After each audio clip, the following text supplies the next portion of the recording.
Before we get started, a big thank you to my supporters over on Patreon and my subscribers on Twitch. A big shout out to my legendary supporters, Mike Kira, Obi-Wan Kanzi, and Stephen P. Thank you guys so much. If you would like to support the channel, please head over to patreon.com/managerequests, where you could become a Patreon member, or go over to my Twitch channel, twitch.tv/managerequests, and drop a Prime sub or a regular sub over there too. Thank you so much for all the support. I really appreciate it, and onwards with today's episode. Frosthaven, we're back with our first ever scenario with the metal mosaic, the drill, and with the frozen fist, the fist character. Just brand new characters. We've just rolled them up to level 3. If you are interested about some of the choices that I've made, I have updated my campaign spreadsheet. So ! campaign if you are watching live on Twitch. If not, you'll have to go to the description on YouTube and there'll be a link in there for you to go to it. But you can go to that spreadsheet now, and I have updated the characters in there for you to see. So you can see what cards I've picked for level 2 and level 3. You can see what personal quests we have, and you can see what items we have if you can't quite see it on camera today. But we are doing the side scenario because one of the Frozen Fists, or the Frozen Fists retirement, I think it is to do side quests. So we're doing a side quest anyway, because I always feel like a side quest is always a really good way to just learn some characters, because it's a very low pressure environment. If we win, we win. If we don't win, we don't win. Like, it doesn't really matter, right? We might not get a couple of rewards, but does it really matter if it's a side scenario? Probably not. So that's what we're doing. So first things first, we need to do a summer road event, because we're now in summer and we are traveling to this scenario, the Whitefire Woods, apparently.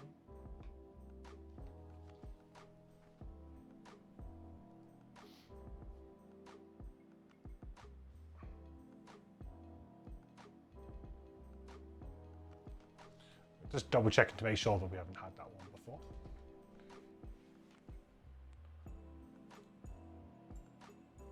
It's been a while since we've done summer road events, and I can't remember which end of the deck I've been drawing from. But I don't recognize that one. So we've got, that's an outpost. Okay. Let's, good start.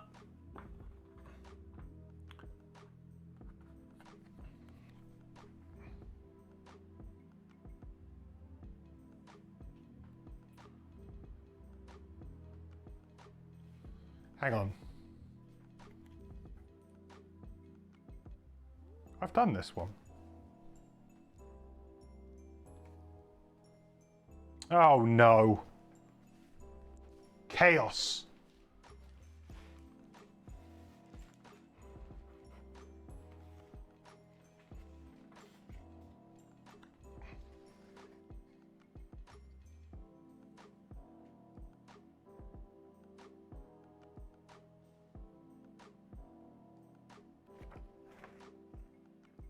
I've already done this one. How did that sneak in?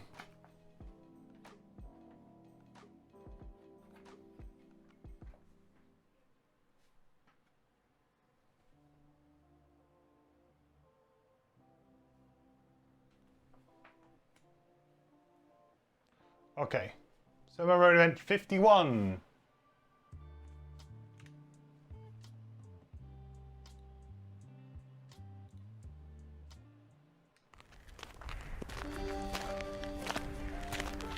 Hello, my subjects! You have discovered me! An Esther in ornate flowing garb blocks your path, his cloak pulsating and rippling to an unheard beat, arms outstretched in greeting. Witness the divine! He bows deeply, but when he realizes you haven't returned the favor, he snaps back to standing, confused. Are you not followers of Tholos? Oh, wow. This is embarrassing. He drops any pretense of divinity, addressing you plainly. Sorry. Normally when people come through here, they're looking for Tholos, granter of favors. And judging by the looks on your faces, you're not? He uncorks a stopper from a canteen hidden behind a bush. Ah, well, I'm sure you'll be followers someday. Option A. Admit you're in the midst of your Hall of Revelry trials and request assistance. Option B. Press him to explain his supposed divinity. Okay. Alright, I have put the poll up in chat. So we're not actually doing the Hall of Revelry trials, so admit you're in the midst of the Hall of your Revelry trials and request. This is the part of the game that I can't do because I'm playing solo. Option B is to press him to explain his supposed divinity. So option A is to admit you're in the midst of your Hall of Revelry trials and request assistance. Option B, press him to explain his supposed divinity. But yeah, the Trials of Revelry is unfortunately something that I cannot do. I'm pretty sure that was the thing that I couldn't do, right? Because I am playing solo.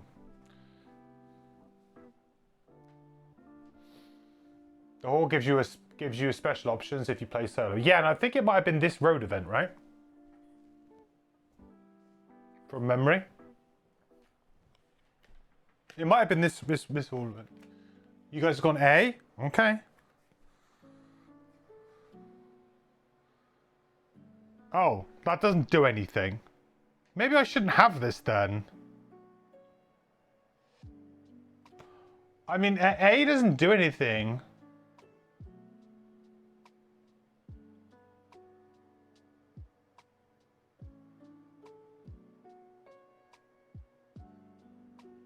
Okay, well, I'll play A to you guys.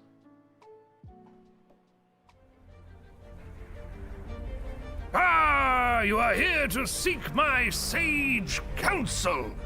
He claps his hands in excitement. Now, let us focus, as the Aces do, on the matter of our need. He closes his eyes, humming a discordant note. His skin sparkles in a rainbow of color, the deep blue fading to purples and reds that swirl through his being. Now perhaps our meeting will help clear the blocked trail you are experiencing. I wish you the best. Until we meet again. He ushers you away and returns to his meditation. So that's option A. And then the reward is one player may discard their current trial, treating it as though it was completed. Which, obviously I'm not doing any trials, so kind of weird. So let's do the other option, shall we? Sorry, I'm vetoing you guys. I mean, otherwise we get nothing from this, and the card also gets shuffled back in, which is not something that I also want either. I'd rather not shuffle this in. So if we just skip ahead. Yep. Option B. So option B was to press him to explain his supposed divinity. Tactics. All Aces have a focus of some sort. Something that gave them the will to pull themselves from the infinite multiverse and coalesce back into a single form. For some, it was vengeance, or love, or, I don't know, pursuit of knowledge of something. I didn't have anything like that before I became an Ace. I drank. I enjoyed life. I worked a bit, but not too much. Then this happened to me. He holds his arms out, showing his translucent form. I realized that wanting to enjoy life, to have a good time, is enough of a focus to piece me back together. And if people need something to worship, might as well be me, right? Better than someone that's going to lead them to destruction, I say. He takes another swig from the canteen, then looks suddenly concerned. I'd appreciate it if we kept this between us. How's a bribe sound? I like this guy. Alright, the reward here is gain 1 random item blueprint. Woohoo!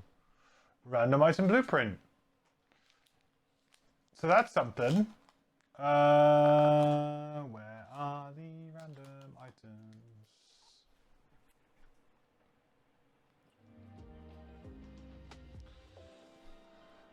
Which ones are the random item blueprints nowadays?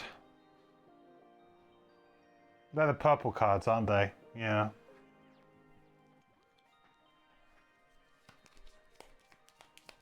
Did he say how's a bribe sound? He did. He's bribing us with a random item blueprint. Hey, I'll take it. Not too shabby. Alright. So the item we get is the Eye of Truth. That's kind of thematic to what just happened. Okay, the Eye of Truth. During your turn, reveal the top card of each monster ability deck. It's a head slot item and one-time use. 25 gold. I feel like that's okay. I mean, it's probably about the right kind of price for an item like that. 25 gold. Blueprints are the blue cards. I think they're the purple cards, are they not? Am I wrong? The symbol matched the purple cards. Unless the symbol also matches everything else. No, it does not.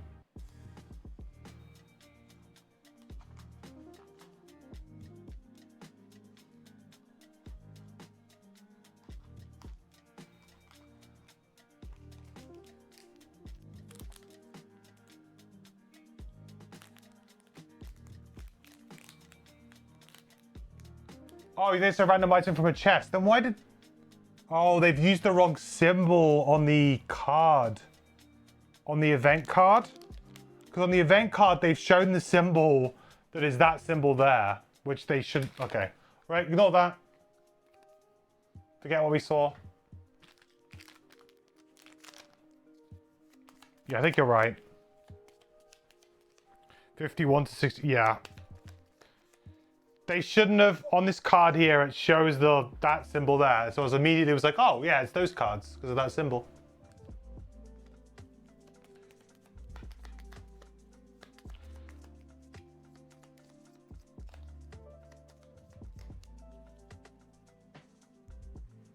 So instead, we have a detonator. That sounds kind of maybe a bit cooler. It is when one of your summons is killed, all enemies adjacent to it suffer 2 damage and gain wounds. Hey, that's pretty cool. 96. That's a really good Bone Shaper item, huh? Wow. That's insanely good for the Bone Shaper. Cooler if I'm not playing Fist and Drill. Yeah, I mean, if I was playing Hive, I could have played it as well, I guess. That's a very cool item for Bone Shaper, though.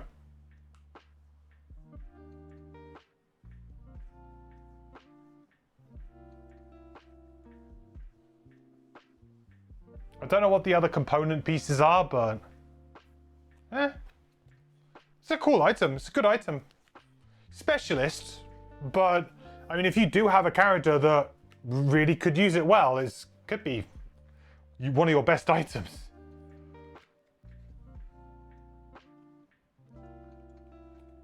Put it in the available item supply. Okay, good. So let's go for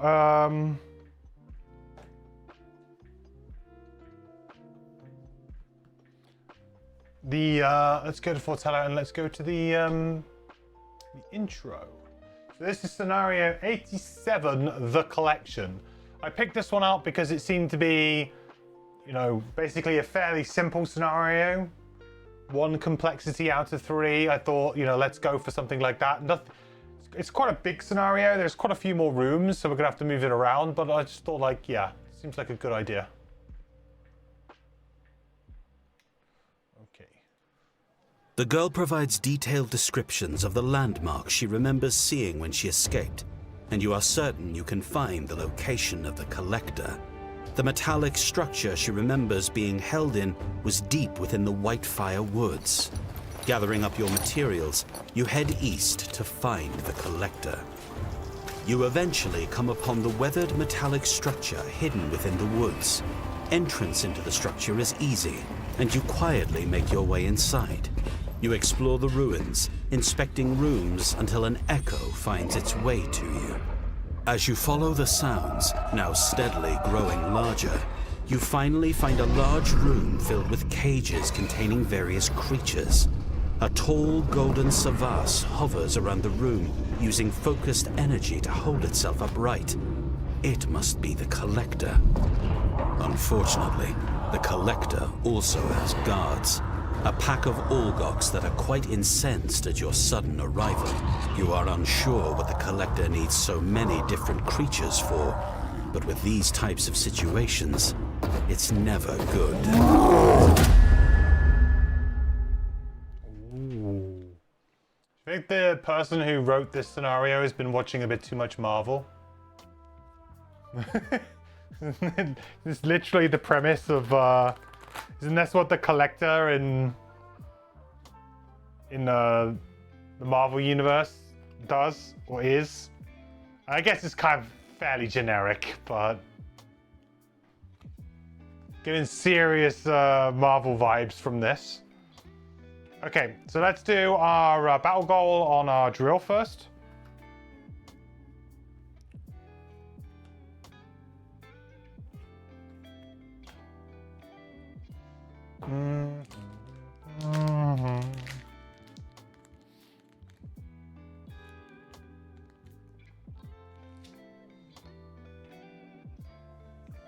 So we have Workhorse, Insomniac, and Promoter. Workhorse, gain 13 or more experience before any bonus scenario experience. Might be a bit tricky for me to do if I'm not, you know, really good with the character yet. But I think like this scenario seems like it's a relatively medium to long length, like a typical length. So there's chance there, and I'm going to have probably an opportunity to use all my abilities, hopefully. Insomniac, suffer damage from an attack in the same round you long rest. That could be very easy to do.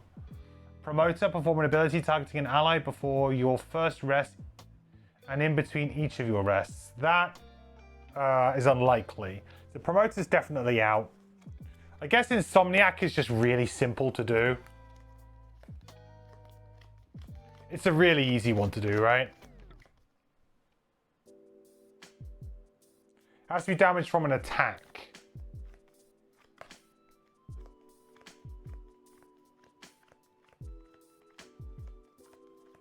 Yeah, I just take a risky long rest or something. 13 XP is a lot of XP. How is Promoter not a 2 check? I guess because certain classes would just immediately get it. Because if you're playing a support class, it's like the easiest one in the world to do, right?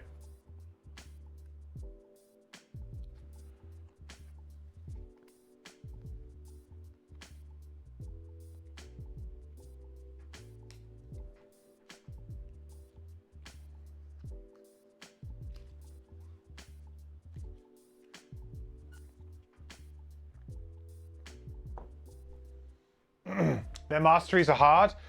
The masteries for his characters, if you go ! campaign, I've got them in my spreadsheet now so you can see what the masteries are. I've actually properly filled it out this time. Last time I didn't. But I think the masteries are... I feel like they're not too bad. They're a bit weird. So on drill, we have one that's never attack, which is... If you play it all in on the tanking build, that's possible, but that's not the way I plan on playing this character, so that might be a bit tricky for me. Maybe we get a scenario where it's very easy to do. And then the other one is for 4 consecutive rounds, move the pressure gauge up or down 3. So basically, min-max the character. You need to go from red to blue to red to blue, and you need to do that for 4 consecutive rounds. You need to go up, and that's going to be difficult to do. But I have put in like attack modifiers, so there's a chance that I can do it, but it's going to be tough. Also impossible to do right from round 1 because you start on regular, so... And then the Frozen Fist is to recover at least 1 card from your discard pile each round. That's actually probably pretty simple to do because you just have to opt to always do it. Like, it's not difficult, you just have to always use your, is it From the Mountain or whatever it's called? One with the Mountain. You just have to always use your One with the Mountain triggers, apart from on long rests, right? Or short rests, because you can basically get them back, and that would count. Enter at least 10 different hexes with 1 move ability, then cause 1 enemy to suffer at least 10 damage. So move 10, or enter at least 10 different. So 10 different hexes with 1 move ability, then cause an enemy to suffer 10 damage with 1 attack ability, all in the same turn. Which is, again, possible, but a bit crazy. But if you have the icy terrain, potentially you can just use that to get that 10 movement, and then you just need a big attack, right? And you might just draw a ×2, and that would qualify. So actually not too bad. It could be worse.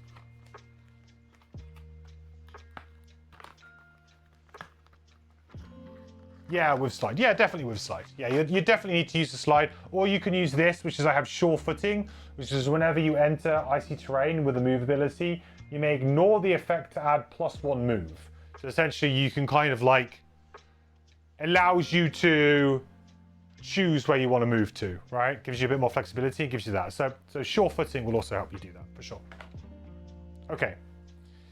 Good. So we've done our, we've done the first set of battle goals there. We need to do 3 for Fist.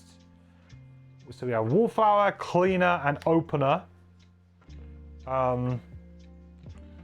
Cleaner, collect 3 or more loot tokens in the same turn. Doable, but tricky on this character considering that we're playing 2-player. There may well not be a good opportunity for that. Wallflower, in each of your turns adjacent to a wall obstacle objective.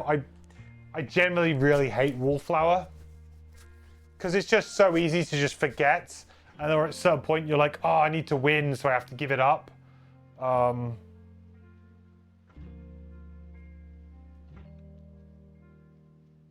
It's doable, but it's just a bit... Realistically, and then the other one is Opener, kill the first enemy. It's probably between these two. I don't particularly like Cleaner.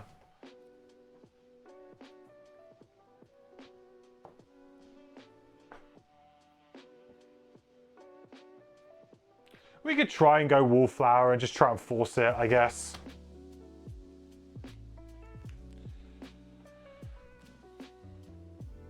Brittle can help. Oh yeah, for the 10 damage, for sure. Yeah. Okay. Right, 8 cards. Well, we've got 2 already selected. Our 2 and 3 for Fist. We want to bring the loot card because we feel like that's going to be probably pretty useful. We need 1 with the Mountain. So that's already 4 cards. That's half of our hand already. Nice. Seems good.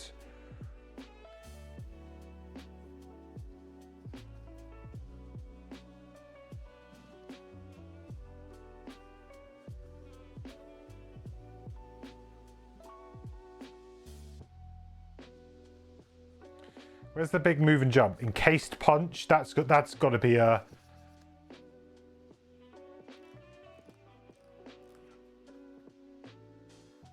Encased punch has got to be a bring along.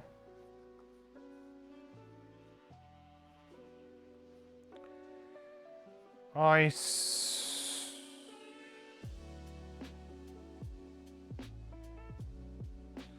Fury of the Mountain looks like a big piece.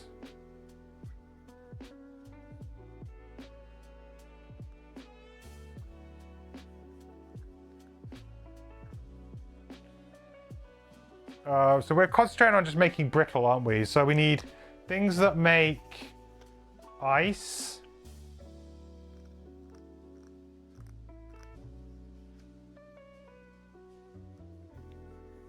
things that make earth. So I'm just going to concentrate on element generations, really. Free element generation. Cold boulder. Create 1 hex icy terrain in an adjacent featureless hex. Attack 2, target all enemies occupying or adjacent to the hex. Whenever suffer damage from an attack this round, after the attack, perform a heal oneself, create earth. That seems quite good. Move 4, consume ice to make it plus 2 moves, make it 6 move. That's pretty good. 2, 3, 4, 5, 6, 7. So I've got an earth generator, an ice generator. Does the campaign track come on no longer work? It should be there. It just came up, right, Doomdrake? Did it not come up on your screen? Is that a tiny URL link there?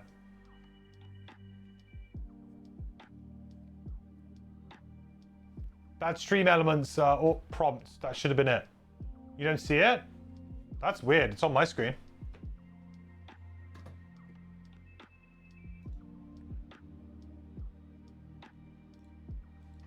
It's this. Oh, no, that's not it. Why didn't that copy that? Should work, hopefully. Yeah, there you go.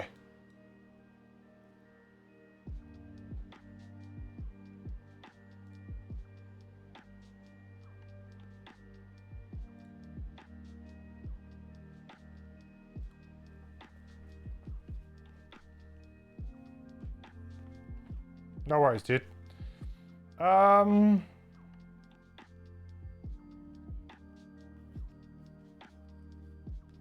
Got a good selection of early initiatives. I think I want one more late. Primal Bellow seems like an interesting one. All adjacent enemies suffer 1 damage. Create 1 hex icy terrain tile in a feature success within range 3. Push 1, targeting all and range 3. Create ice. So basically push something really far away.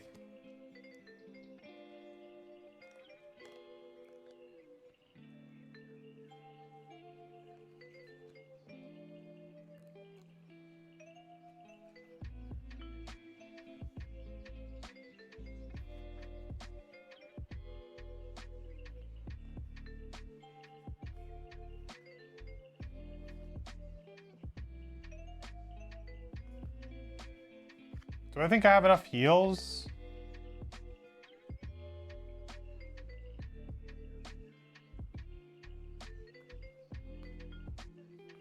I guess the other option would be a Frost Eruption, which is an attack 2, push 2, which seems quite good actually. Create 1 hex icy terrain tile and 1 featureless red hex of the attack ability. That's pretty good. And it creates ice, very simple. I just need simple enablers here.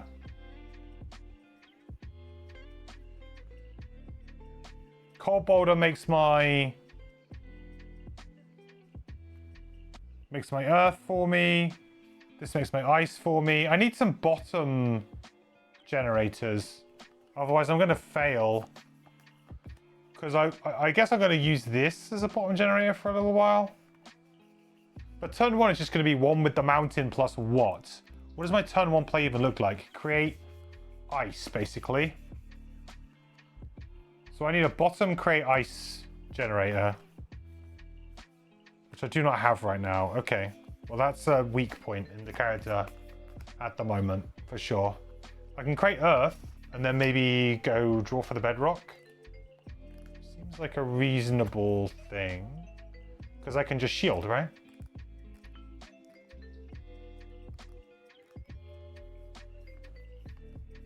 No, because then I want... No, because I want that as my thing. Heal 3 self.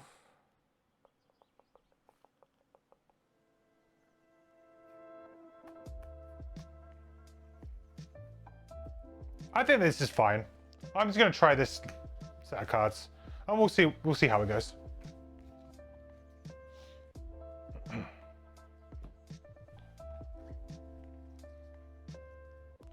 I know that it's going to be a little bit kind of janky and a bit weird.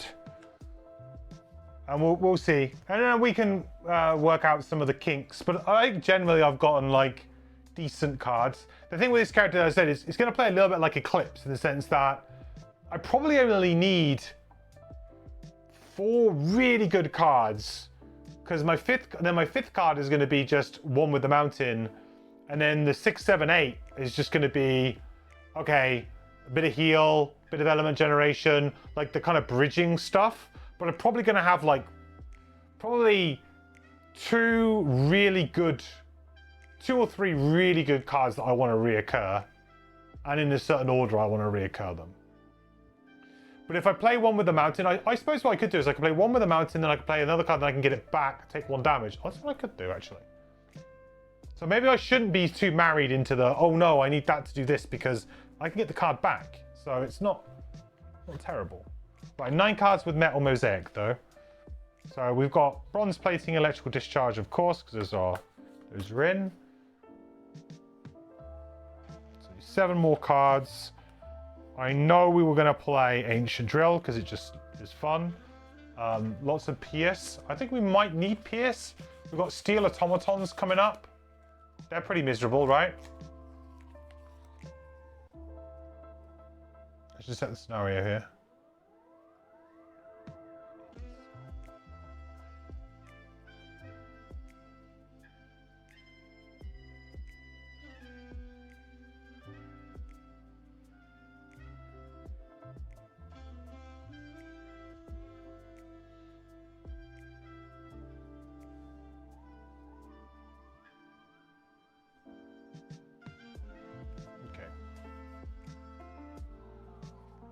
So there's potential for a little bit of shield with the Steel Automaton.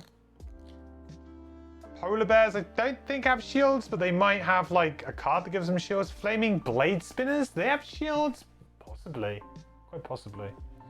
Either way, I feel like Ancient Drill's fine. I'm going to go for like simple stuff here, I think. Power Core I like. Rocket Boots I love.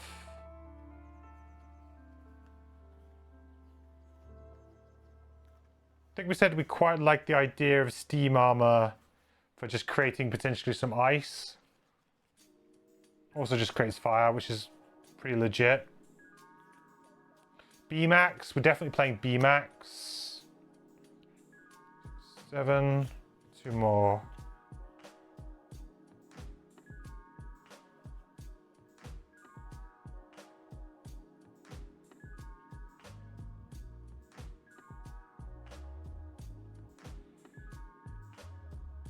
Steel Piston's an interesting one. Curious Gear, no.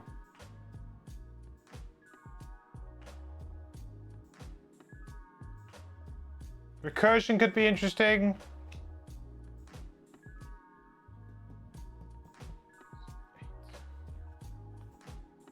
One more.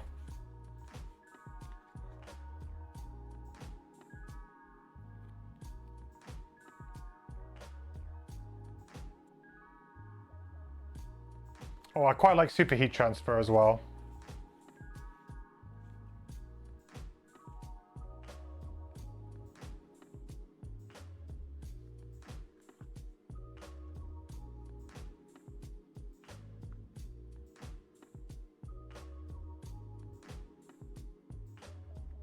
Okay. Maybe I don't play Recursion.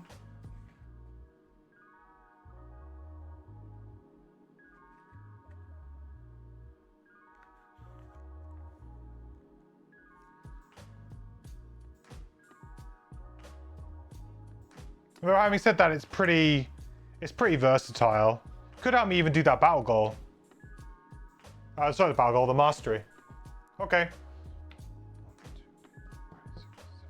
Okay, there we go. 9. Good. All right then. I think we are good to go. So challenge, we need to do these. So we get 2 challenges. Let's have a look and see what we got. We got alternative or alternate tactics and staggered formations. So during ordering of initiative each round, initiative is ordered from highest to lowest.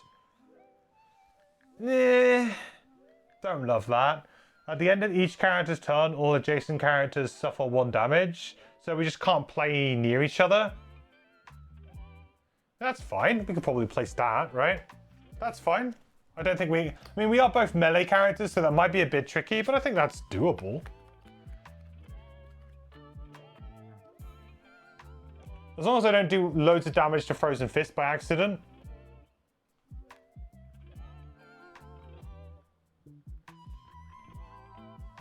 Okay. Alright, so then, for those who want to know, the scenario goal is complete when all enemies in it are dead. At the end of that round, read 68.4. Special rules for the scenario: set up the boss ability deck, though you will not need it at this time. When door 1 is open, read 31.2. So basically, kill some enemies, move through. We have 1 trap on the board. So, and that is a 4 damage trap. Yeah, 4 damage trap. And I think I can start anywhere along this back line, so...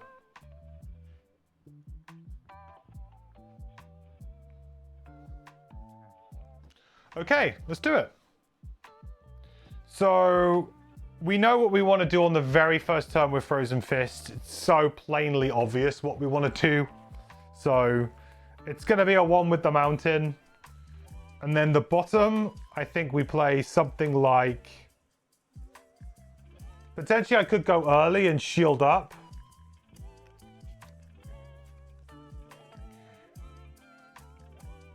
Or I could go late and I could go for a heal.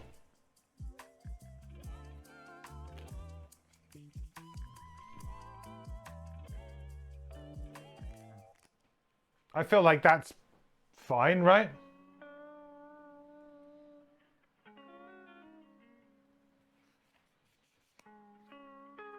Just, you know, maybe take a bit of damage, maybe heal. So maybe we go 83.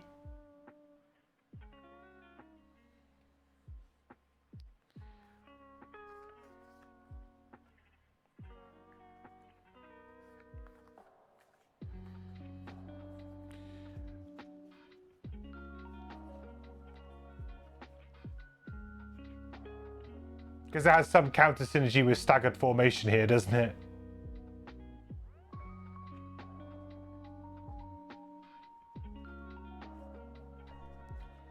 Now I could just shield up, couldn't I?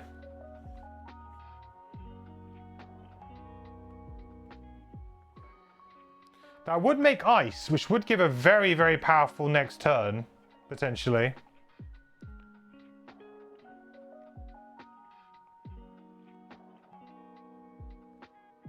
But I'd need to get my pressure gauge up first.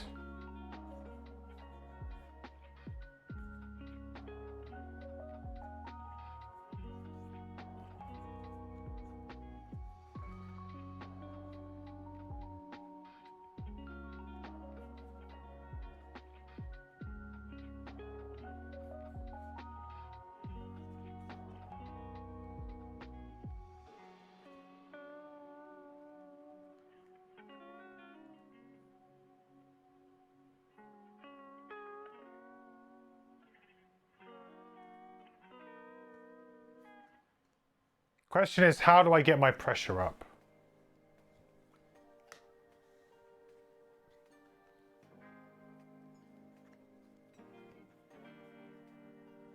I want to get it up fast as well, or regular. I mean, if I can get it up.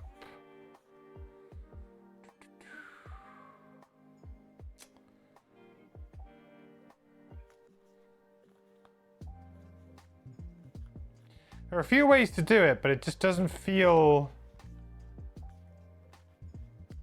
ideal here. Feels a bit wasteful, you know?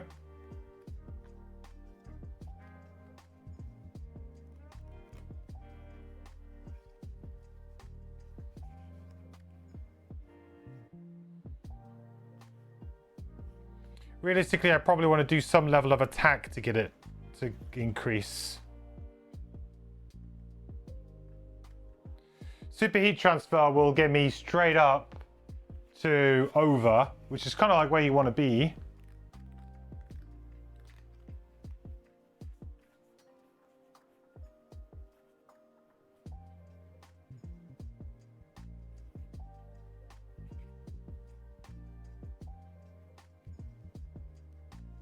Maybe I can go and attack the...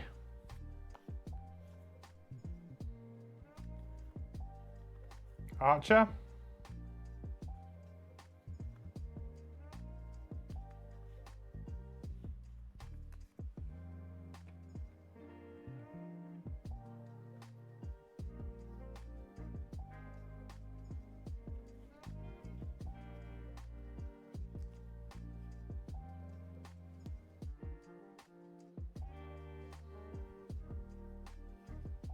Or we just prepare for the giant sword swing. That's also a possibility.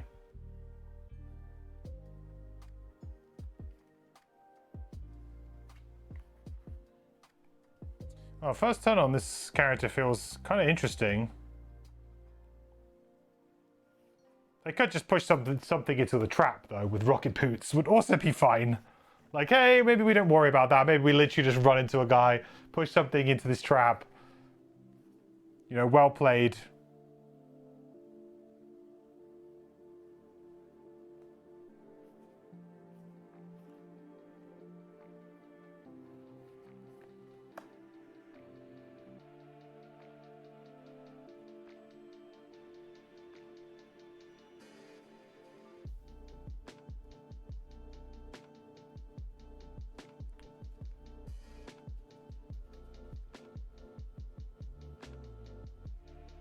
The only problem is it doesn't really increase me in any way. But yeah, screw it. Let's just try it and see what happens. We'll do a 22 here. We'll try and use that trap. Okay. So the archer's going to go first. So it's got a range of 5. So it's going to attack the Frozen Fist here for 3. We do have chainmail and we do have a heater shield. So let's flip.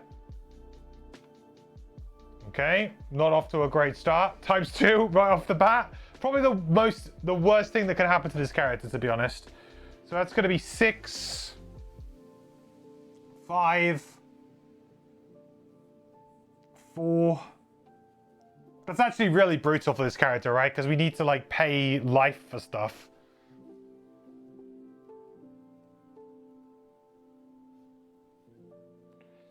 Kind of sucky. Then create 1 3 damage trap in an adjacent hex.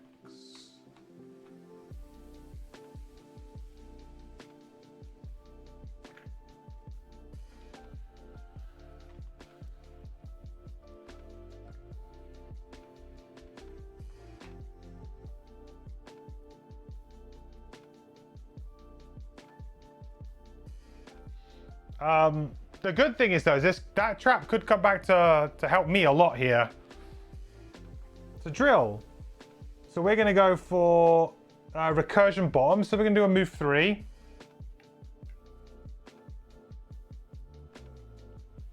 Then that says on our next down pressure, get double down pressure instead. Could be kind of neat. Could do some work. Then we're going to use rocket boots. So we're going to attack for 3 with push 2 and create fire. So we'll do that. Ooh, increase or decrease. Thank you very much. That coming straight into play. So we will increase for sure. So we're going to do 3 damage. Create fire. We're going to push 2. So that's going to go through this, which is 4. Oh, perfect. 4, 5, 6, 7. Boom. Pushing through both. So they go, and he dies. Perfect amount of damage. And we got the increase.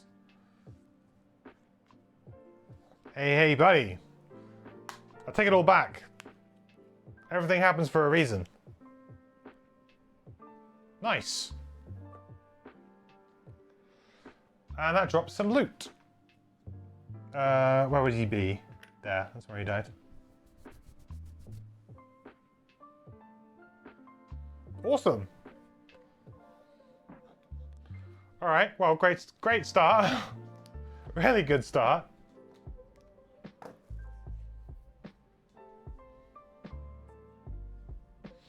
All right, well, the guard's dead. So straight on to hammer. Hammer time.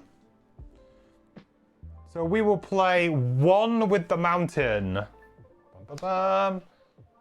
Whenever I look at my screen, I seem to be on the side view. Good, you can see that there. One with the mountain. So this is like the core mechanic for this character, which says at the end of each round, either before or after discarding all active round bonuses, you may recover one card you played this round from your discard pile by suffering damage. We have 2 plus x divided by 2, rounded down, where x is equal to the card's level. So essentially that means if you want to recover a level 1 card, it's going to cost us 2 health. Level 2 card 3, level 3 card 3 again, then 4 is 4, 5, 4, blah, blah, blah, blah. So also says when we do not have regenerate, gain regenerate. So at this point in time, I do not have regenerate, so I will gain regenerate. And then we'll also play the bottom here of Voice from Below, which says heal 2 all target. So heal 2 target all range 1 create earth. Now we don't have anyone else to target except for ourselves, so we'll just heal ourselves up for 2. And we'll create earth. Now that card goes. Now I could. Now we're getting to the end of the round, so we can go to the end of the round. Now I could pay, if I wanted to, 2 health to get back the Voice from Below.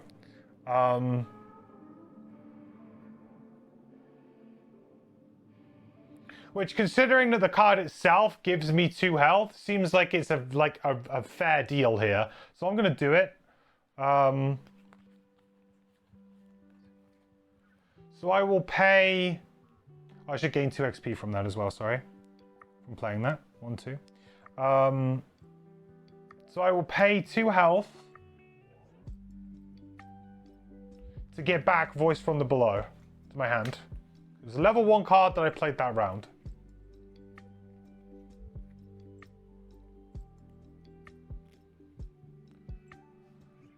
And then we go to the next round. All right. So that worked out quite well, because we're now on high as well, which is great. We also have fire up, which... Well, the plan was to just use the fire, to be honest.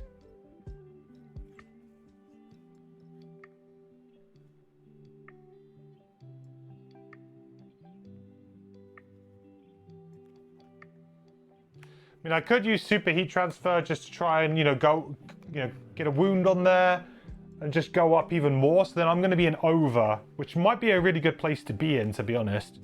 Might be better at this point in time to be in over, ready to go into the next room, right? Because in the next room, I can just like bust in and do something crazy. So it might be a good idea to just use this for now. Do you get regenerate back immediately, or do you have to wait for your next turn? So whenever you do not have... Yeah, sorry, so regenerate should come back there. That'll be because it probably automatically is removing it through the settings somewhere. But yeah, no, good catch. I do need to remember to do that. We always just gain regenerate back. Basically, we can never not have regenerate. But of course, the actual regenerate doesn't trigger until the start of our turn. So...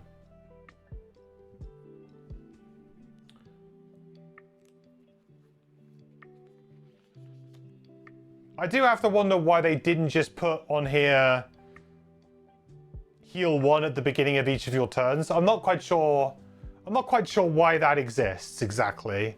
You know, the wording of whenever you do not have regenerate, gain regenerate. I'm not quite sure why they couldn't have just phrased it to be at the beginning of your... Maybe it's something to do with the way it interacts with items or something, I don't know, or other cards. It's unclear at this stage, but I also felt like this could have been just worded with, at the beginning of your turn, heal 1. Might have also been fine. But perhaps there's like enemies that will mess with it or something, or cards that require you to have conditions or something. I don't know. Anyway, so I think we want to play super heat transfer, because that's going to help us easily go up to over.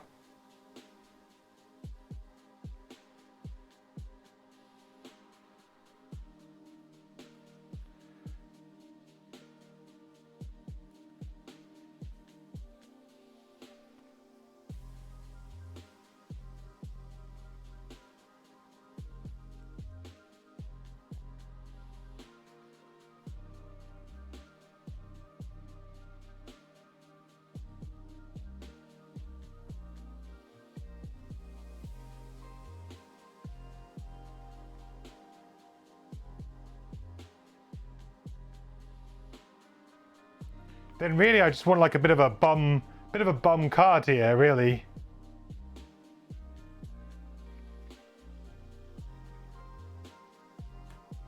Maybe B-Max, because we'll look to use electrical discharge in the next room, maybe. Okay, I like that. So 25 on drill. Because I might just use this as default move too.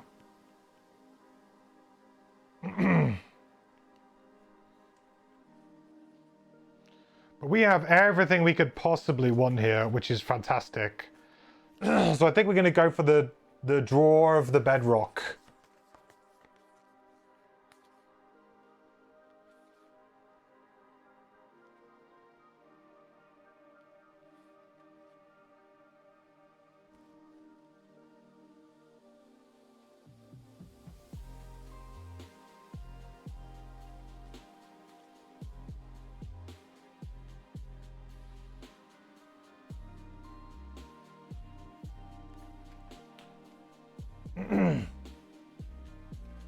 And you can have both the regen and the heal one each turn. You think heal 2 without cards. Oh, you mean like stack another effect to make it a unique effect to stack with a different effect? Yeah, that makes sense. I also feel like it might be because they didn't want you to be like performing a heal 1 action, or that to be misinterpreted. Because performing a heal action is much different than just getting a heal, right? Because like if you get a heal action, then you can modify it with items, effects, and things.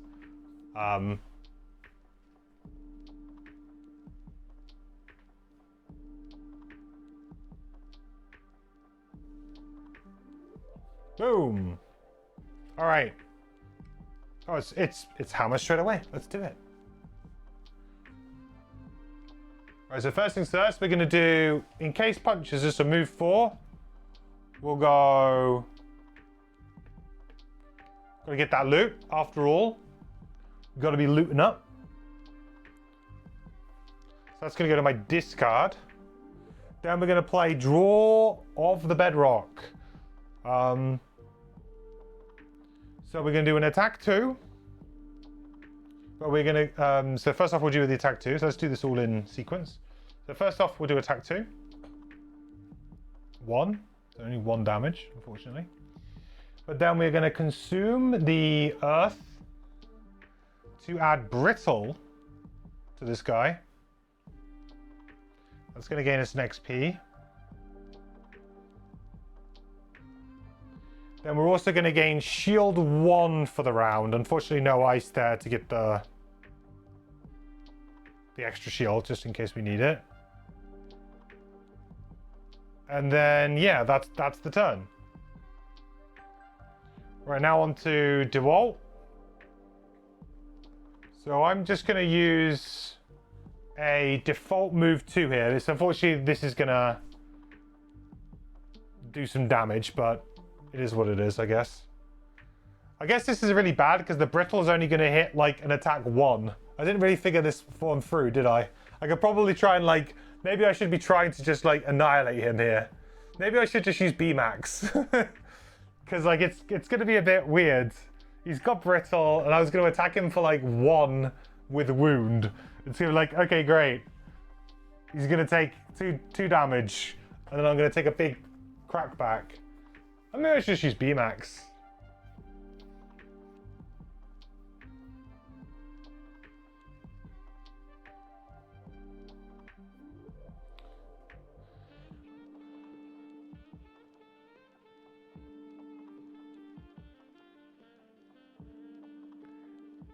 The thing is though, is that if I do this, then I get a -1 move. It'll be a move 1 right now.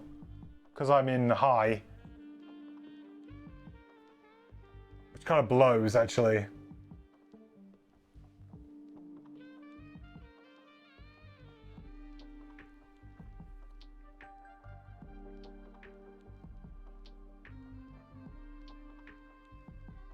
Oh, maybe we should just B-Max him. Could Frenzy Potion? I could Frenzy Potion, I suppose, couldn't I? Yeah. Is that a bit of a waste, though? No, probably not. I mean, it's what we're trying to do, right? I could just default move 2, yeah. I could default move 2, and then I'll miss out on the ice generation, which would have been quite nice here, right? It's kind of like why I want to play the bottom of this card. Let's stick with what we're doing, because we're trying to play for the next room as well. So let's do the move 4, but I'll use it as just a default move 2, because otherwise I don't want the bottom to trigger here.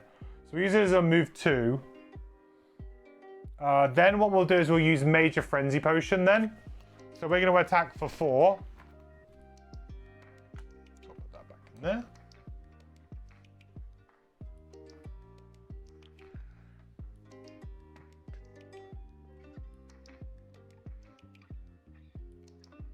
So that's 5 with the brittle.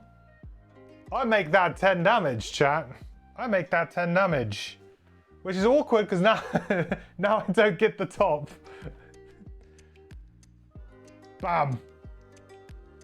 It's a bit awkward because now I don't get to do this. Oh.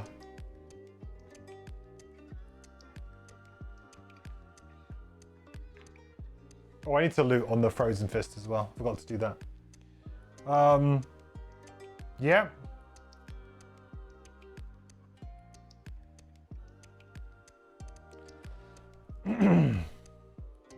Yeah, I will take damage from the challenge, yeah.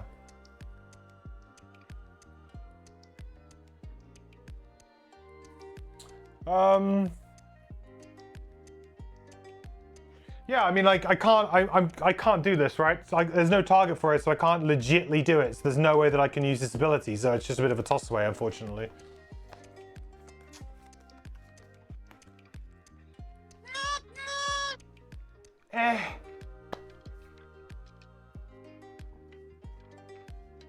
Fist is in the wrong place because loot was in the wrong place? Oh, you're right. Loot was supposed to be here, right? Because that was where the... Yeah, you're right. I put it on the original trap spot. You're right. So we don't have to take a point of damage. It's all good.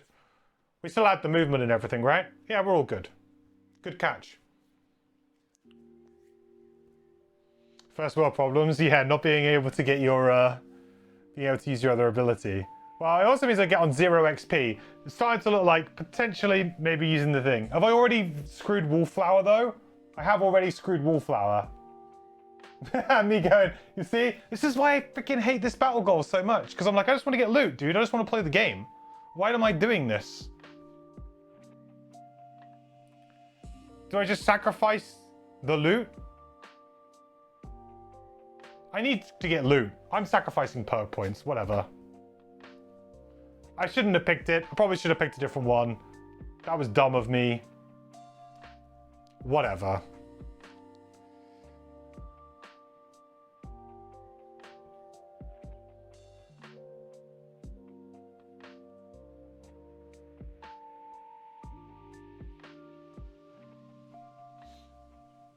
Okay. But I need loot to improve the characters, and loot's going to improve my characters faster than a couple of check marks. Well, that's for sure.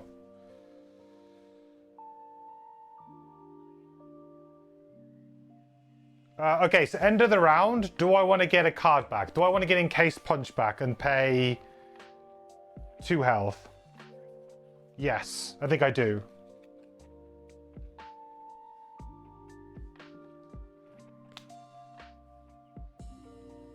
I like this juxtaposition. I feel like I'm playing, I feel very much like I'm playing a lightning bolt, but like kind of like how I envision the lightning bolt to have been. Because the lightning bolt, I love health as a mechanic, like losing health to do stuff. I really enjoy that. It might say a lot about my Magic the Gathering days, about how I used to like playing Magic the Gathering as well. Used to absolutely love the mechanic of take damage to do stuff, using your health as a resource, because it's one of those things that, you know, when you first start off the game, especially with Magic, you really you're so precious of your health.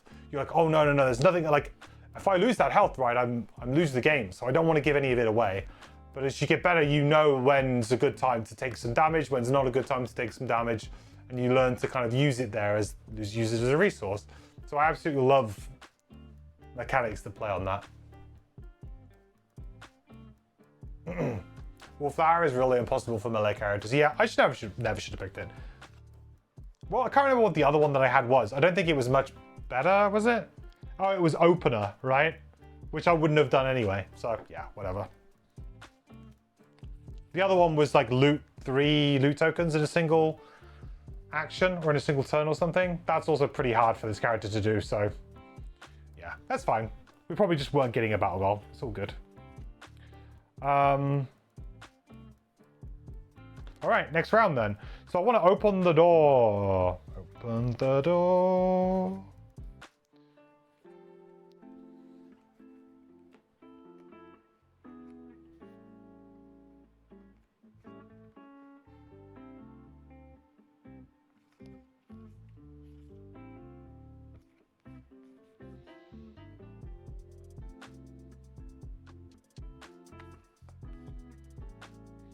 I could go for like an early Steam Armor play, because that would essentially give me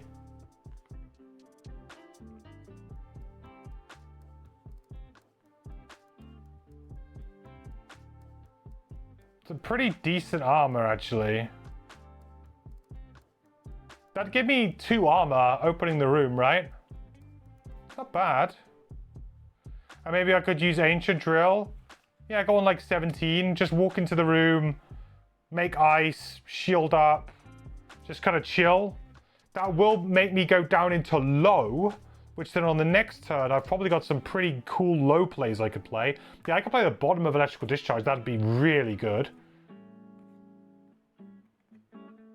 And then potentially the top of Bronze Plating as well. I could just tank out for a couple of rounds, huh? I could just tank out. Yeah, I like that a lot.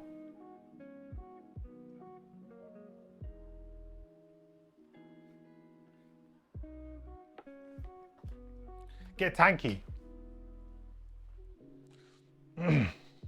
Speaking like a real red-black or green-black, right? I was thinking, shoot, what's the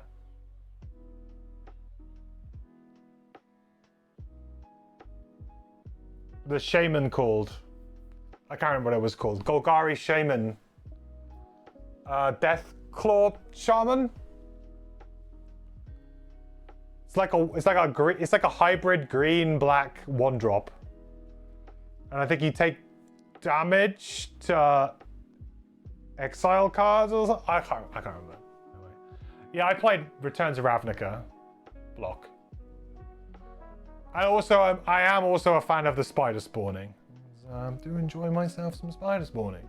That's not taking damage though, but that's the whole graveyard mechanic is also cool. Deathrite Shaman, thank you. That's the card.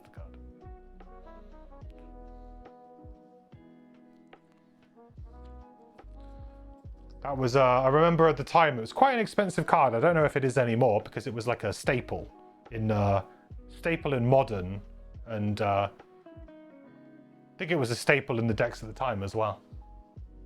I think it might even be played in like Legacy because it was like pretty crazy 1-drop.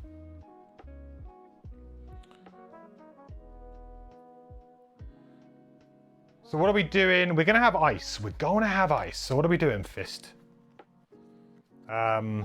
This can go now, right? Because that was end of round. I'm not gonna pay the extra health to get this back. I don't think we need that. But we're gonna have ourselves some ice. So you know what that means? Could be time for some Frozen Over.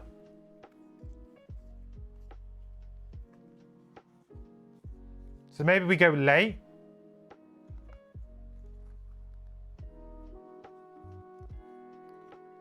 Cold Boulder bottom maybe? So if we need to make it a move 6. Yeah, okay. I hope that there's some melee characters in this room. Draw! It's banned in Legacy? Okay. $5 to $6 nowadays for the original printing. Wow, that tanked. Maybe because it's banned. I remember it used to be like at least like 25, 30 bucks back in the day.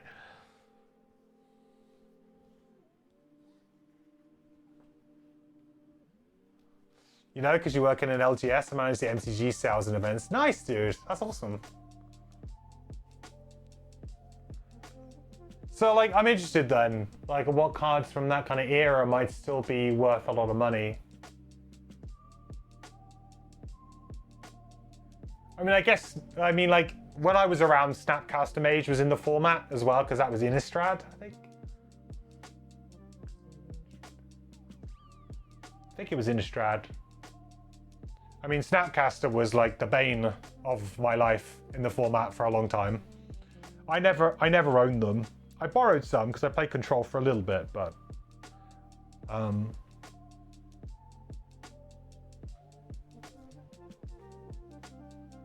Cyclonic Rift. Oh yeah, of course. That's also played a lot in EDH, right? So I can imagine that that's also it keeps a couple of cards like buoyed up a little bit. Yeah, Miracles was an interesting thing.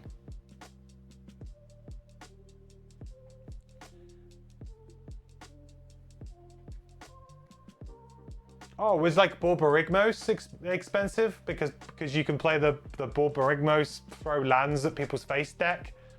I mean, I can still imagine that's probably only like $5 though, because it's such a niche card. But Borborygmos was like a fun thing back in the day. Pretty sure that was Return to Ravnica. Shock lands? No. I sold all my Magic. I sold all of it. For like a reasonable price. I was happy with the price I got. But I sold everything. So I own 0 Magic now. And I felt like it was probably the right call because I was never going to play with it again. And also I just felt like, I don't know, like the cards that I had were not going to go up massively in value, or at least not in reasonable time frame. Like it was not worth me holding on to them. Right, let's move through this door, shall we? So we're going to move 3. So first thing is move 1. Open this door. 31.2.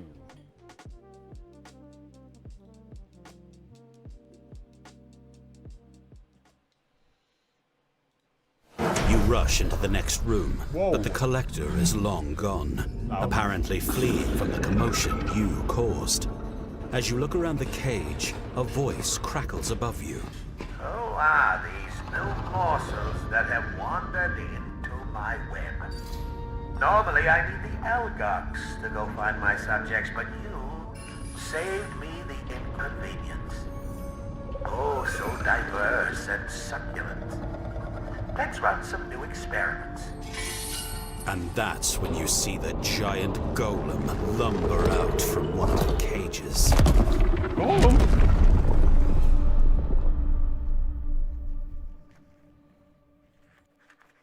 Not a golem.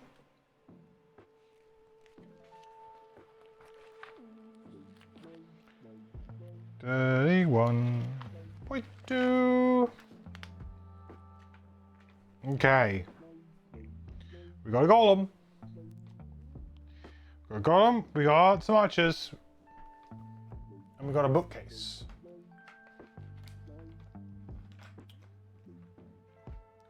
Not too scary a room though. We got some great cards to deal with the automaton, so we got ourselves a bookcase there.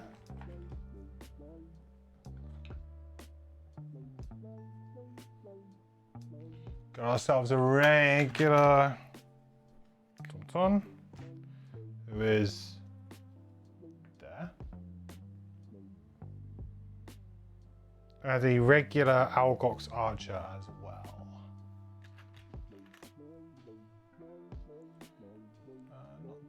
Not too bad.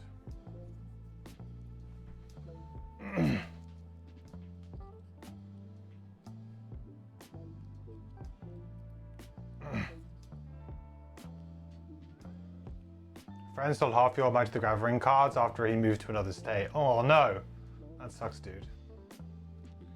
Lots of cards only sometimes are worth a decent amount, $8 to $15. When you look at the same cards in 4, they go from 8 to 10, 35 to 45. Yeah. Like, I think I sold like at a decent amount, you know? Like I sold a reasonable amount. I didn't have loads and loads of stuff, but I had like sets of 4 of most of the shock lands from the time. I had I probably had like a decent amount of lands. Like there's probably a few cards that I probably regret getting rid of back in the day. They went up in price a lot.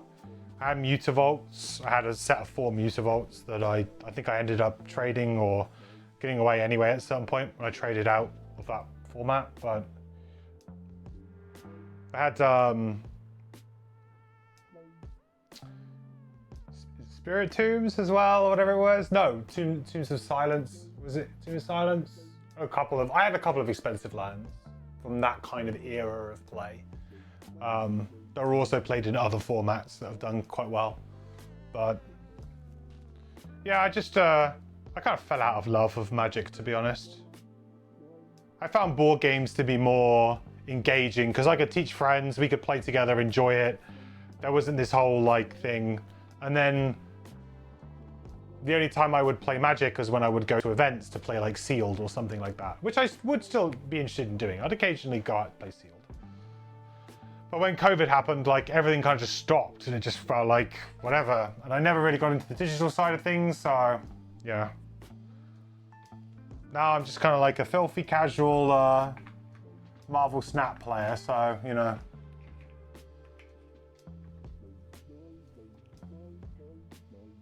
Hey Braz, how's it going, bud?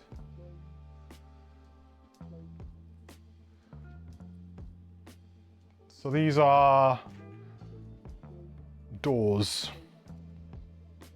which are all up here like this. I'll put them like on the edges of where they kind of are, and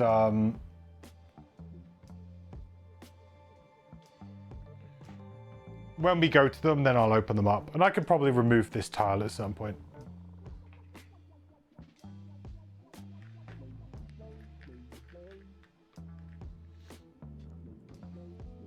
Yeah, it was the prize that killed your MTG interest.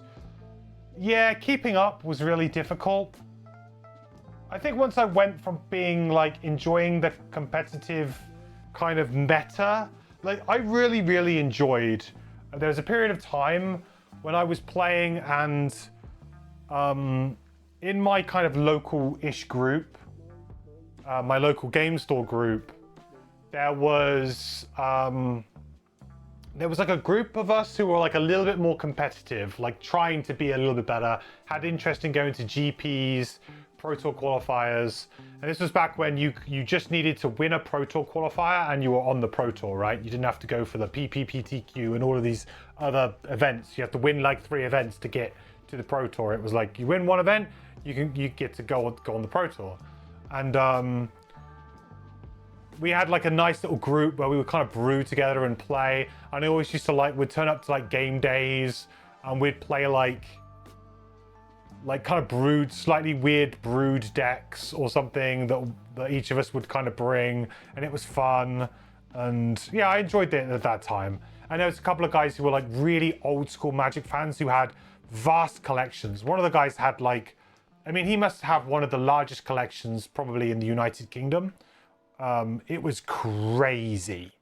And he was such a cool dude, such a nice guy, would host cubes all the time, had some amazing cubes. So I was very fortunate that I had like those people to play with at the time. And I kind of stopped going. I fell out of touch with those people, which is a bit sad. I think if people moved away, things happen, right? Life happens. And yeah, I kind of just stopped playing really at that point. But I always really enjoyed playing Cube with those guys. It was always fun. I was terrible because they were really good because they played for a long time. And I was kind of the newbie of the group who had come to Magic quite late. Whereas those guys were all kind of, reminiscing about Magic from even 5-10 years before I even started playing. But yeah, that was always good. So then I kind of went to, I got into board games as my kind of side outlet. So See my haircut and lack of mustache. It screams business meeting. I have been having quite a few meetings recently. Yeah, Batman, I have.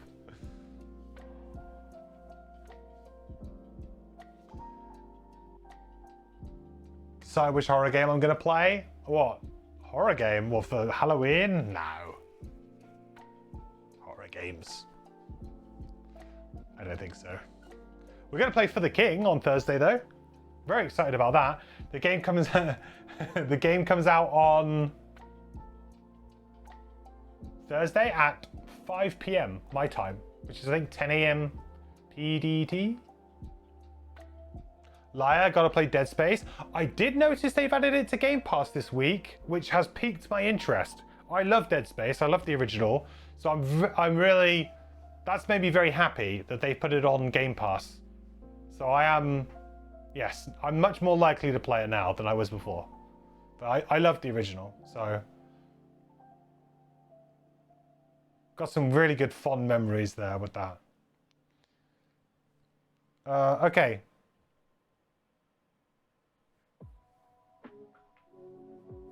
Oh, I can destroy this obstacle, potentially, to go like Super Saiyan.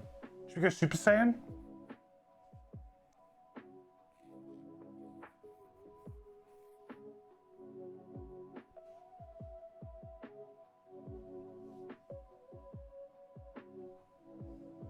Yeah, screw it.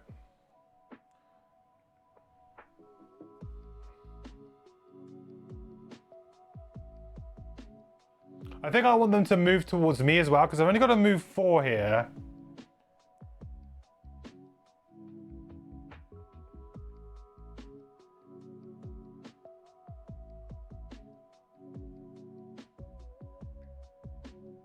I think I'm going to go here.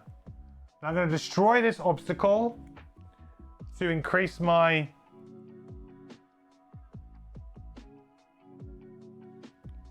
pressure up to high.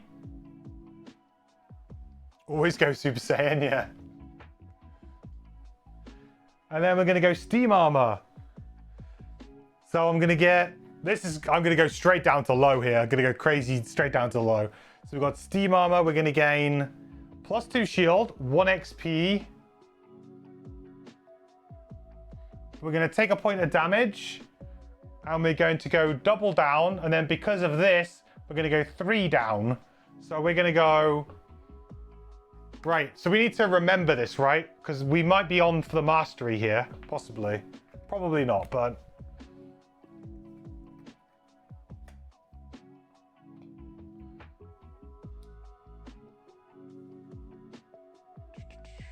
That creates ice. Perfect. So we have shield 3 right now. Can you actually, like, put it on the... Be interesting if you could do like round long shield on here. That'd be kind of interesting, but maybe not. You can lend me your account, but that works. Oh yeah, you were saying, weren't you?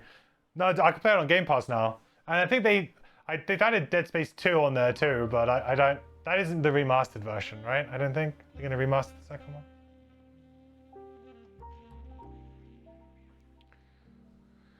one. Range 4, 1, 2, well, he's not gonna move. I guess that's fine.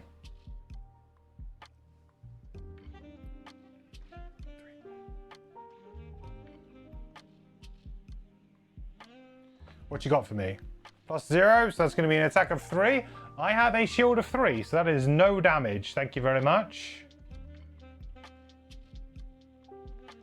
Oh, I need to remember to go to low. There you go.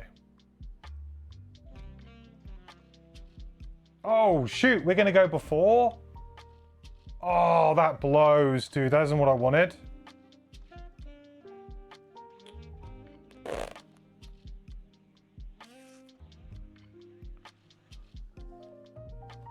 $70 was not late enough, apparently.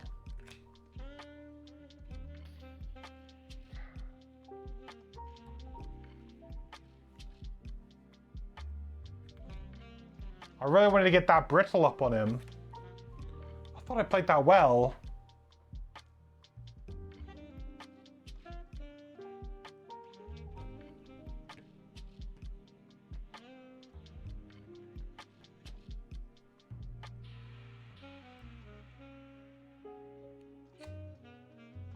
Well then. That's not very cool, is it?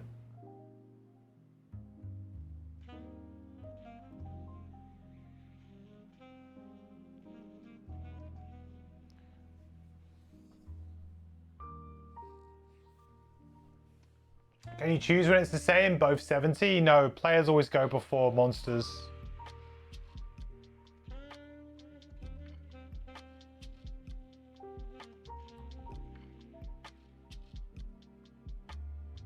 You unlock the other character from the first campaign event, not Fist, but the Spellcaster. Oh, the Snowflake.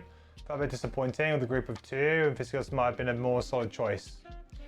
I mean, I felt like this character is more exciting, but they both actually work quite well together.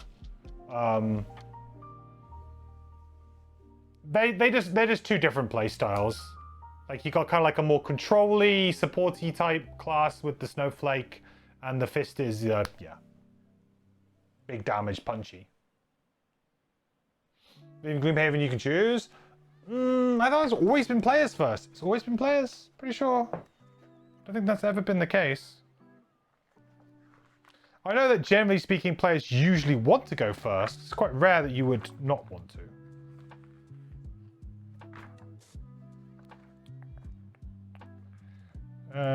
Where's the initiative section? Initiative.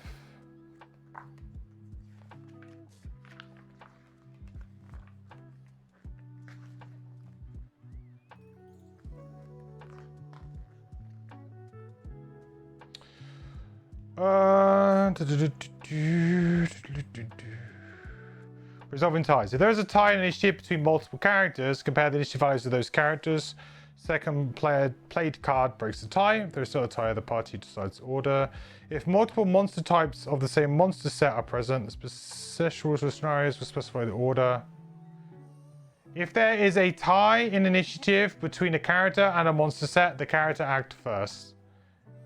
In all other tied cases, the party decides the order.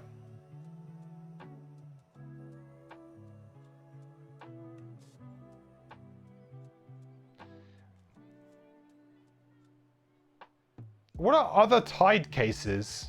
When could there be other tied cases? I don't really understand if there could ever be any other tied cases, but maybe they just put that in there for fun. But realistically, it's if there's a tie initiative between a character and a monster set, the character acts first. That's all you need to know. You played it wrong because if there is a tie between players, your second card counts. Yes, that's true. But of course, because monsters don't have a second card, it's just players go first. You can have a tie between enemy NPCs or enemy and friendly NPCs. Yes, I suppose that is true. If you had like a friendly guard and enemy who also seem to have the same initiative as guards or something, yes. Yeah, you're right. That could happen.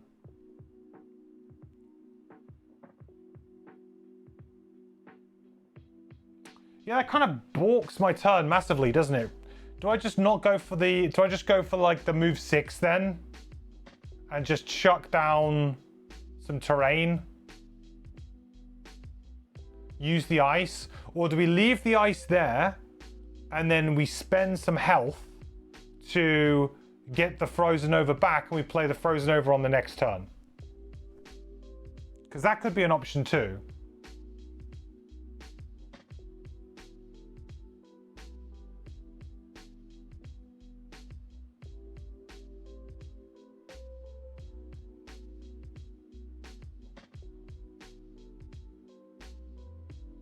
You know, there's no harm in me just saying, okay, let's just move forward. Let's put some icy terrain out. Just feels like a little bit of a nothing turn. It's really quite frustrating because I think we had a really good idea of what to do there.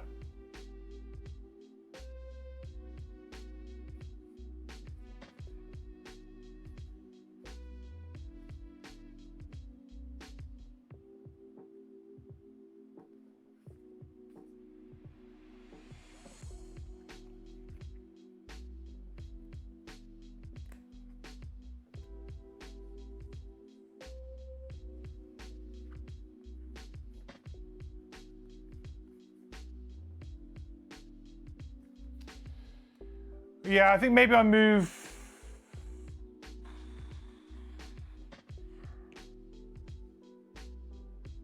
Do I honestly just get the loot and just call it a day and let this guy move on? And we go again? Yeah, I think we might do. Get the loot. Don't do anything. Just get the loot.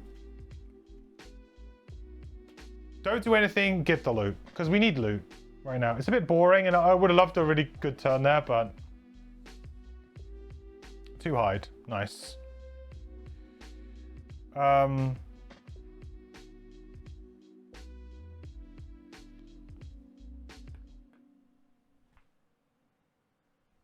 he's going to attack for 3,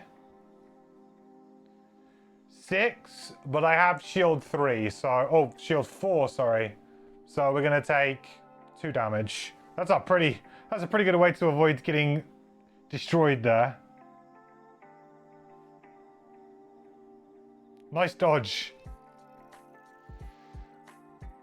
Okay, so end of round. I'm going to choose to take 3 damage to recover Frozen Over.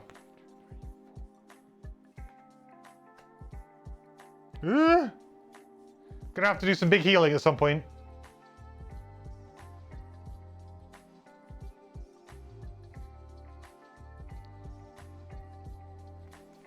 Okay, so we are like we're super low right now, which is exactly where we want to be. Exactly where we want to be.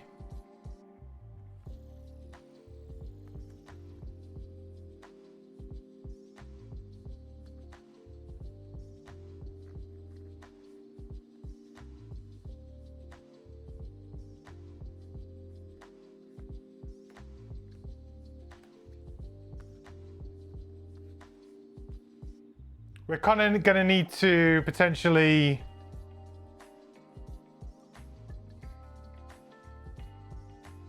do a bit of a weird turn here.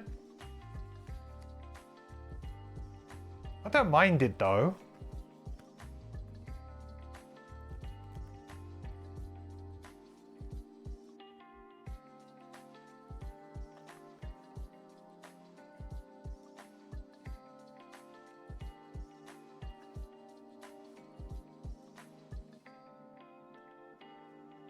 Are we going to create any elements? No. So I'm thinking what we do is we do electrical discharge bottom here, because potentially now that we're in low, we're actually going to be really good. So we're not going to stun ourselves. So we could just run in and like stun the archer or the automaton, whichever one's the scariest, right? And then we could play bronze plating top, which will then get us 1 XP, increase our pressure. And we just get a shield 1. We can't perform move abilities. But we have a permanent shield 1 and we just can't perform move abilities until we decide to discard it.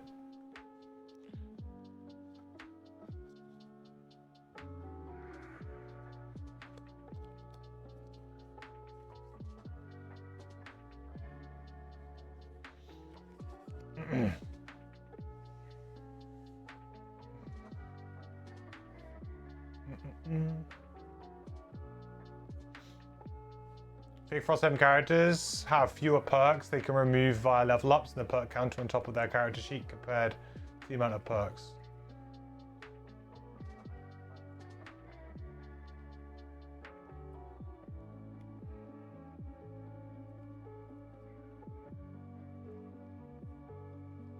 Oh, I see what you mean.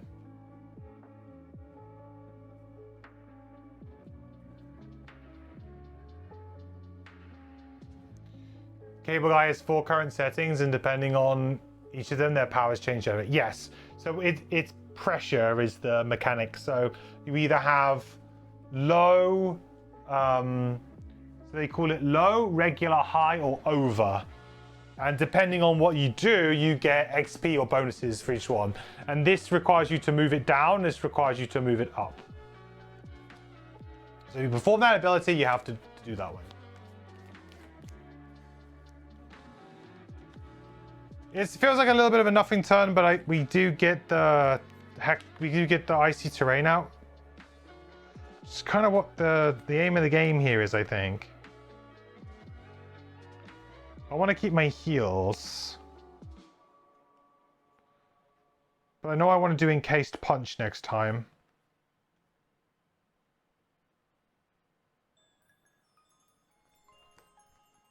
Okay, 20, I guess.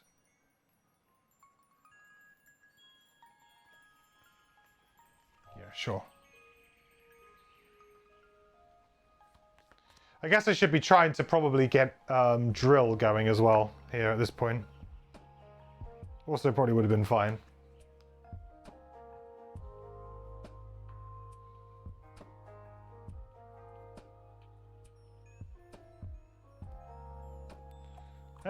Archer, that could have been nicer.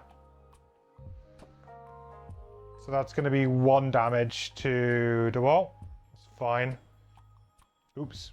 One character.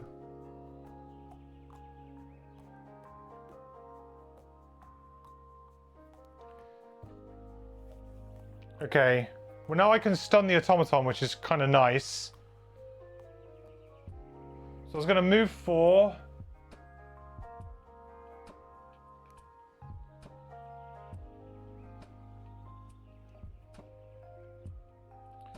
I'm going to stun the automaton.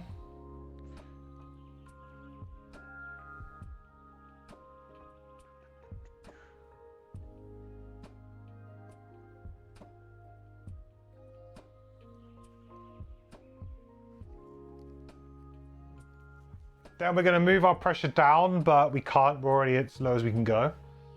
Then we're going to use bronze plating top, which is going to give us regenerate 1 XP and move up 1. So regenerate.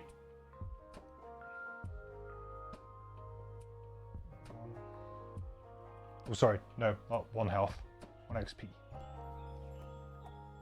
And gives us regular pressure. Okay.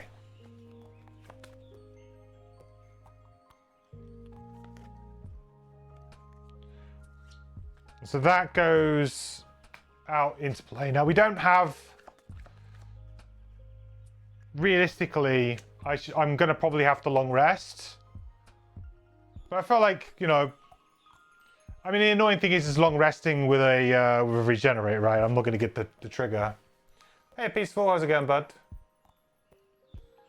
I guess it kind of is what it is. Oh, no. That's one. There you go. Right, so Hammer's going to get 1 up. So I'm going to move to...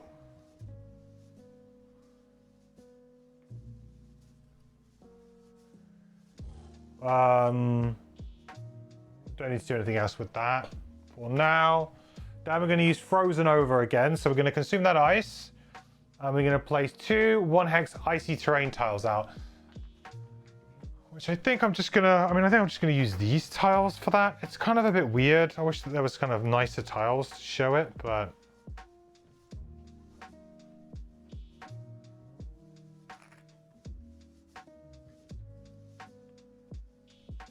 Is that like really clear? Oh, I suppose I should use these actually. They're kind of a bit better, like just clear blue. Yeah, these are kind of a bit weird looking. These better? Yeah, these look better. You can actually see what this is. Where was he? Was he there or there? There, I think, right? No, he was there.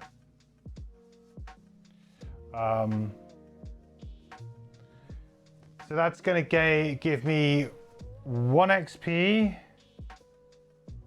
And it's going to apply the brittle condition to the automaton. And then we're going to ward ourselves as well. Which is an interesting mechanic for this character, right? Okay, so stun wears off.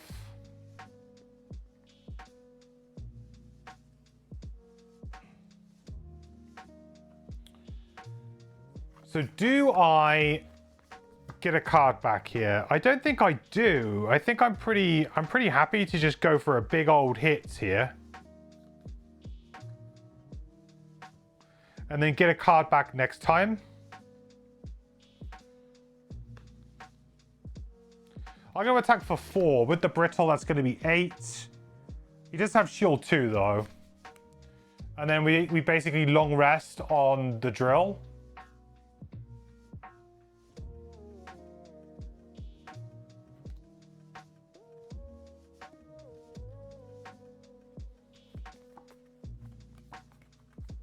And then the drill can finish off with ancient drill next time and we just tank for a round. Okay, yeah, I like that. So I'm not going to get a card back. I'm going to try and recover a little bit of health here, I think. So we'll go long rest. Gonna do the tanking. And I guess we try and go for a reasonable hit here.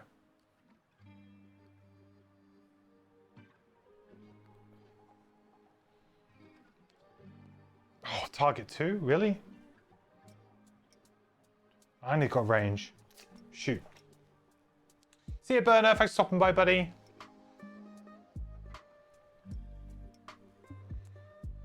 Right, so first up we're going to do Encased Punch. So it's going to be an attack 3. Add +1 of the target is occupying icy terrain, which it is, so it's going to be 4. So we're going to attack for 4.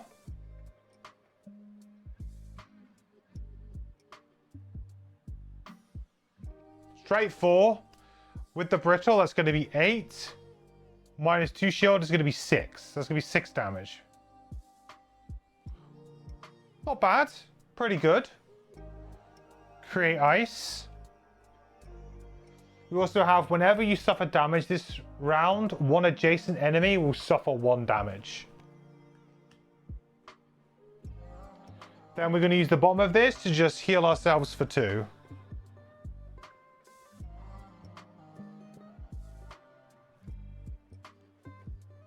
And create earth.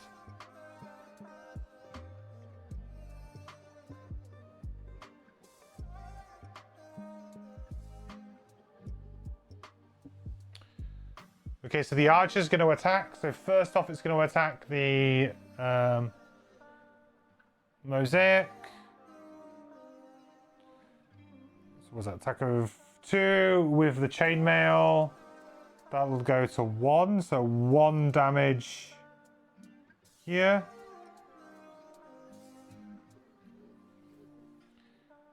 Then we'll attack the Frozen Fist. The +1, so that would be 3, but with the ward, that would make it go to 1. With the chainmail would be nothing, so no damage. But we lose the ward.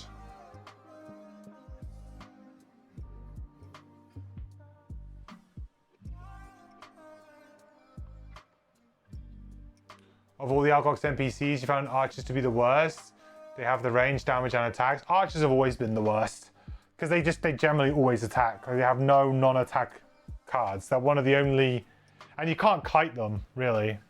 This is probably one of their worst abilities though, because if you're not in range, then they just sort of sit there, and it's a pretty naff initiative as well. So it's a pretty. This one's a pretty workaround type ability you can usually get away from. More. So this guy's going to attack the fist. -2, we'll take that. So that's 2 damage. With chainmail, that is only 1 damage.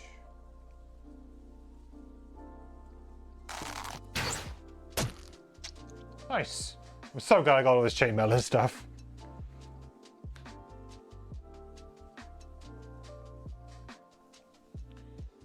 Psych 2000, thank you so much for the follow. I hope you're doing well. Don't know how to pronounce that. We're going to go Pajusk. Thank you so much for the follow, dude. Hope you're doing well. Welcome to the quest.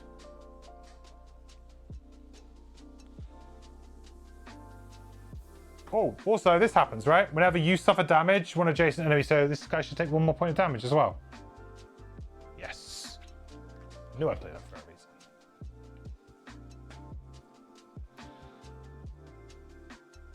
Okay, so we heal up 2. We get all of our charges back. We'll put that in the bin. Whenever you long rest, I may increase or decrease. I'm going to increase.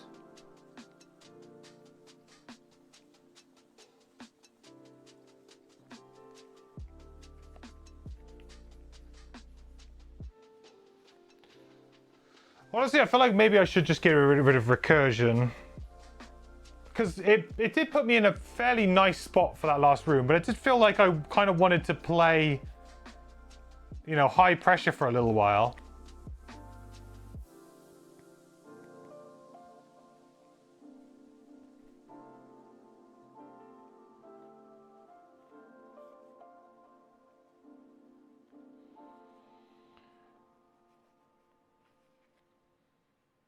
But it's just a very, like, just all-around okay card, you know?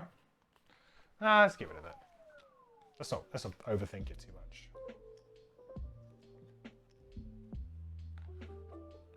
Let's not overthink it too much, shall we?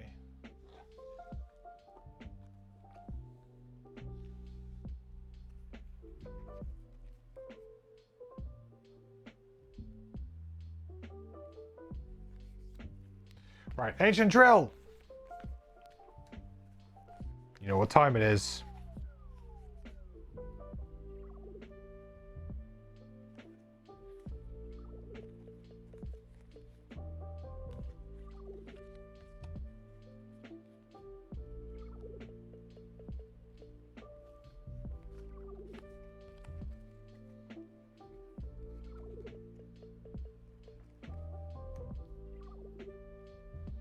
I'm going to do it with 25 and we'll go big damage.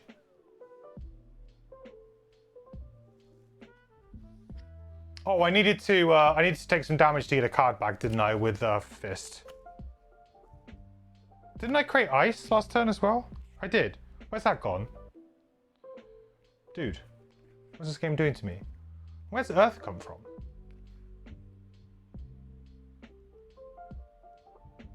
Oh, because I healed. I just forgot to add the ice.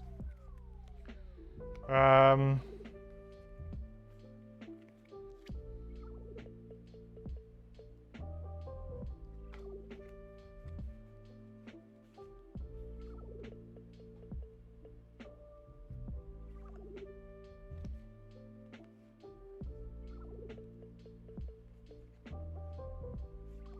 think we'll get voice from below back.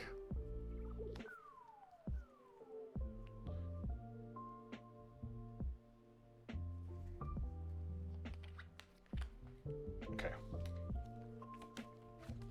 Did Drill just complete the battle goal? Suffer damage from an attack in the same round you long rest. Yes. Good catch. I'll get rid of this one. So we'll turn that over. We've done that. You're right. We did do it. Good catch.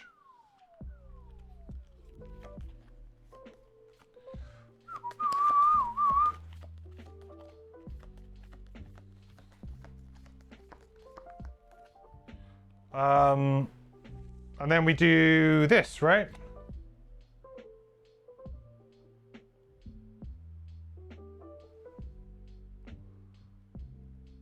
On annoying initiative, do I do it on 22?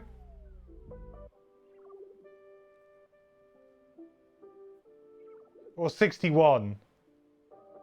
61.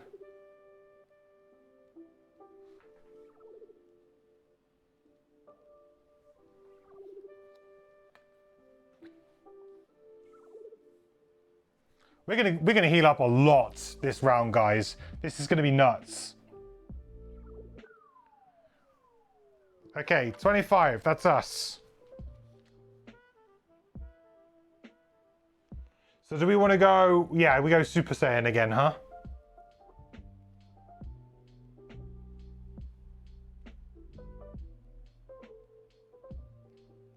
One.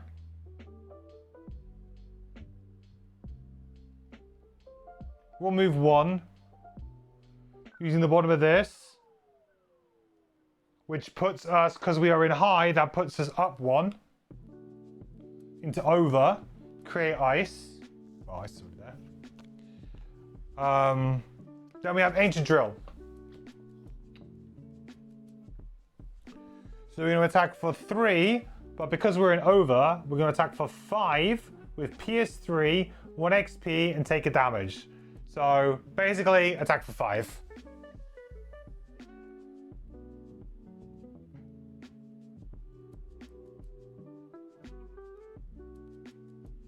Six, boom. Down he goes.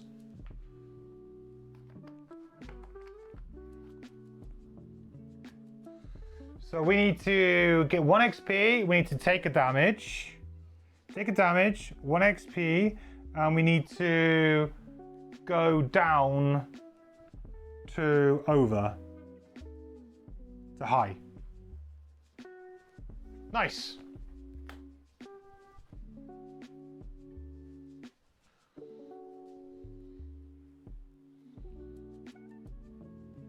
Killer.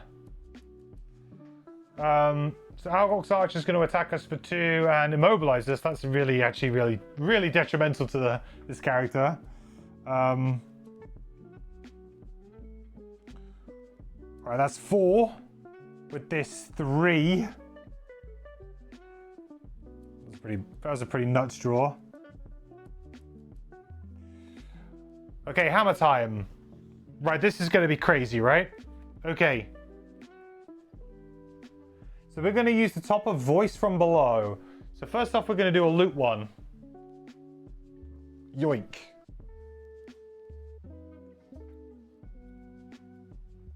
It's going to get us a hide. Cool. Then we're not going to use the earth here, but we're going to get this, which is add +1 to all of your heals targeting you this round. And we're infusing earth at the end of the round. Great. Then we're going to use the bottom here. So we're going to heal 2. We're going to consume ice to get a bless. We're going to consume earth to get +2 heal and 1 XP. And because of this, it's actually going to be a heal 5 rather than a heal 4. So we're going to heal for 5. Did I have regenerate? I probably should have gained 1 from a regenerate there too, right? So 1, 2, 3, 4, 5. Plus the bless. And 1 XP.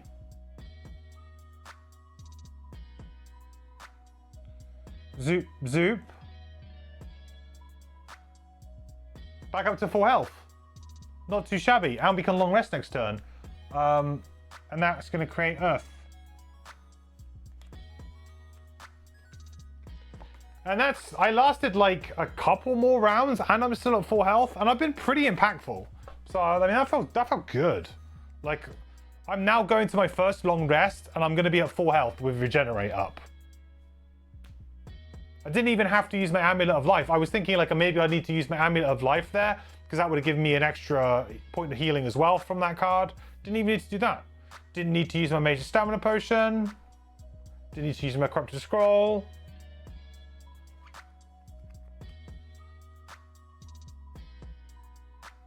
Still looking pretty good.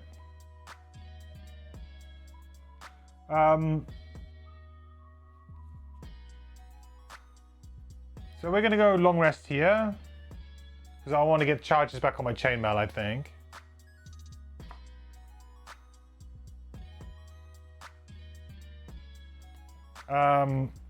Well, annoyingly, we can't do anything. I say we can't do anything. We can do something. We could use Steam Armor, which is going to be pretty nice.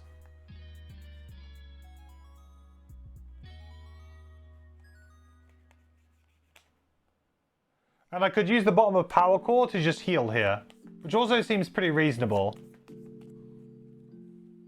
Maybe this not attacking thing on Drill is actually a real possibility, guys. Because it feels like I'm kind of doing it.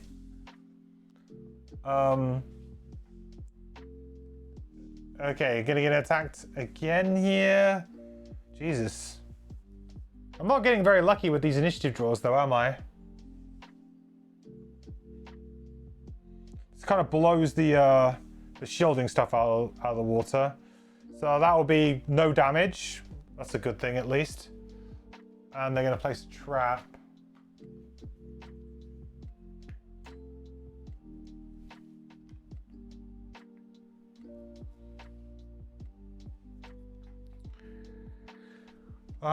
Sure, so I was gonna shield up here for 1, which is gonna get me 1 XP. It's gonna move me down a notch. Create ice. Then the bottom half of this, I'm gonna use the bottom to do a heal 3 self. And because I'm in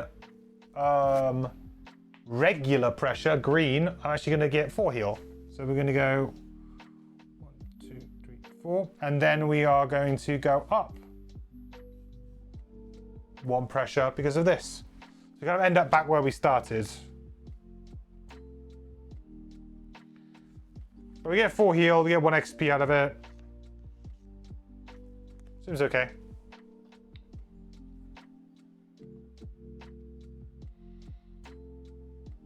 Right, let's reset this and this.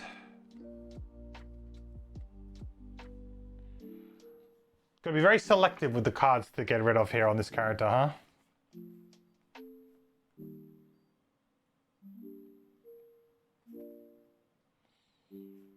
What was the card that just didn't feel that good? There wasn't really any, I'll be honest.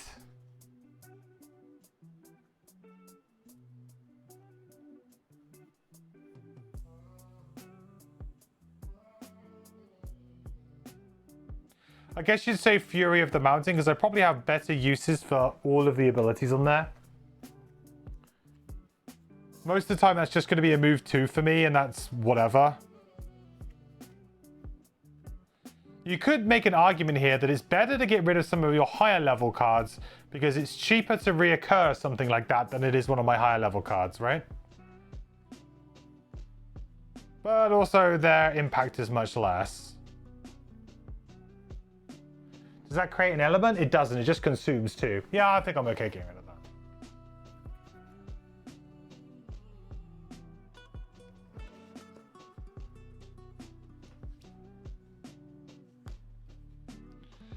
Okay, we need to think about opening a door, don't we, really? Kill this guy, open the door. I feel like Frozen Fist should be the one to open the door, and maybe I just kind of kill this guy and maybe look to long rest fairly soon. I feel like I've somehow run out of loads of cards. I guess not, I just kind of ended up having a couple of missed rounds, didn't I? I feel a bit thin on the ground with my drill already, which is a bit weird. You have a horrible character goal, loot 8 lumber cards. Even with the additional loot option, you're barely pulling any. It feels like playing a gacha game. I had the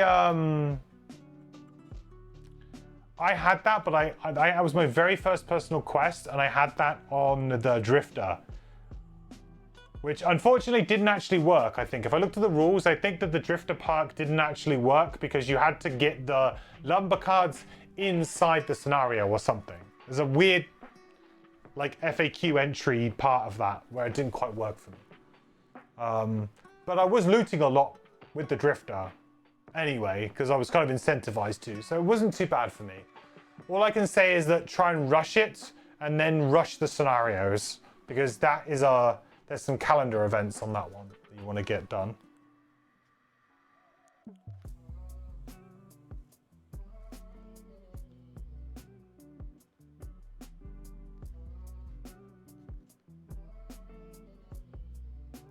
What am I in right now?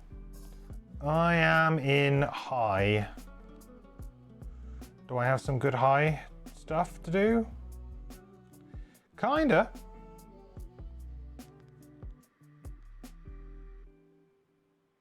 I can stun him. This is pretty good, actually.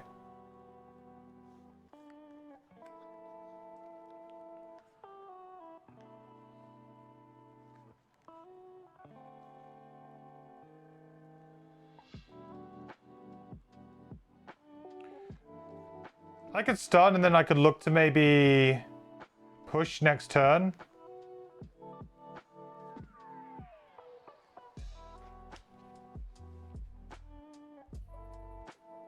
And then we go and open door number 2 with hammer. I like that. Because that's going to give me an additional point of movement right there. So what's a good... I mean, I've got ice, right? I mean, I've got ice. Got all that ice. So naturally, I felt like, well, frozen over is what I really want to do, right? 1, 2, 3, 4, 5. But I think it's a relatively small room. It is. I have to wonder if they just put enemies at the back of the room, how impactful could I really be with that ice?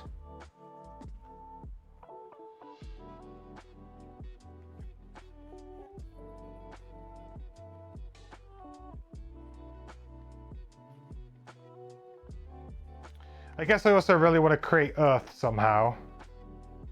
So maybe we look at creating earth instead, because it's more consistent.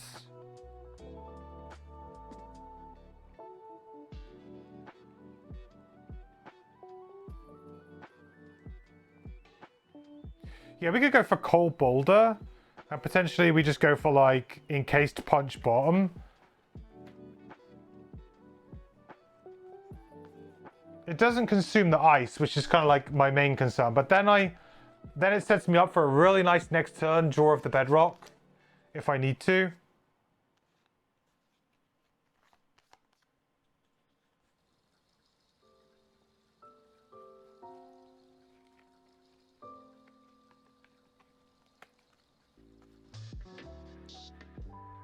Or do I focus more on just creating ice to then set up frozen over or a big attack or something? It's tough, right? Because like the turn of the thing is that if I try and put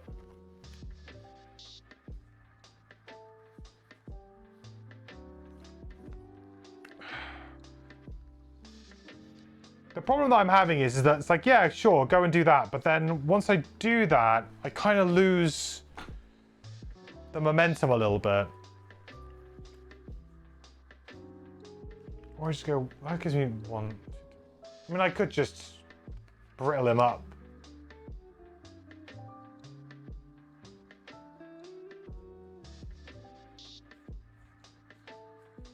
Could just brittle up the archer. But the archer's gonna die so easily anyway. Oh, screw it, risk it for a biscuit, huh? Let's just hope that we've got like, I've got to move 5.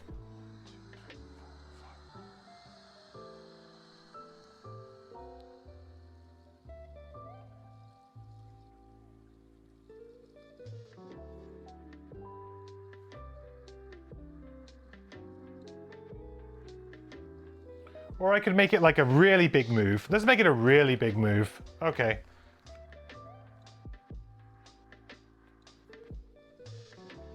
I feel like with this character, maybe I just need to like just go for it and then we can get cards back, right? So we don't need to worry about like too many things.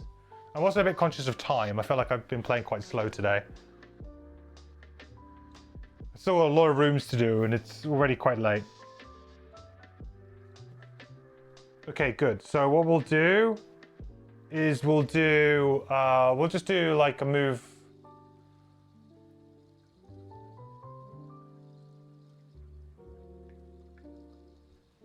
We'll do default move 2 with bronze plating, and then we'll use electrical discharge.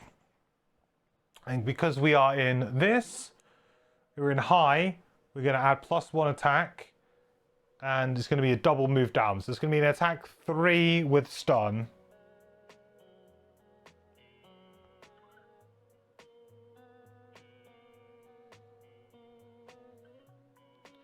So it's 2 with stun, and we're going to move down 2. So we're now in low. It's fine. Guy's stunned. Need dramas.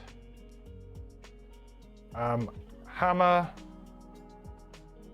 So we're going to consume this ice, I think, because we'll make it a move 6 and gain an XP here. So we'll move 6. So technically 7, because this gives us +1 movement because of the sure footing, so...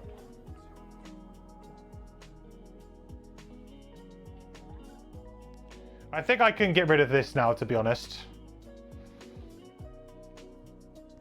We're not going to be going back there. We ain't going back there.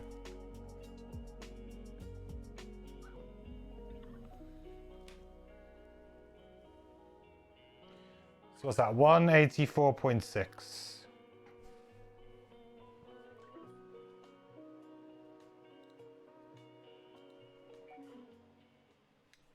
The collector's voice crackles in again.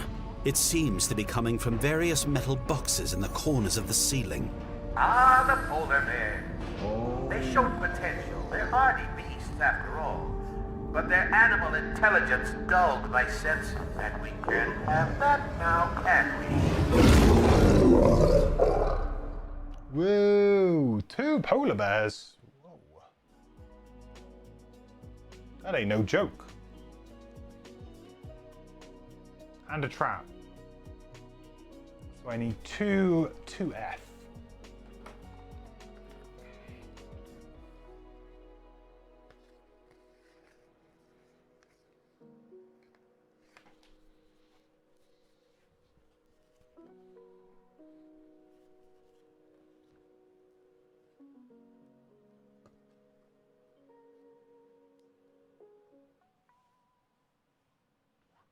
All right, what's going to be the best way of doing this? Probably just bring it down a little bit.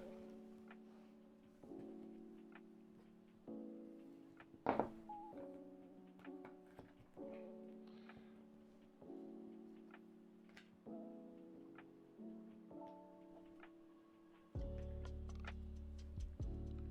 guys can kind of still see him over here.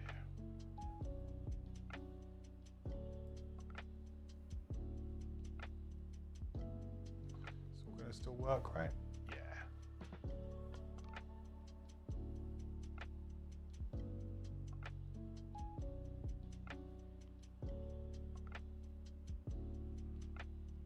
That's all good. Okay. So 2 polar bears.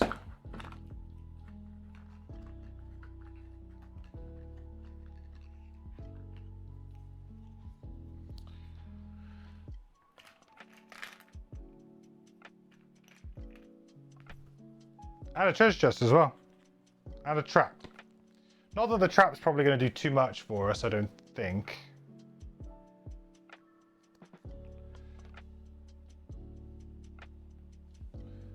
Oh, 1 and 4.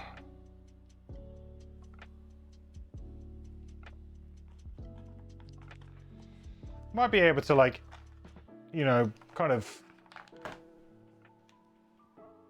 use the trap in some way. We've got a bit of push.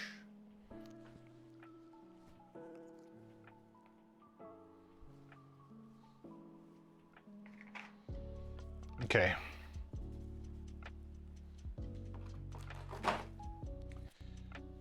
So that was 1, 2, 3, 4. So we got 3 more movement left. And we were going to create some some icy terrain, weren't we, potentially? Do I want to take some damage here is the question. I mean, I've got plenty of armor, right? Do I want to just go up to them and just place the hexy terrain on top of them?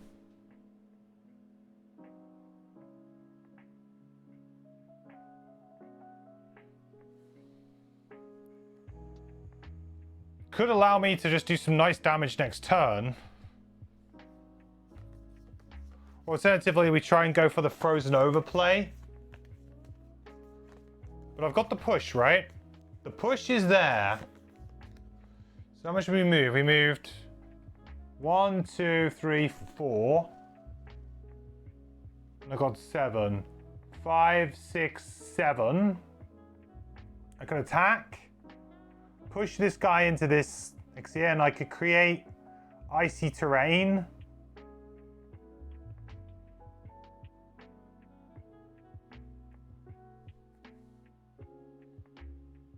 That seems reasonable to me.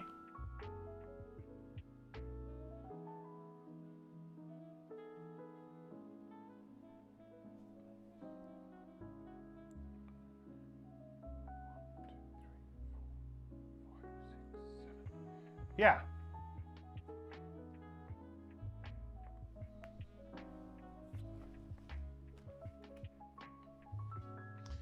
So we'll use Frost Eruption. So we're going to attack for 2 with push 2.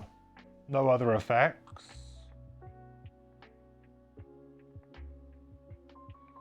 So it's just 1 damage to number 4. And then push 2. Nice to make use of that. So that's going to be another 4 damage.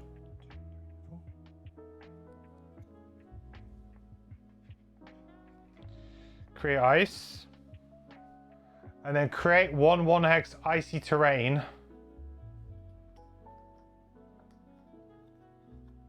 Just appears to have doors in front of me.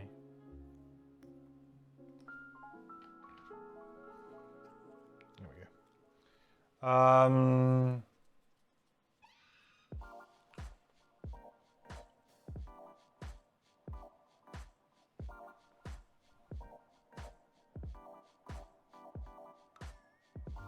mean, they both can get me anyway, right? Regardless of where I put it. I think I'll put it there.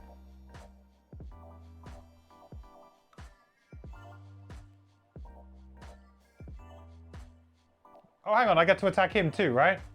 I should have drawn another attack modifier on the other one. Yeah, I forgot it was a 3 thing. Sorry, I should draw again. There we go. So it should be 2 damage to number 1 as well. And technically a push as well. I don't know if it makes much of a difference.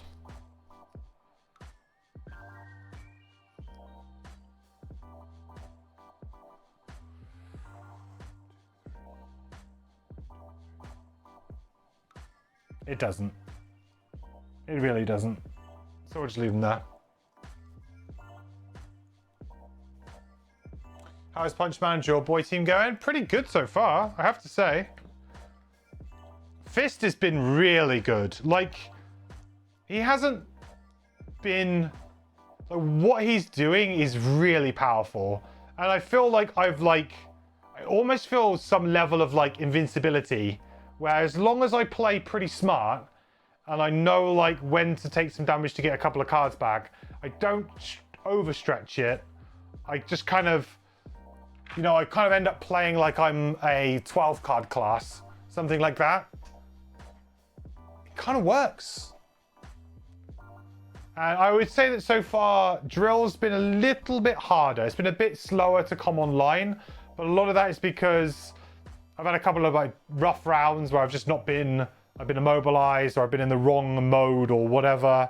So like the XP gain has not been quite as good, but generally they're both functioning pretty well. And actually look like they could be quite a powerful team if I can kind of consistently hit a good level. How was my break from streaming? From streaming Frosthaven was good. Yeah. Yeah, it was good. I needed some time to like have a bit of a breather from Frosthaven, and I'm glad to be back. These new characters so far are really interesting. So this could be a really fun pairing, I think. Not that any of my other pairings haven't been fun, but you know, this could be one of my most fun pairings.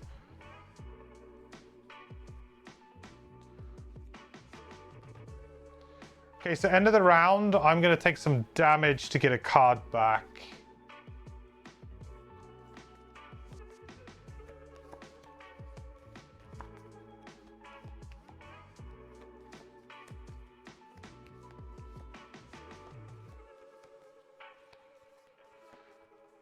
There's an element of me just wanting to take Cold Boulder because I want the move 4, but there's also an element of me taking Frost Eruption because of the ridiculous heal 4 bless crazy stuff I can do with it. Like, it's actually insane. But a move 4 at this point in time would be pretty good. I mean, I have the Major Stamina Potion, so I can get the move 4 back at a certain point if I need it, right? Let's do that. Let's not take the movement because we've always got the stam if we need it.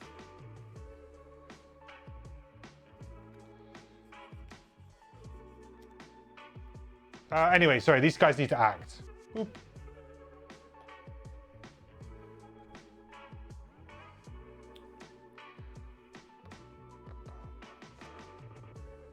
So nothing and +1, but with a shield 1. So we're going to take 2 damage on hammer. Not bad at all.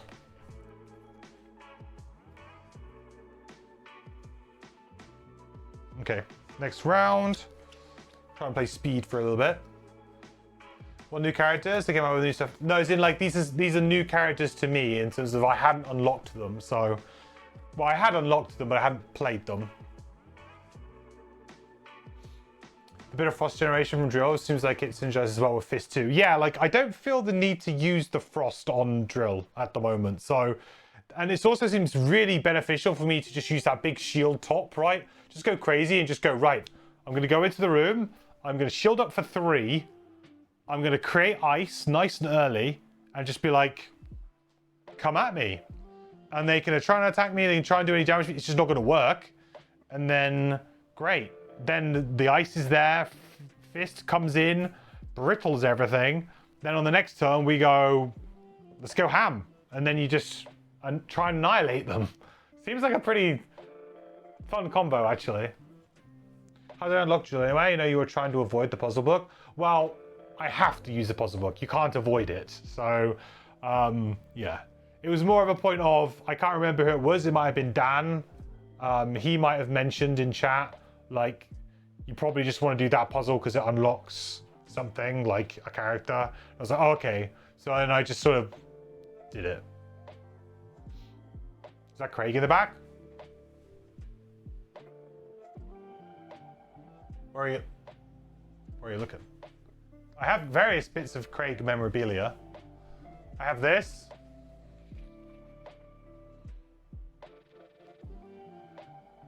Which I got from PAX Unplugged, which is a little crack heart headband.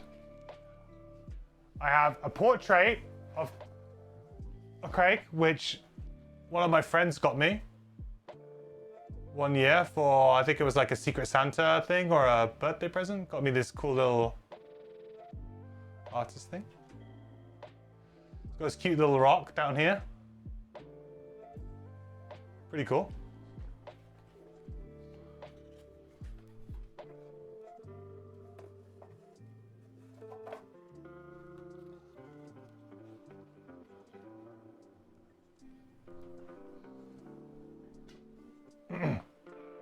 Oh, the miniature on the board?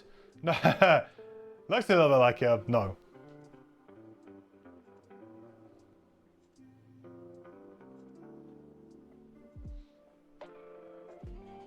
Hey, Oxy, is this Frosthaven? It is. This is Frosthaven.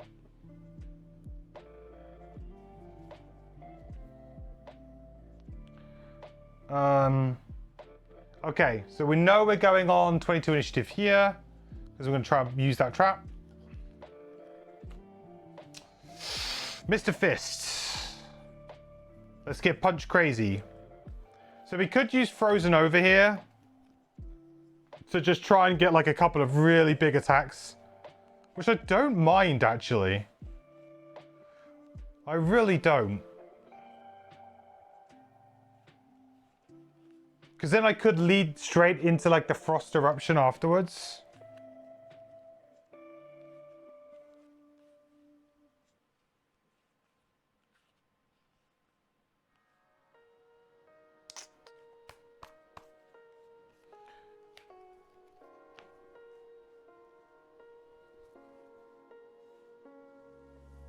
I think the polar bears can go quite quickly.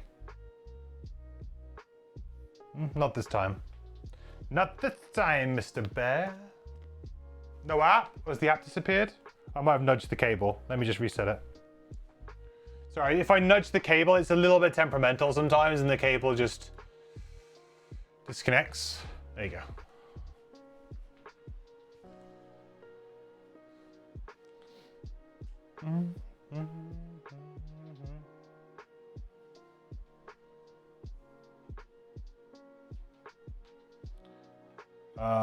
All right. So, first up, we are going to use the ice, and we're going to use Frozen Over. Create 2 1-hex icy terrain tiles in adjacent featureless hexes. We're going to be zooming.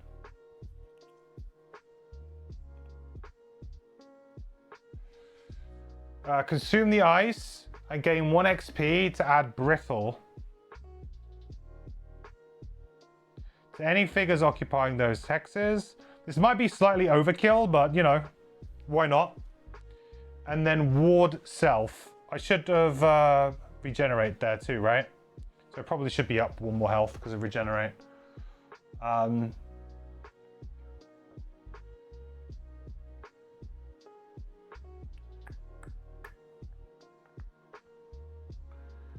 Then I'm going to heal 2. I'm going to heal myself for 2. 1, 2, and create earth. Back to that.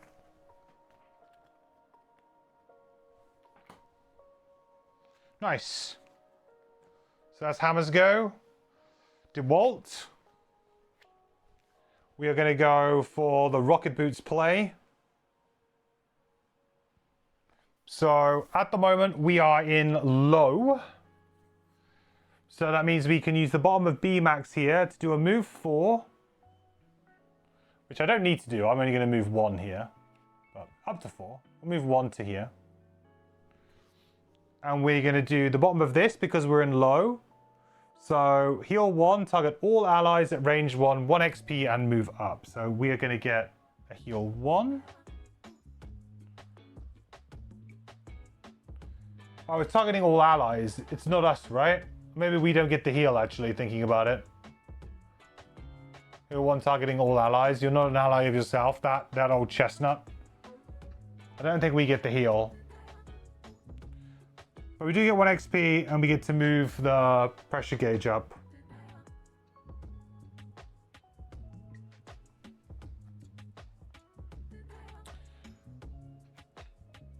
Bit of a shame. Would have been nice to get the heal there.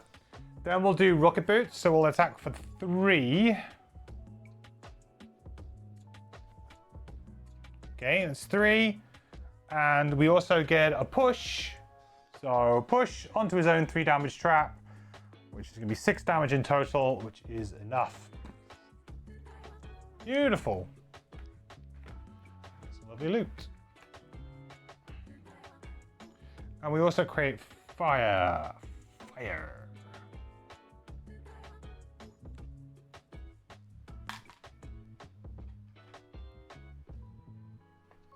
You guys remember Beavis and Butthead? I haven't watched that in years. They still make that show? You gotta think that they don't, but... Ooh, we're gonna be taking some damage.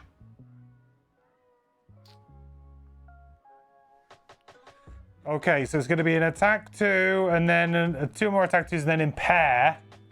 Which means we can't use items, which may be quite bad for the chainmail here. Okay, so Polar Bear number 1's going to attack us for 2. No damage. So that means that the ward doesn't trigger either, right? So the ward's not triggered, nothing's happened. So the next one we're going to get attacked for 2. Again. That's -1, so that's going to be 1 damage.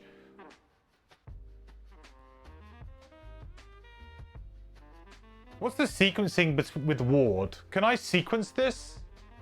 Or do I have to just like, okay, the ward just happens?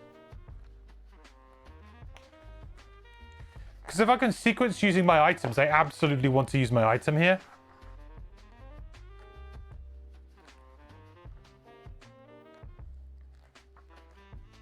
I would presume I would use my items first and then ward would apply after.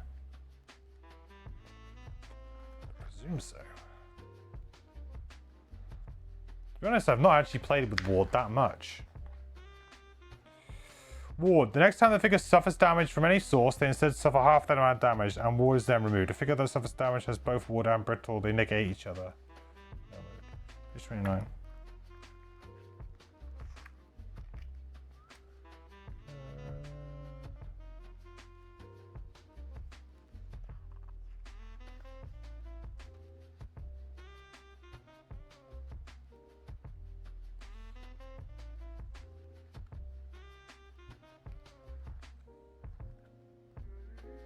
I'm going to say that I use the item to negate it, right? I'm pretty sure that's how that works anyway. So that means we've taken no damage from bear number 1. So now the second bear's going to attack us, but we aren't impaired, which means I can no longer use items. So, till the end of my next turn.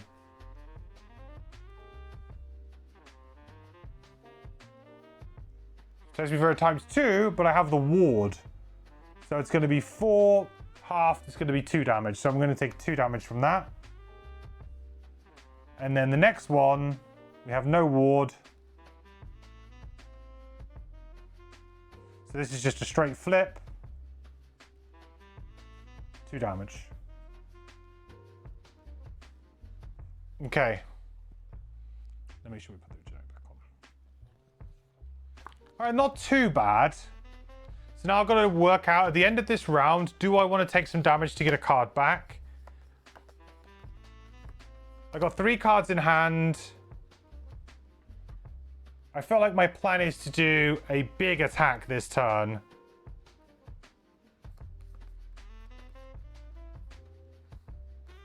What were the 2 cards that I played? Frozen Over and Voice from Below. I would quite like Voice from Below next turn. I don't want it now, but I want it maybe in the next turn.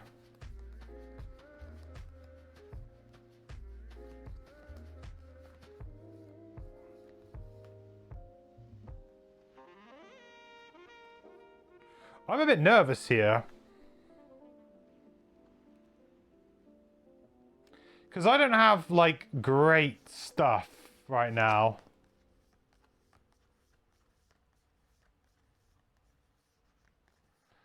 Could I have used my major stamina potion back to get something interesting back? Not really.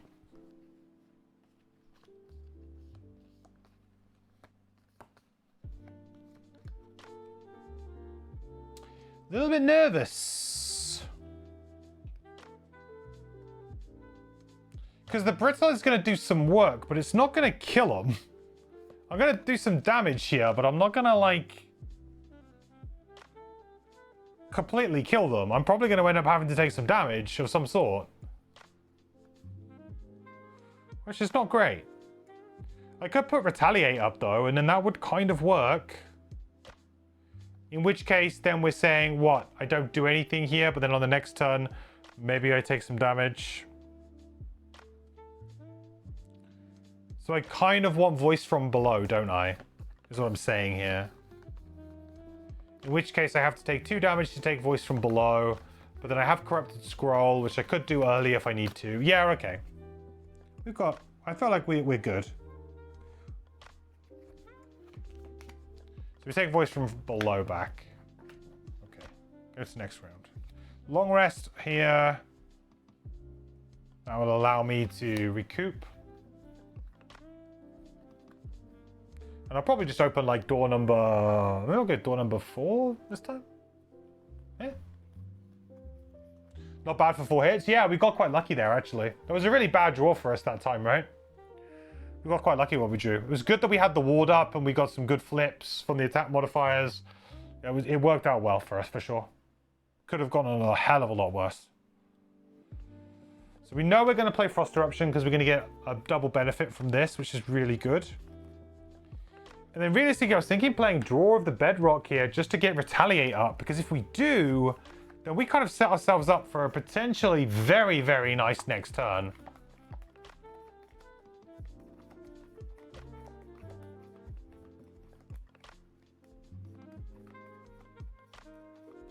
I get 1 XP from the Immobilized too, not that that will really matter, but...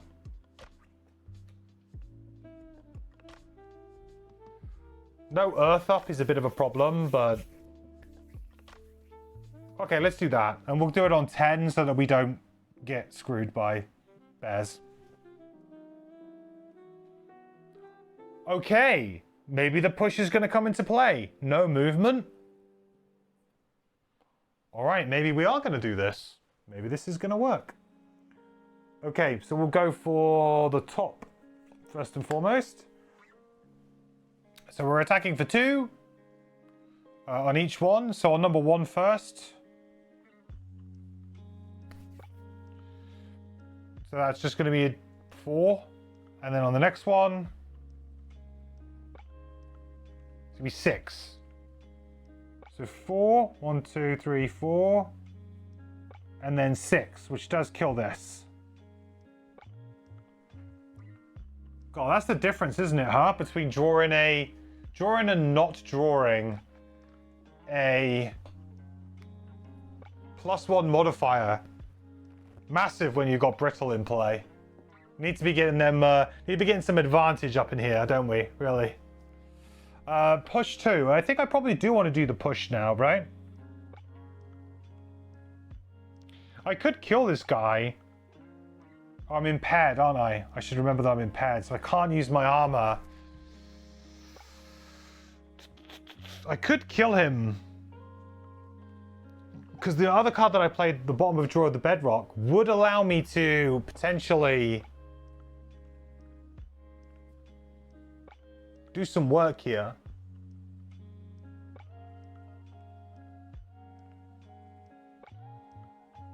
It will kill it because of the retaliate, right? After attack number 2, it will die.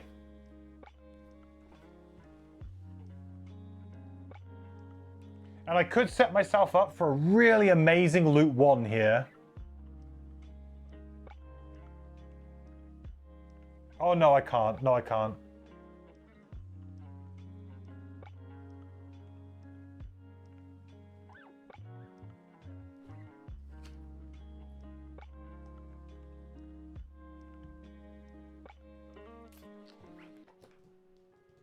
Risk it for a biscuit? What do you think, chat? I mean, I've got plenty of health, right? I've got 8. I've got 8 health, dude.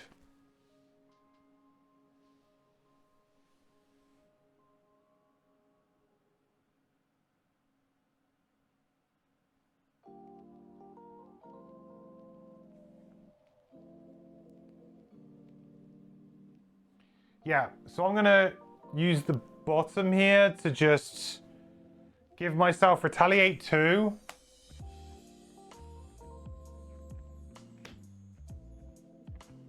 And I'll consume the earth. Why not? To get an XP while we're in, while we're at it.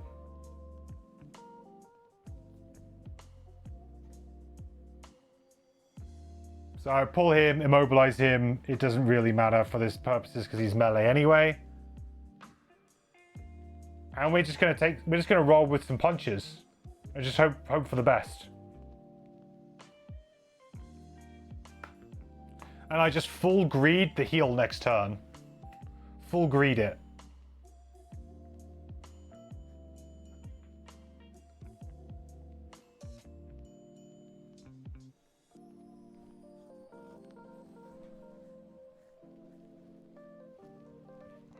A full deck! A full deck! Dude! Is this even shuffled? I swear I flipped the ×2 from the enemy in the top like 2 or 3 cards every single time so far this scenario. That's crazy. What's that, 5 damage?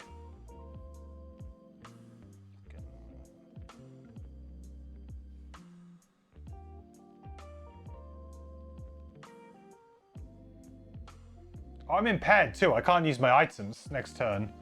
Actually, that kind of blows. But he dies to retaliate.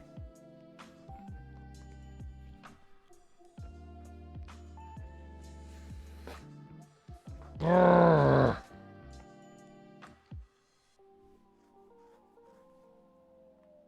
7. How much did I do?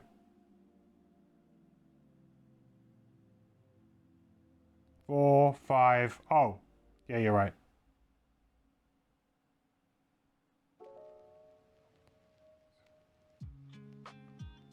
So I got 1 health. 4. Yeah.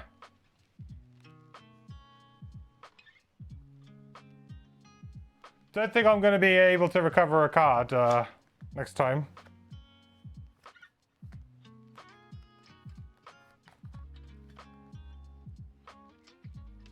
Oh, I'm not going to be able to heal either because of the...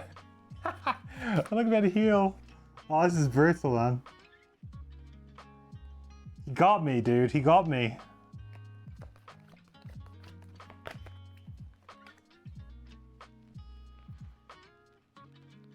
I'm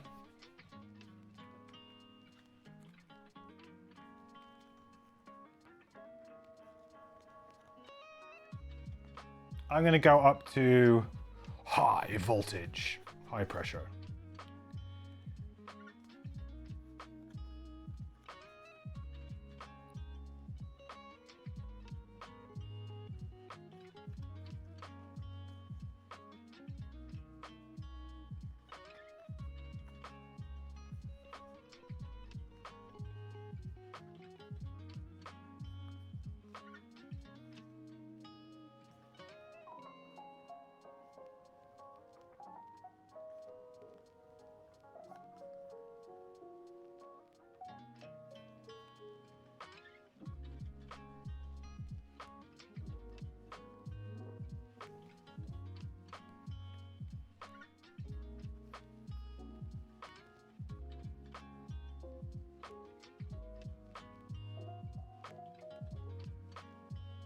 I don't know what card to get rid of here. I feel like getting rid of bronze plating because it's just not going to do as much as I was thinking it was going to do.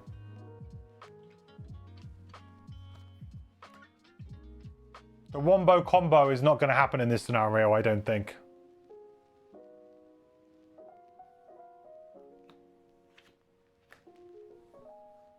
Wow, I kind of got screwed there.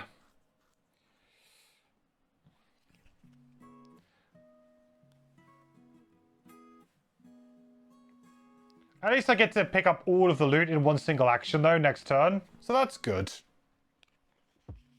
Every cloud. But being impaired, not good. It's not often that impair really screws you, but it really screwed me that time.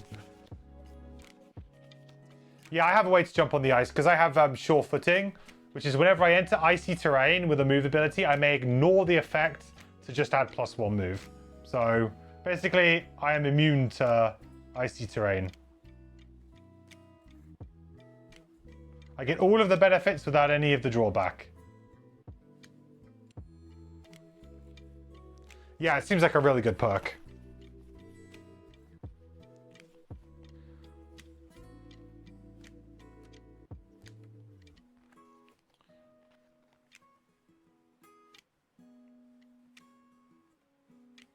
We're just going to rocket boots into the next room? I mean, we're in a good position to rocket boots into the next room, right? Yeah, we really are. As long as they're not immune to stun. If they are, then GG.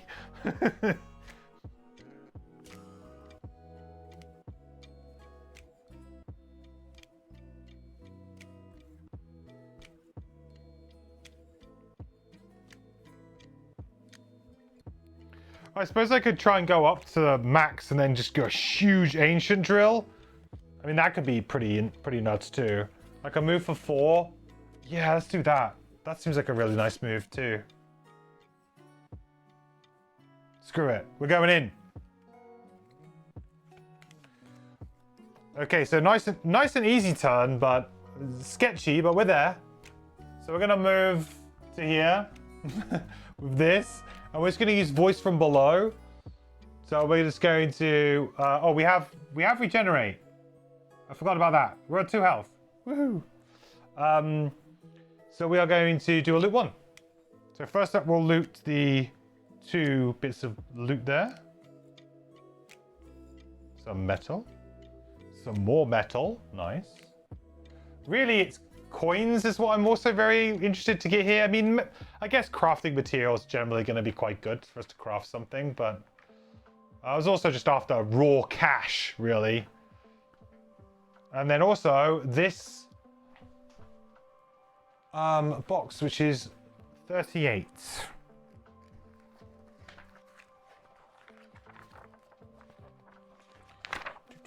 Do 38. Gain a random item blueprint. Whee! 2 in 1 session, huh? Who would have thought it? Who would have thought it? And this time I'm going to remember to draw it from the blue. From the blue cards.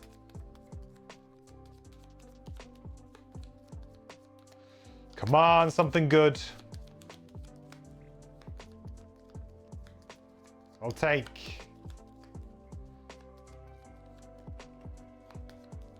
take a head slot item or a hand slot item. Let's see it. Okay, that's none of those things. Rust powder. During your turn, place a character token on one normal or elite enemy within range 3. That enemy gains -1 shield for the scenario. Ooh. Hey, that's pretty cool. For a small item, that's actually pretty neat. Although it's the kind of item that I don't know whether or not I would ever make. You know, will I ever craft this? I don't know. If I just gained it, I'd be like, cool, yeah, straight away, I'd use it immediately. Seems good. Cool for a boss. If the boss has a shield, yeah. A lot of bosses don't have shields, right? They just have like ridiculously big health pools. But saying that, I haven't actually fought that many bosses in Frosthaven. I seem to have avoided them somehow. But also just like generally quite good for like automatons and things like that. Like they have a bit of shield. Kind of just takes the edge off. Yeah, I feel like the problem with this item, and this is a problem with a lot of items, I think I've said it before about Frosthaven, and the problem is with Gloomhaven too, is it's also with the mode of acquisition for items as well can sometimes be a problem. Because like, that's an item that is like, yeah, it's pretty cool. If I just got that in that chest randomly, would the game be suddenly wildly broken and crazy? Probably not. If I owned that now, would the game be really wonky and mad? Probably not. Would I use it? I probably would equip it and use it as one of my free small items. But now it's probably going to go back in the pile and I'm never going to use it because I'll forget it's there and I don't have a good situation or time to use it unless there's a very specific one. So it's just a shame that items like this is actually a really cool design item. I really like the idea of it. I think it's really cool. It's just a shame that because of the way that I've acquired it, I don't feel like I'm probably ever going to craft it, which is a shame. Because it's a fun little kind of niche item that if you had that in your arsenal, maybe you didn't bring it to every scenario, but maybe you keep it at base and then you bring it in for certain scenarios when you notice what enemies are in it. It's a fun item, fun sideboard item, but probably not one that you're going to go out of your way to craft though, unfortunately.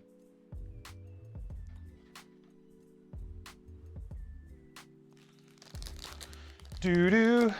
All right, so DeWalt, we're going to bust in door number 4, which may not be the right order of doing things, but YOLO, I'm there, so.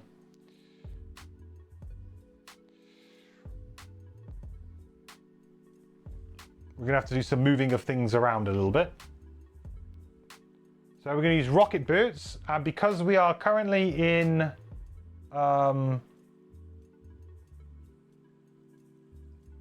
medium.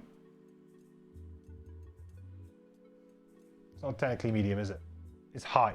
Because we're in high, it's going to be a move 4. Right, move 4.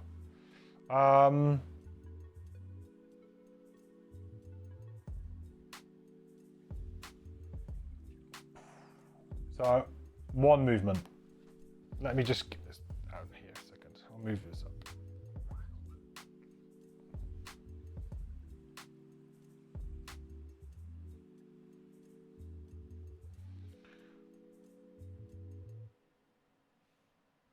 Oh, is 4 locked? Can I not open 4?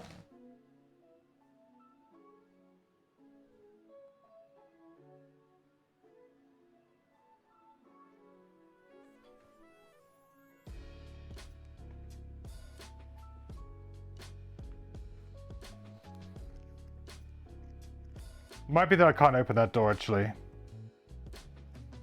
Didn't seem to imply that I couldn't. Oh, it is. Yeah, it is. Okay. All right, well, I guess we're going back the other way. That's more unfortunate now, because I probably don't have a decent turn, but I guess it kind of is what it is.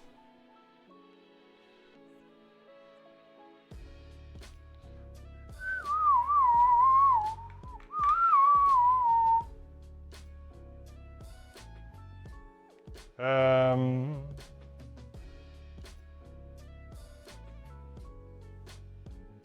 guess that makes sense. I was just probably going to walk into the boss room then.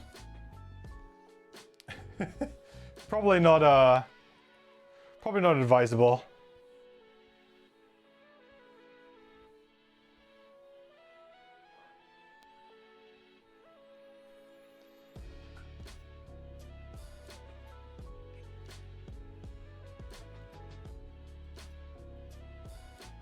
We're at 77.2, right? Yeah. Willful lurkers. They have an abundance of stamina and intelligence, but accompanied by such willfulness. When I tried to drain their energy, their psychic power nearly tore me apart from the inside. Horrible creatures. Ooh, crabby boys make their return.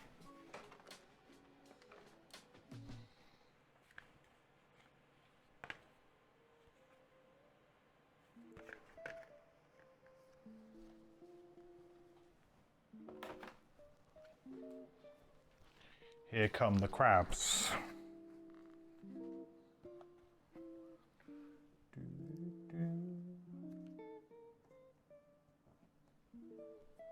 Is that right? Yep. Looks a bit funky, but it's right.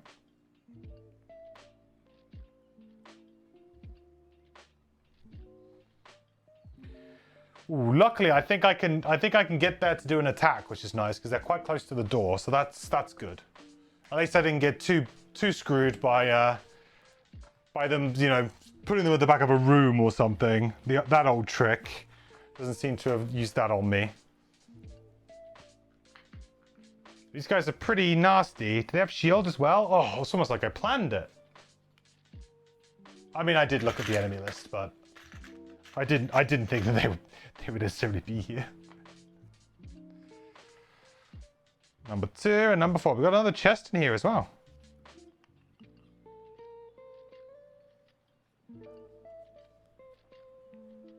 Which is pretty neat. In that corner there. Yep. And another little trap. This person likes putting like one trap in each room. This is like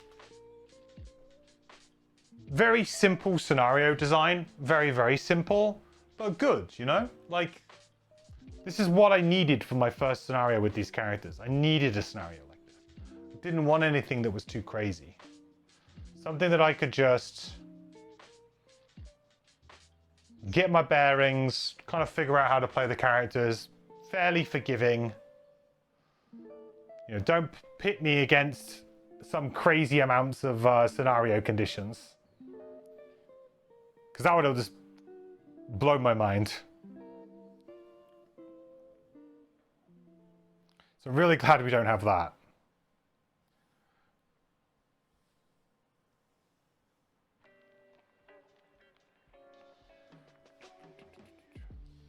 Boom.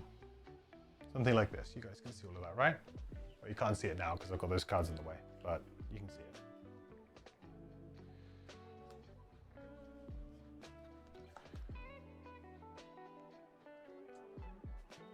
Okay. So we've got one more point of movement, and then we got Ancient Drill as well. So maybe we can move to here. And then we'll do Ancient Drill. So we'll do an attack for PS2, 1 XP, and move it down. Doesn't really matter which one we do it on, right?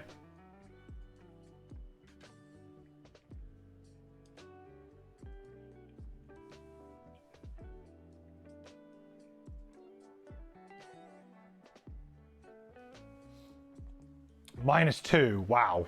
Okay. So it's going to be 2 damage to... Let's do number 2. 2 damage to you.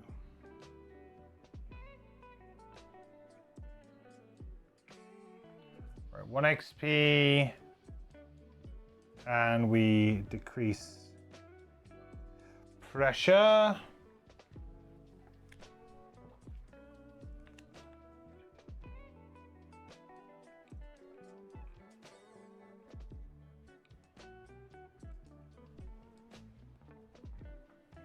Okay, these guys are going to shield up and make earth.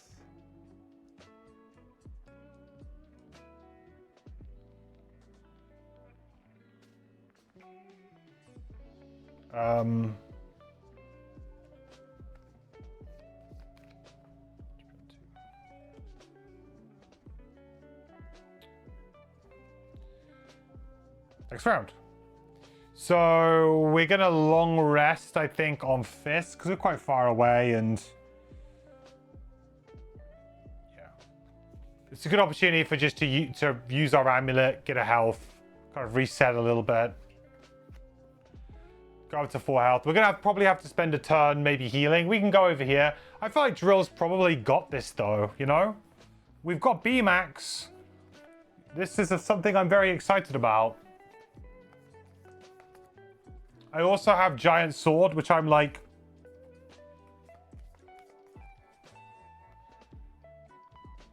Oh, I got rid of Bronze Plating. That would have been insane right now. I could have attacked for like a ridiculous amount this turn. Every time I say B-Max, you hear B-Max. Beam. Beam. Isn't B-Max the name of that robot from that Pixar film? I haven't actually seen it, but I recognize it. B-Max? Baymax?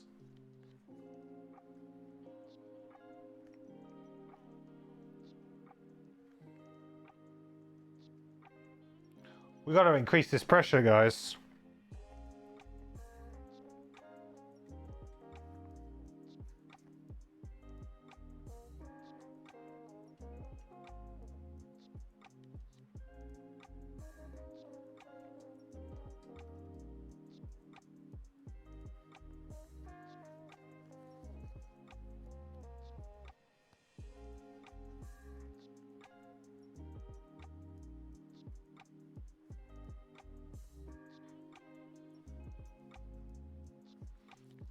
Attack them both for 4, maybe? Problem is they do have shield 1 on them, right? I want to use my giant sword, really.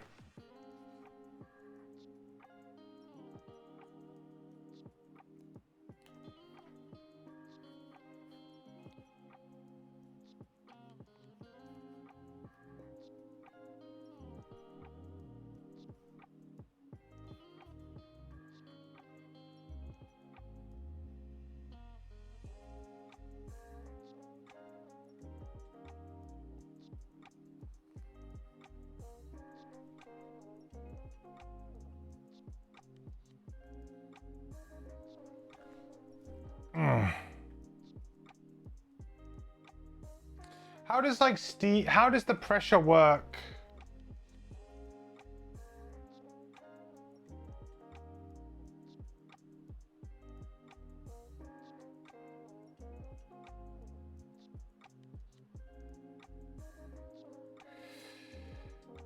Like, I'm presumably pressure works the same as elements, right? So I need to, like, for example, on this card here, I couldn't say, okay, I'm going to decline the move. Like, so I'm going to take the bottom action, I'm to decline the move, and then I'm going to get the pressure up, right? I don't think that works. I think I have to perform the action in order to get, like, similar to elements, right? So in order to get this fire, for example, I would have to have moved. Which is why when you get immobilized, sometimes it can really screw you over. That's kind of what I'm thinking here.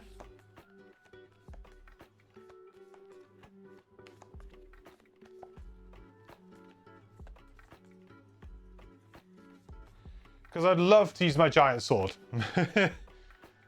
Oh, baby, would I like to use my giant sword. I think maybe we just have to take a couple of hits and go in for the B-Max.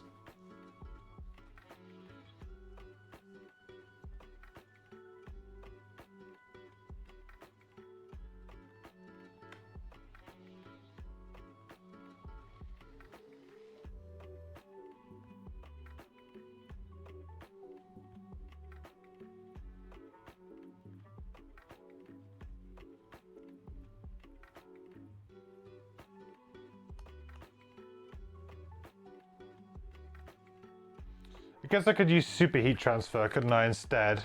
of Steam Armor, and then it gives me Steam Armor top for when I need it next turn, potentially. Yeah, okay.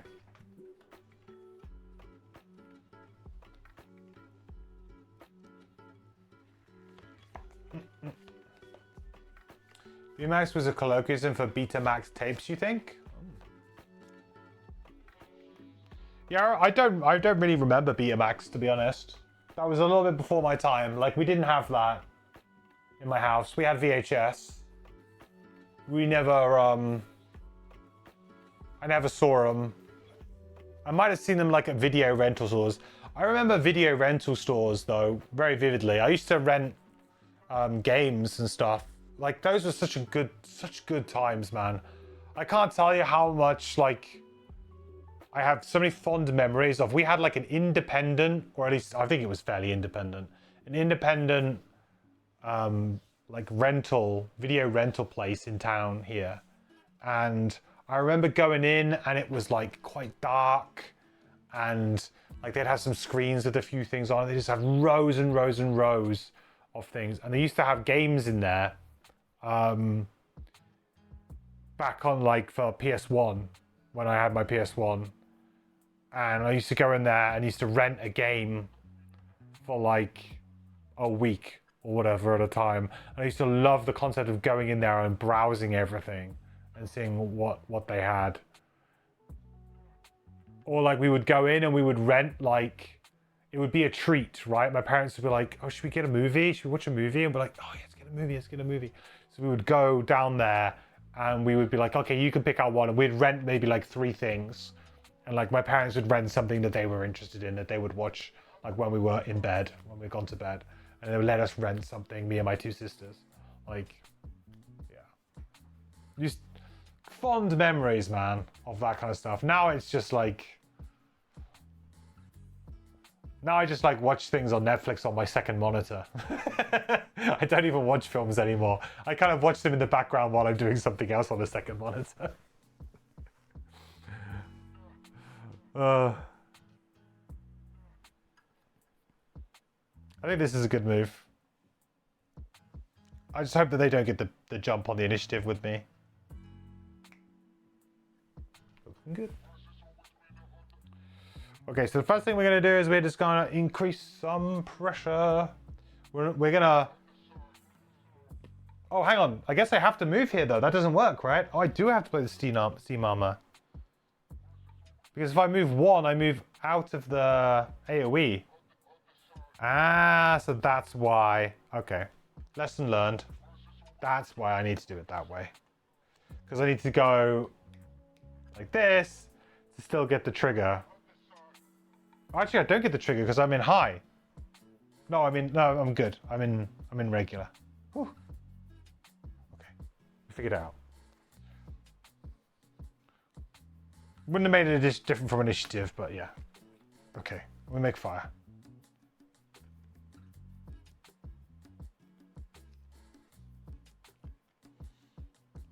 All right, we're doing B-Max for the first time. So we're going to attack for 4, 2 hex AoE pattern. Take 1 damage. We'll do that now. Gain an XP. Boop, boop. And yeah, so we're attacking for 4. On the first one, -1, and the second one, okay, increase, decrease. So that would be, that actually ended up being a really bad attack. 2 damage, and 3 damage. Hang on, what?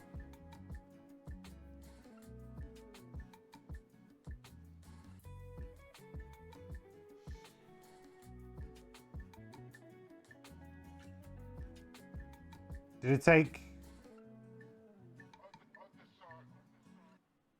Okay.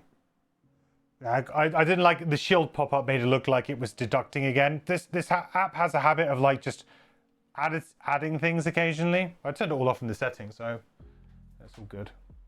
That actually was a really, really bad attack in the end. It ended up being nowhere near as good as I wanted it to be.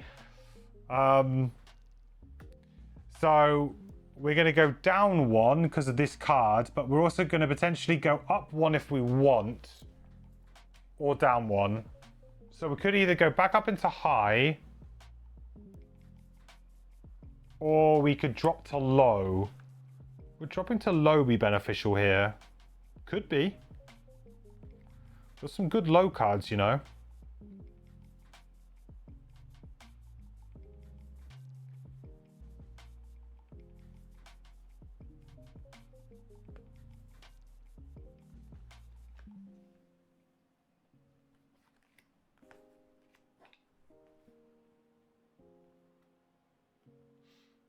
How did the scenario go? We're still in it. We're still in it. We've got one more room after. We got this room and we got one more room after this. But we're doing good. I'm enjoying these characters a lot. We're getting there.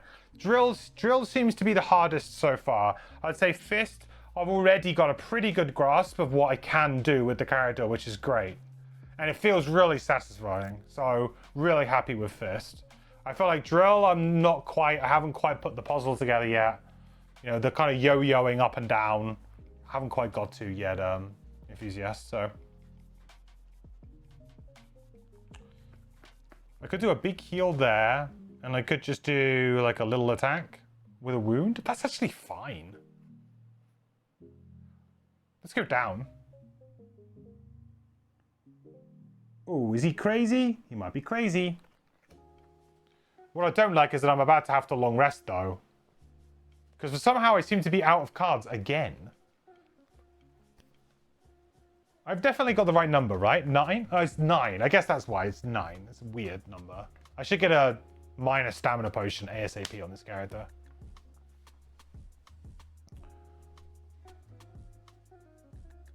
Try and get that up to 10 at least for the first rotation. Okay, so this is not great, I don't think, for me. So this is going to be an attack 1. And they're going to consume this. So they're going to do an attack 1. I have my chainmail. So first one, attack 1, nothing. Second one, with the chainmail, nothing. But we're going to suffer damage. We're going to suffer 4 damage because we have to consume this. So we're going to take 4 damage. That's true damage. Kind of good that we didn't get anything from the attacks, actually. Alright, we're healing. What are we getting rid of?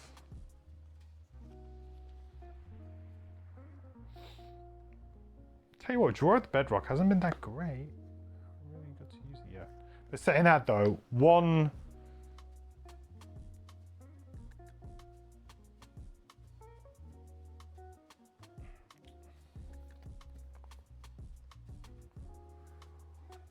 big brittle is all it takes. One big brittle, that's all it takes. I feel like I want voice from below because I want to try and run across the room and just like go spam heal, get myself up to 14.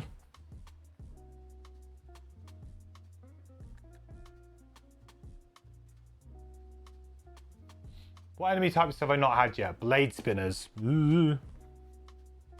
They've got retaliate, right? That ain't good.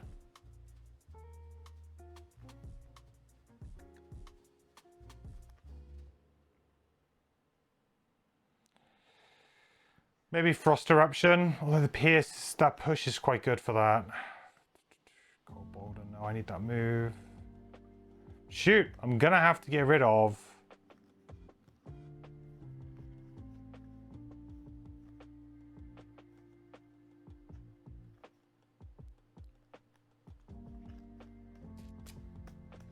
I mean, I can constantly use my move 4s, right? 19 versus 70. I do want an odd 70 in my thing. Then I got 61. Oh, Cold Boulder, but then I don't have any earth. Or I suppose I do have some earth. All right. Horrible decisions to make. Look at the size of this hand now, chat. Any other character I would feel very scared, but I feel like we've probably got the ways and means. Oh, doop boop. Make sure I get that heal off that.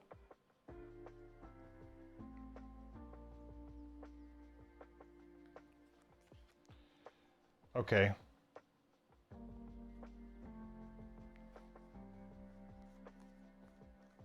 So what's up, fire? I really like this turn. This turn's pretty neat, actually.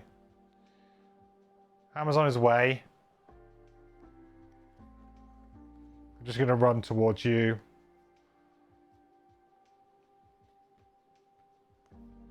Yeah, big heal.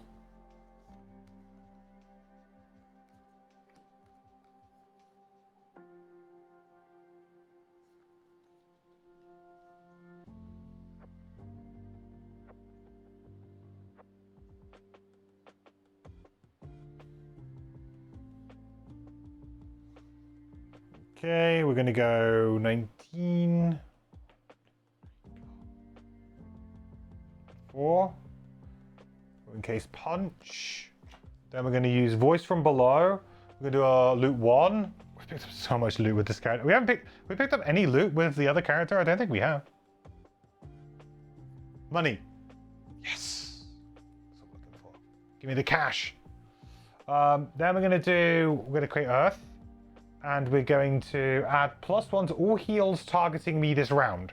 So I'm going to go for an Amulet of Life. So that's now going to be a heal 2.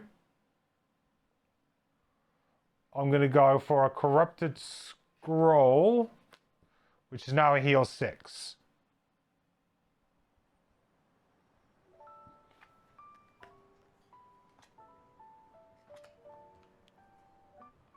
And poison, right?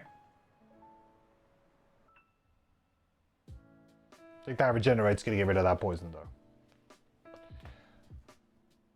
Okay, hammer done. Do I want to use a major stamina potion here instead of taking damage? I'm at full health. I may as well take damage and use the major stamina potion when I really clutch need it. DeWalt. So the first thing we're going to do is we're going to use... Ooh, actually I've got to make a decision here. Do I want to heal for 5?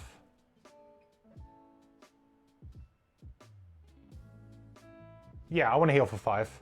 So we're going to use Power Core bottom here. And because we are in low, we are going to get 5 heal and 1 XP.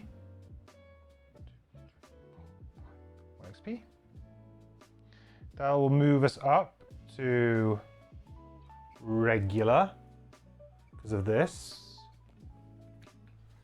Then we're going to use super heat transfer and we're going to consume the fire.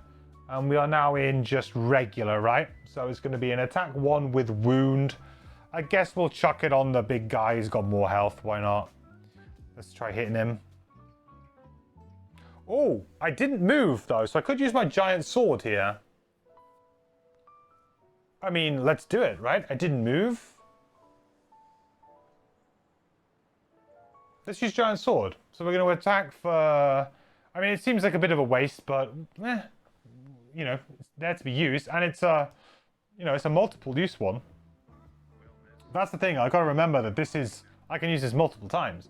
So let's attack for 3, and I guess then we'll go on this guy, because if we draw like a ×2 or something, it could kill him with the wound. Flippy!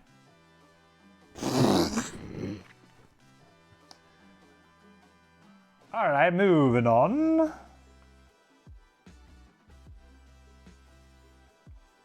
Moving on. That will increase, though, my pressure up to over. We may have to short rest.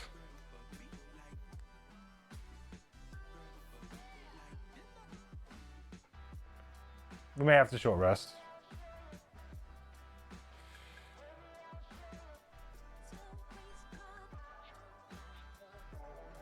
Oh shoot, is he gonna do that horrible attack again on me?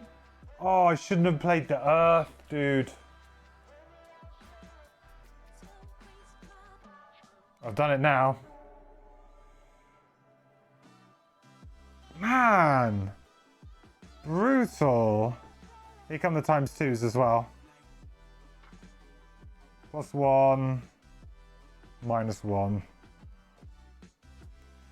So that's 3, 4, 5, 6, 7, 8. That's 8 damage.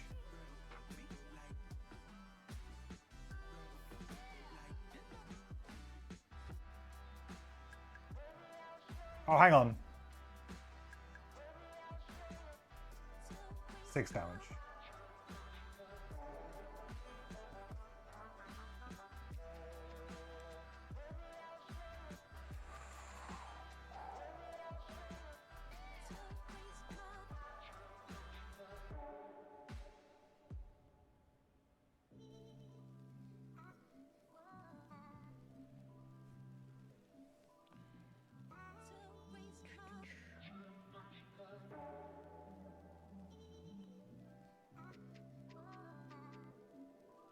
Okay.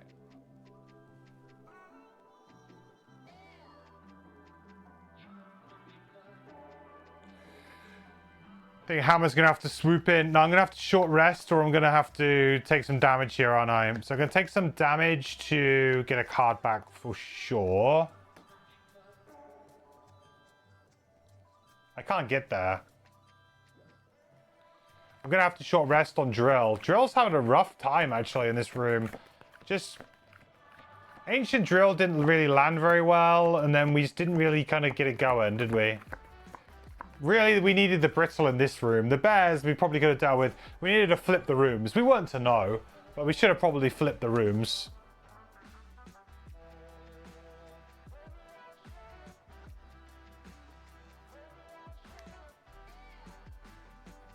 I think I want Voice from Below back.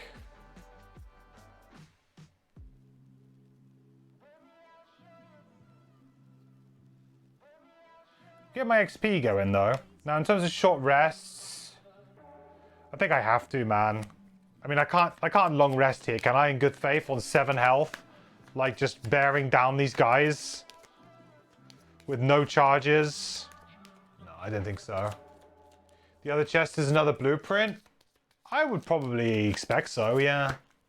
Maybe not, but yeah, there's probably a good chance of that. Okay.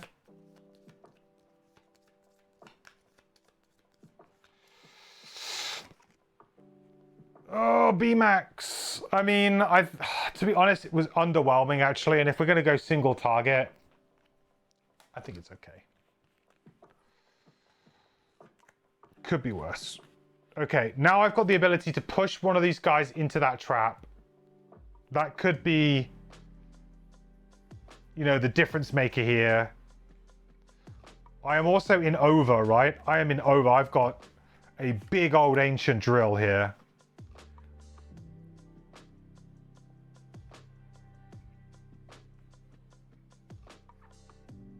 Should be a kill.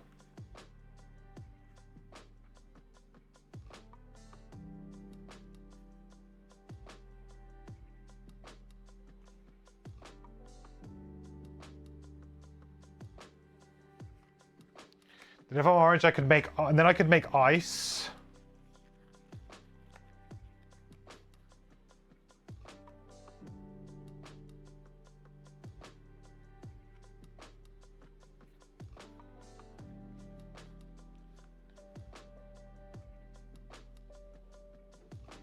Oh, I got rid of the move 6. What am I doing with my life?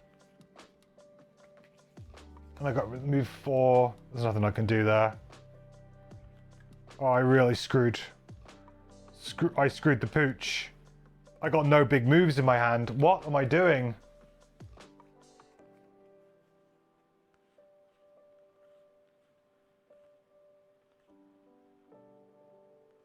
I can't do shit. I'm gonna have to just move like 2. And then move 2 again and do nothing.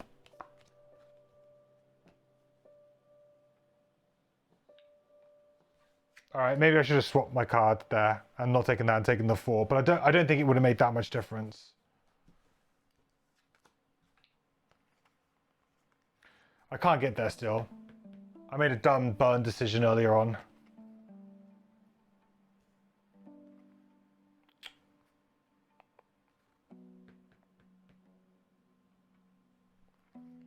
can't get there.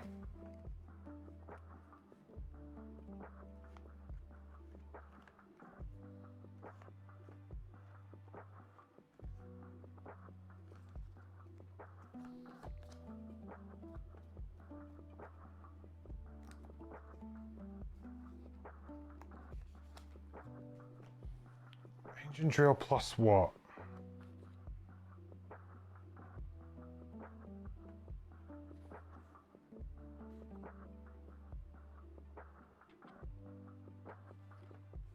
I could just heal again, couldn't I? No, I can't.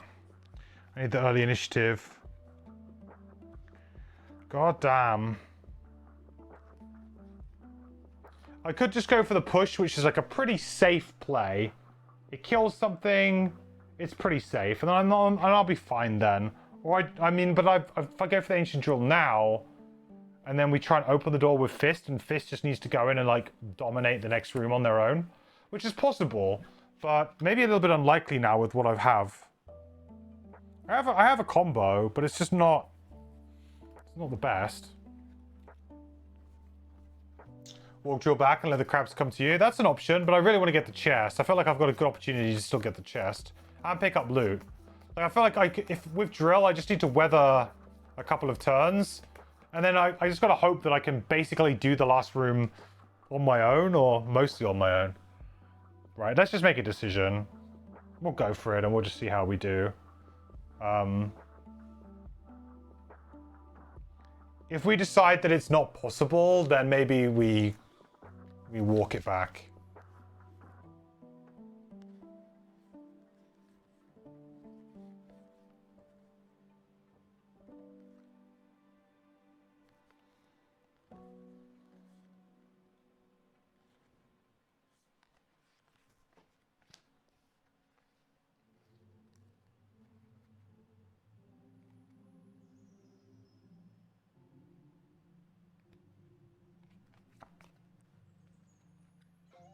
Okay, that's not too bad.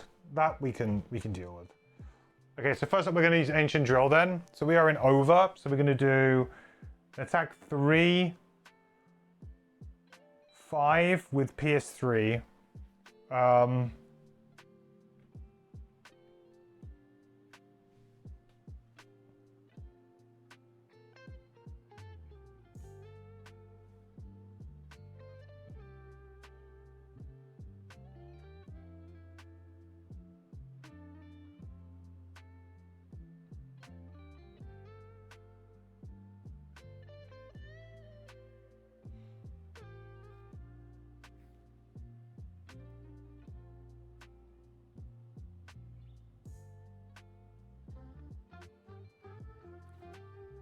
On number 4, I guess.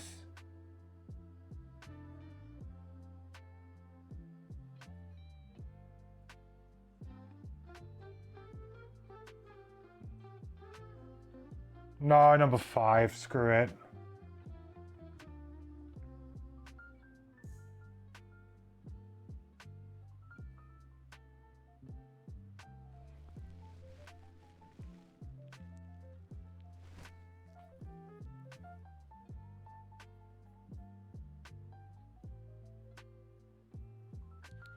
GG's. How many times have I drawn terribly today, chat? Like, this deck is like rigged against me, I swear to God. That's the top card of the deck. The top card. The number of times that I've drawn misses or ×2s on the monsters deck from the top of the deck. The top of the deck. And this isn't like, oh yeah, it's, you know, hand shuffling, so maybe there's like some... No, the cards aren't sticking together. This is supposed to be fully random.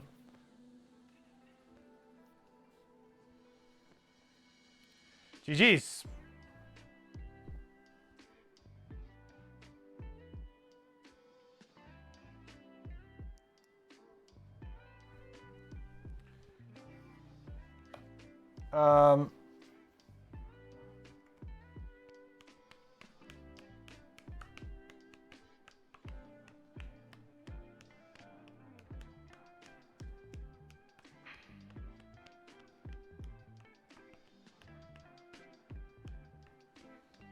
Deck knows when I'm doing a big attack. Seems to sense it, doesn't it?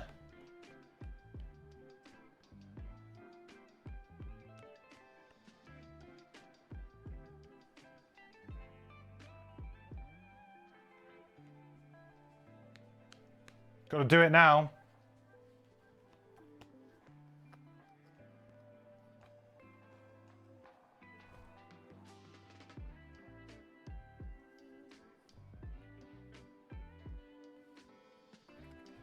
Use the default move 2 to move back without changing the pressure.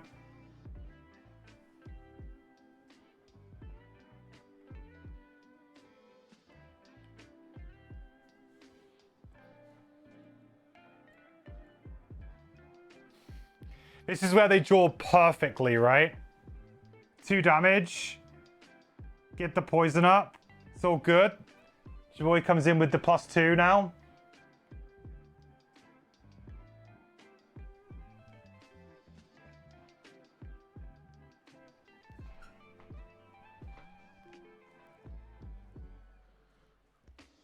You honestly couldn't script it.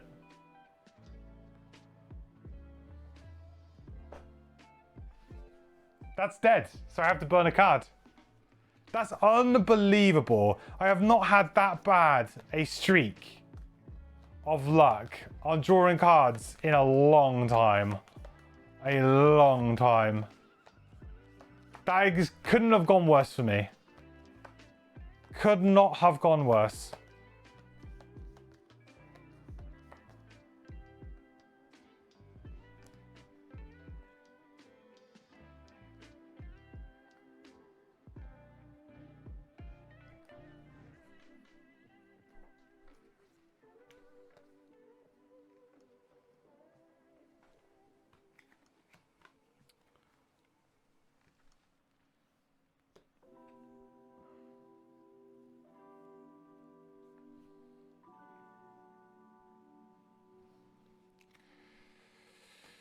Oh dear.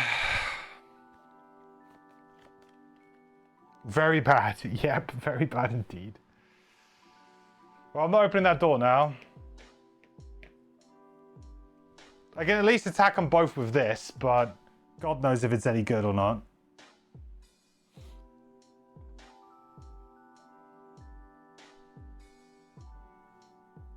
Okay, so it's going to be just 1 damage to each, I guess.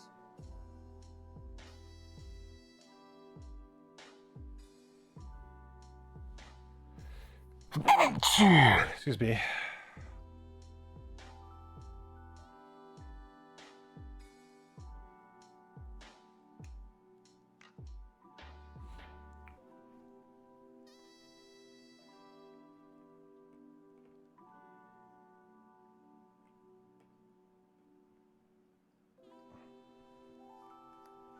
Guess Fist is going to have to be the one to do all of the work, huh?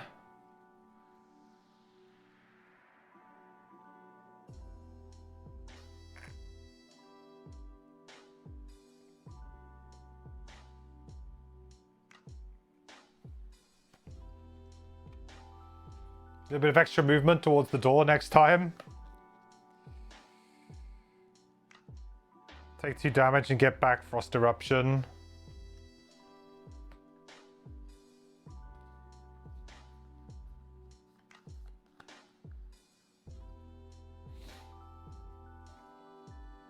Gotta hope that we can just kill the last boss very, very fast. Gotta get the stamina potions up. It's all good. It's all good. We can do it still, right? I gotta believe. I believe.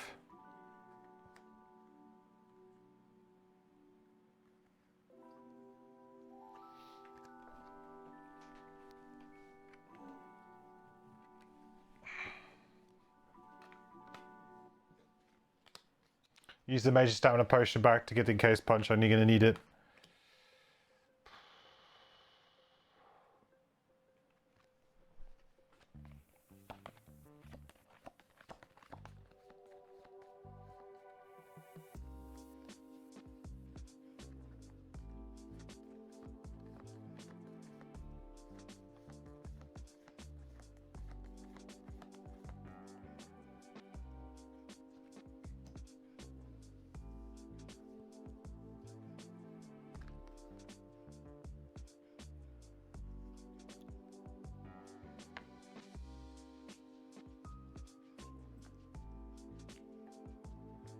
Maybe I should just burn the power core top at some point just to do some big kills.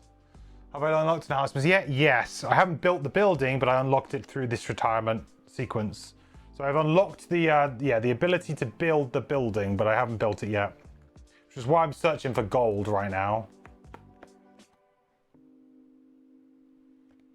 Got plenty of resources, just no gold. That would be fine.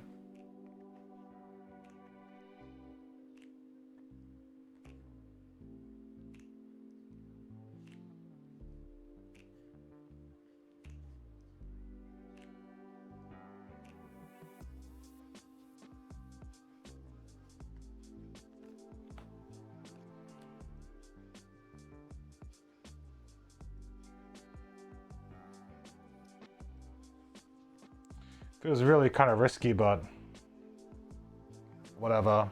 At this point in time.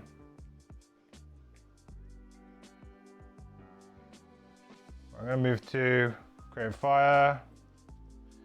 Then we use electrical discharge to attack for 1 with, attack for 2, 3 with stun on this guy.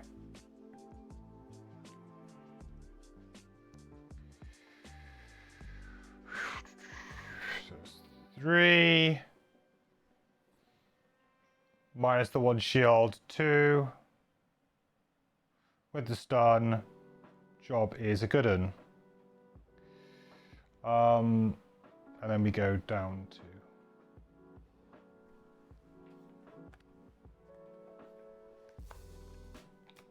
we're gonna be on a long rest again, huh? Poison.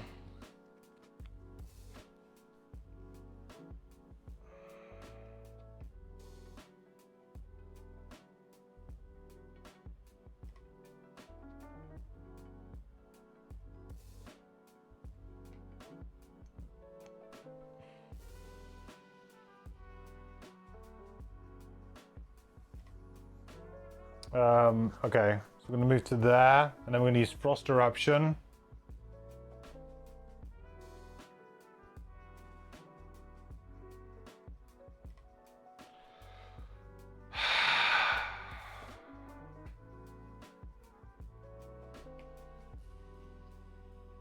Push him into the trap. Could just draw a +1 there, couldn't you? Could have just drawn a +1, that would have been nice, or something.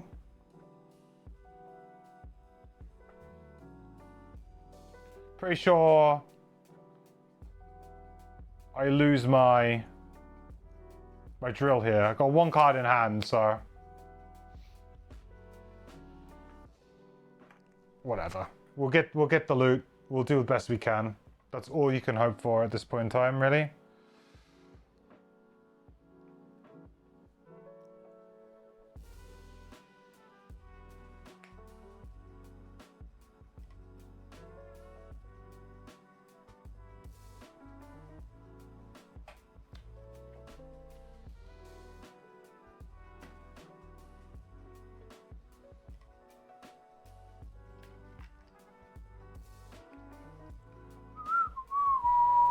Right, number 4, what are you doing?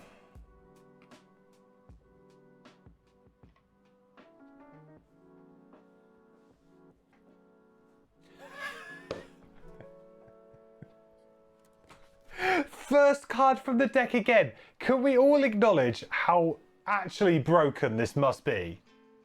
How actually broken this must be. It must be broken. I'm sorry, there's no way that this is normal. There is no way that this is normal. That is insane. Every single top card flip.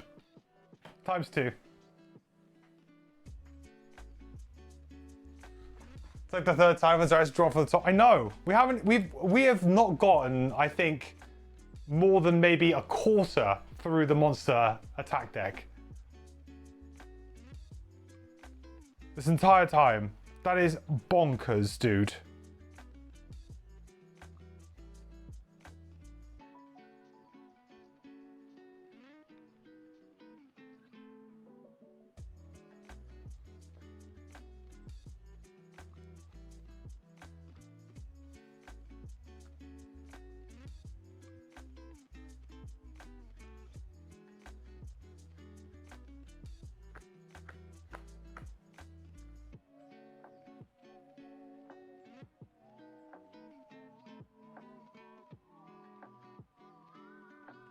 Um...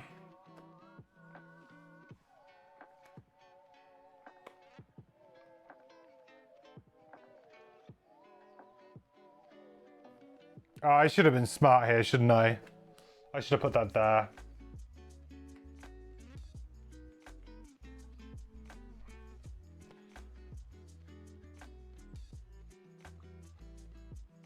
Oh, it doesn't matter, because I can't use it anyway. Me trying to break the rules again.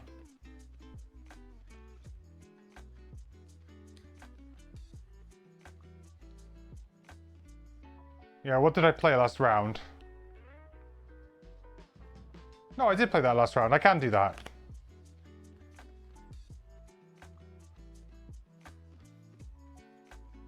Yeah, I can do that.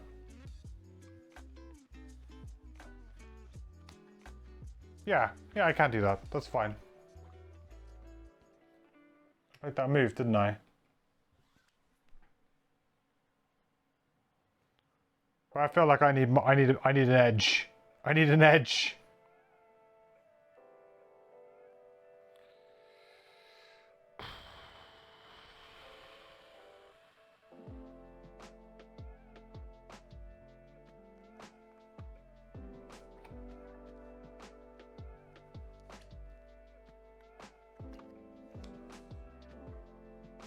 Alright, let's see it.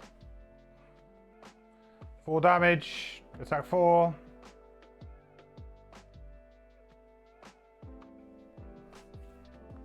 Go for that. Jesus Christ.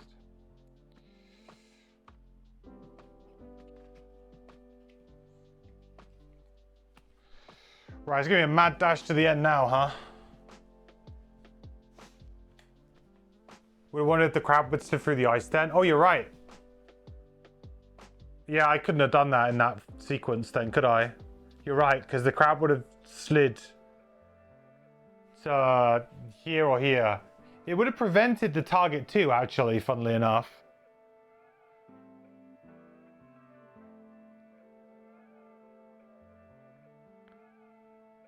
Because he would have gone to, like, here instead. Did I draw a +1? I drew a +1, right? So it's going to be, like, it was 4 damage anyway. It was enough anyway. So he would have been here, because he wouldn't have been able to get the target too. So he would have just focused this and just gone here. Because there's no way to get the target too. Because he cannot stay on that hex, right? So actually it's pretty clever placement for preventing damage. Yeah, I would have prevented the damage on Fist. How much did Fist take? Is it like 3?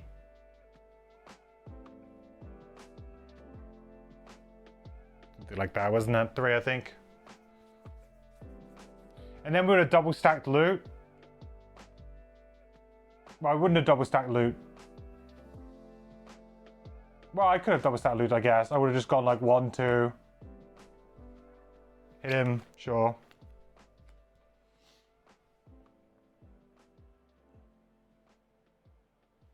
Sure.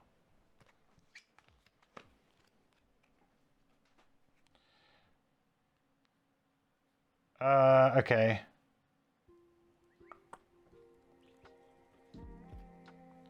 We need to just bust into the next room and do something impactful, really, dude.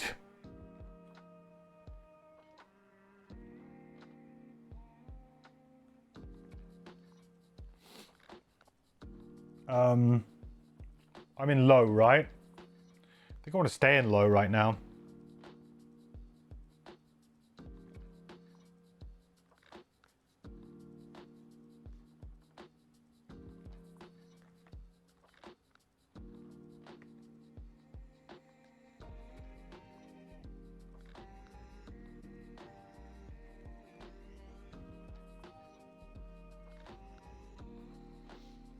At least I won't get crit next round? No. Or I might do if I open the door. Which I'm thinking of doing.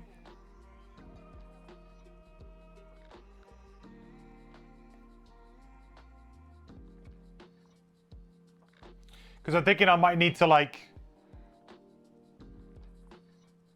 kite them back now.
think I've done that right to get the cards back. I might have taken too much damage there. I don't know. I should have 2 cards in my hand, I'm pretty sure. Shoot. What do we do here? Can I open the door? Just hope for the best? Sure. What have we got to lose at this point in time? Not a lot. Might end up short resting on Fist, even.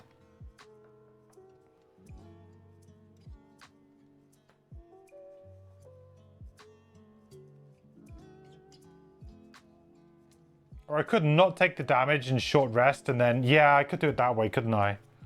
Not take the damage. Short rest. Try and do the loot 1. Yeah. Watch the chest, summon a monster and draw a crit. Yeah. Knowing my luck. Anything is possible at this point in time. I'm really low on cards now. I don't think I've done a good job stamina management. But to be fair, like the first time you play characters like this, that can quite often be the case. I'm more surprised we've drilled, to be honest. I mean, we've just kind of got hosed a little bit, which is fine. It happens. We're melee characters. You know, we're going to need to learn to know our limits. That's fine. I'm going to have to take a point of damage. And just hope that I don't flip the other card, really.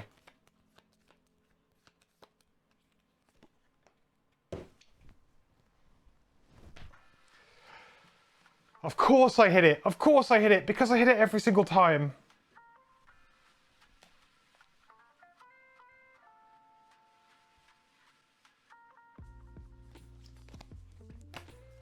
So that was a waste of a short rest. Okay.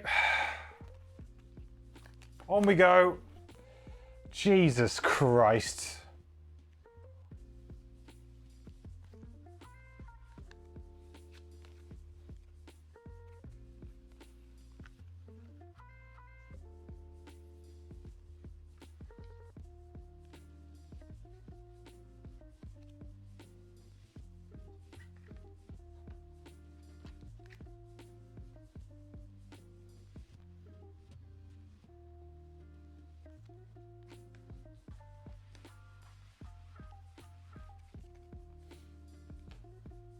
When you draw misses and enemies draw crits, there isn't a lot you can do. True, but I mean, like, I would say it's unfortunate, but you want to get advantage, right? I should have bought, like, the goggles or something. Like, there's items you can buy. There's things you can do.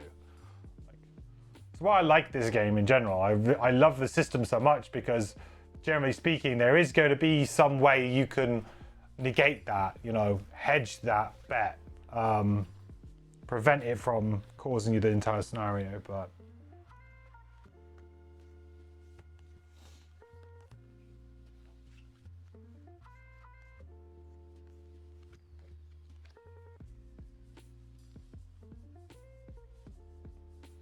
But this, you know, this scenario is essentially over at this point in time. Depends on, like, I mean, if they've put an enemy with like a bunch of health behind this door, then there's no way I do it. But if it's just like a couple of regular enemies, you know, never say never.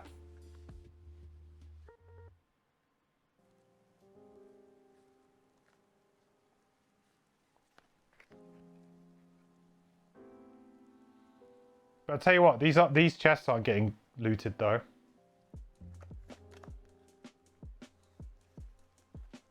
Unless I see something crazy here and I just loot the chest and we just call it a day.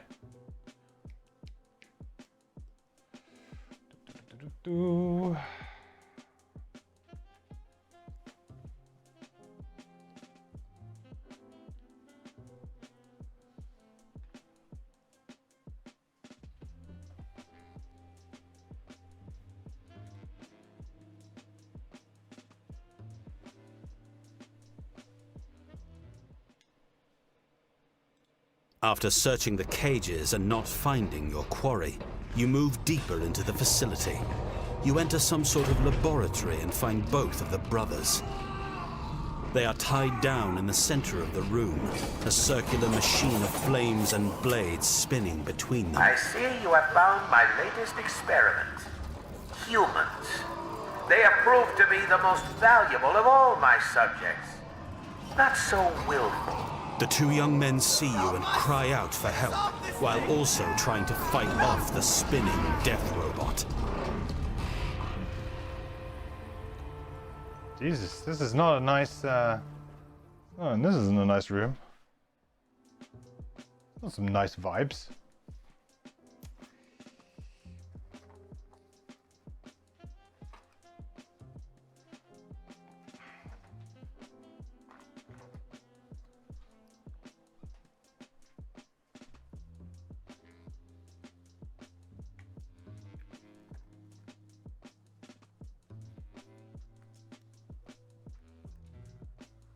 We're not going in this side room ever again.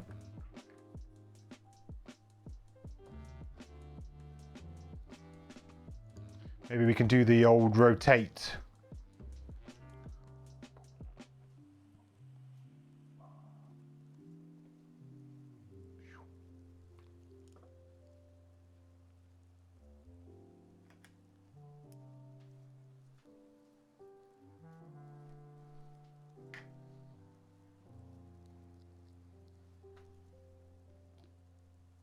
That rotate worked out pretty well. And then I can just pull this back a little bit, because realistically you don't need to see what's going on that one too much. We've got enough space down here, should all be good. Okay, so what do we got? What do we got? Allies? Looks like we might have some allies. Yeah, of something. Okay, let's set this up. I mean, I don't know if they can actually help us or not. If they can help us and actually do damage, then we might be in for a little bit of luck.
No idea what these guys are doing. A couple of traps. Could prove very useful.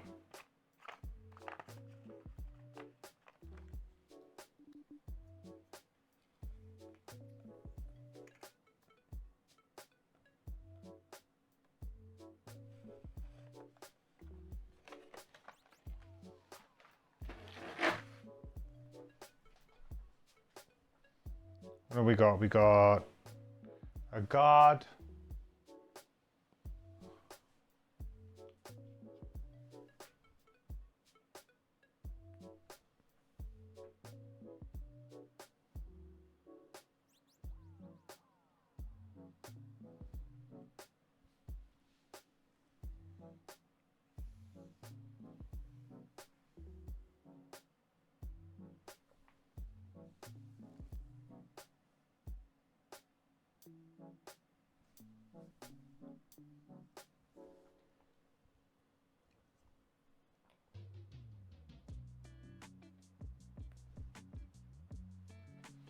Okay, that is everything. So, special rules.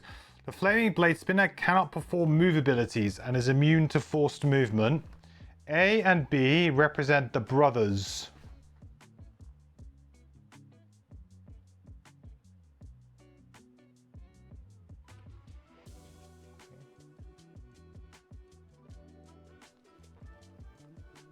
Should we just call them 1 and 2? A and B? Sure. Allies to me and enemies to all monsters. Each has character times level plus 2 hit points and a base attack value of 4. Cannot perform any move abilities and is immune to force movement. At the start of each round, reveal one boss monster ability card to determine their actions, with A being lower than B in initiative order for the purposes of focusing. Whenever they perform an attack ability, only Brother A performs it, unless he is dead, in which case Brother B performs it. If both brothers die, the scenario is a loss. Boss Special 1, one brother performs attack plus 0. Boss Special 2, Brother B performs heal 2, target all allies within range 2.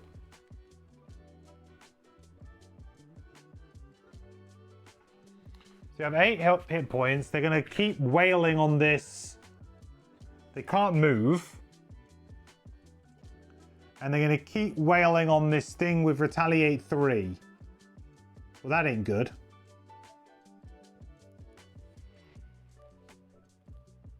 Well, they're just dead on the first turn, are they not?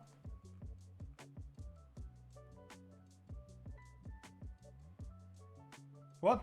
They just die.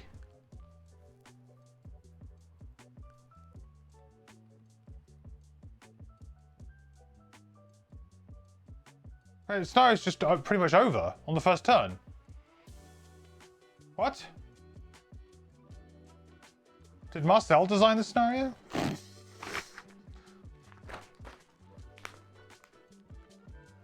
No.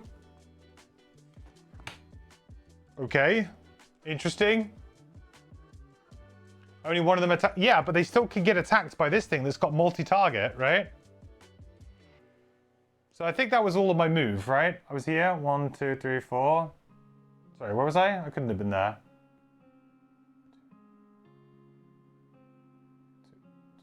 2, 2, 3, 4.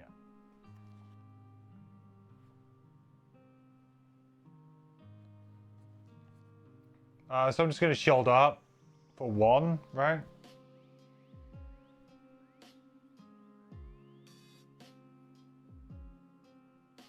Create ice.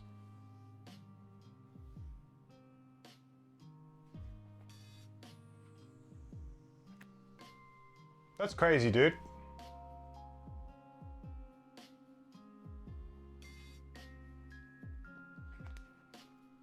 Can you even see this? Oh, come on camera. Oh yeah, you can do. It's all good.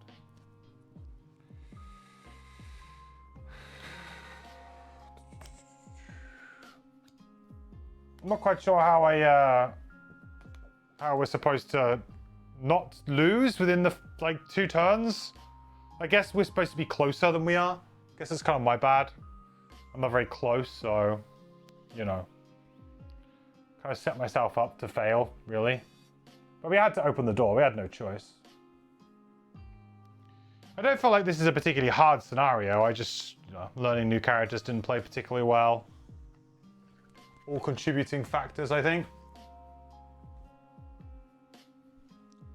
There you go.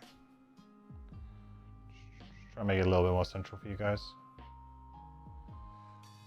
But, yeah. Well, we'll try. We'll just try out as much as we can, I guess.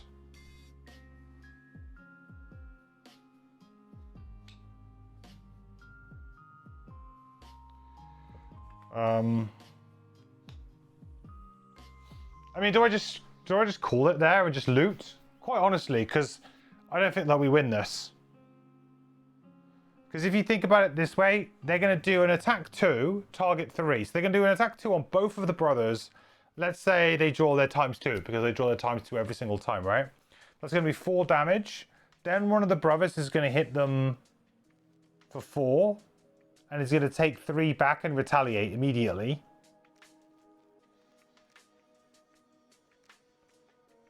That's 7, so he's on 1 health.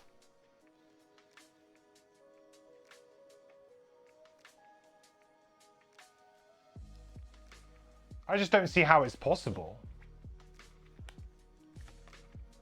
Yeah, I think I just call it quits here. It's an interesting end to the scenario. But I don't think I can do it with what I have. I've got 3 cards on drill. And none of those cards are really going to help me massively. Certainly not at the pressure that I'm at. And I've got no way of getting the pressure up quickly. Well, I should call the bottom steam armor, I suppose.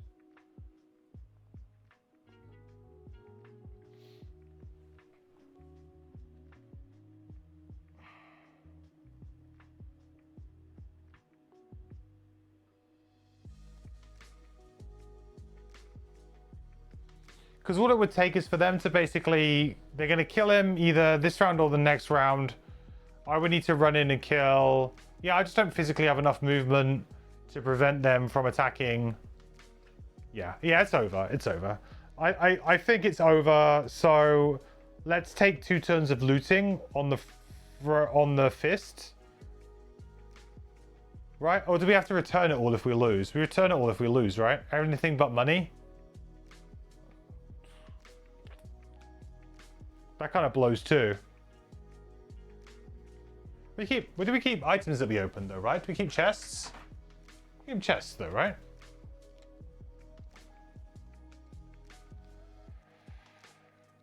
That might be the difference. Do we keep chests or not? If we don't keep chests, then...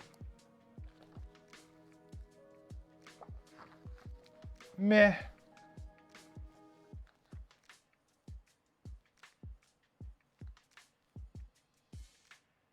Oh, hang on. If I return to Frosthaven, we do gain all the resources.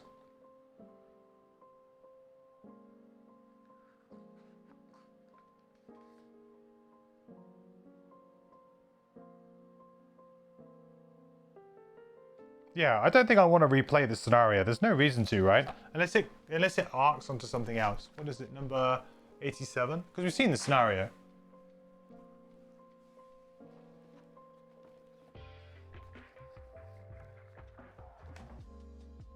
It does link to something else. Would be kind of a shame not to try. Well, I mean, I don't think I can win anyway, so I think you just say, okay, just throw the towel in. I thought I played pretty decent. I just got really unlucky, I think. Got really unlucky and probably picked the wrong rooms for each character. If I'd swapped the way I did that, if the drill went into this room and Frost went into the other room, then I think we probably would have been fine.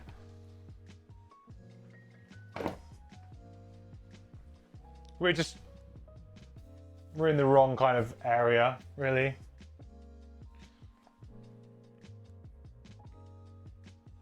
Yeah, sorry, brothers. Good luck. Because these guys, this is going to attack him too. This archer's going to kill him too. Yeah, it's way over. I forgot about this archer. It's way over.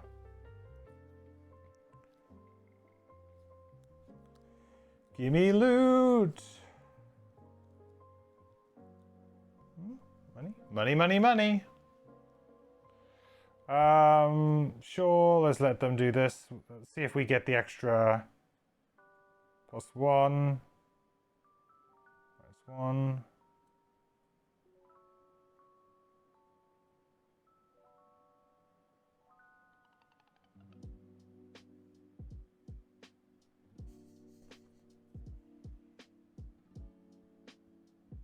This is the time where, oh, actually we could have done it because of that ×2, right?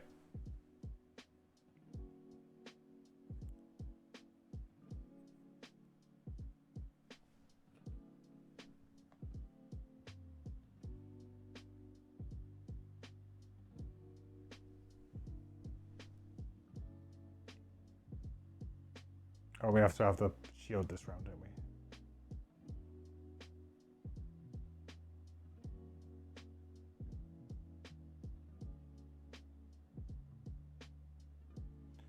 Oh, it's okay. He's getting attacked for 5, range 5.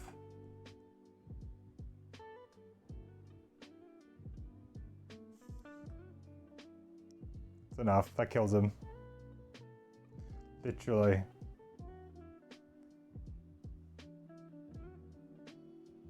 Yeah, that's crazy. You need to absolutely just bust your ass into that room. I'm not a huge fan of those kinds of mechanics, I'll be honest. I actually find it quite frustrating when scenarios pull this, because I feel like it's a cheap trick. It's kind of a cheap trick to kind of go, you opened the door a little bit too early and you didn't know what was going on, so you got to run into the middle of the room. Like, just feels like, okay, yeah, sure, you got me. Nice. It's like a jump scare in a scary film. You got me.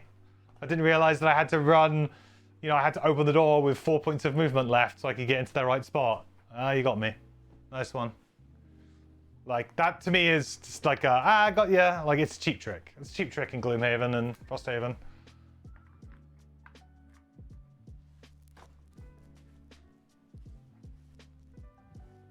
Not a fan of you didn't know how the scenario worked in advance, so you failed. Yeah, Frosthaven's actually particularly bad for that, I would say. Because of the fact that most scenarios have twists of some sort. You kind of get used to it. And the twists are generally fun, if you win. But yes, they can lead to more frustration for sure.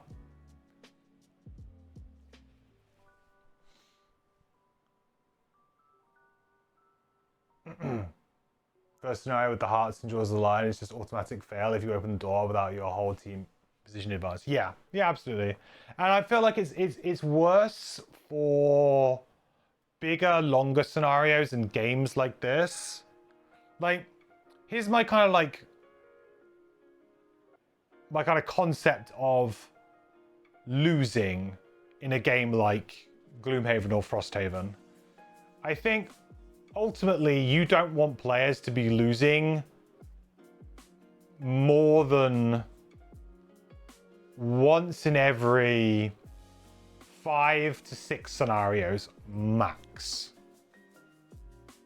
You don't want players losing more than that, because ultimately if players come up against scenarios that are really difficult and they feel like they've been cheesed or cheated or things like that, you're talking about a game that is a very long game to play. It takes people a long time to set it up, long time to get it together, play. Some people might only be able to play once every couple of weeks, once a month.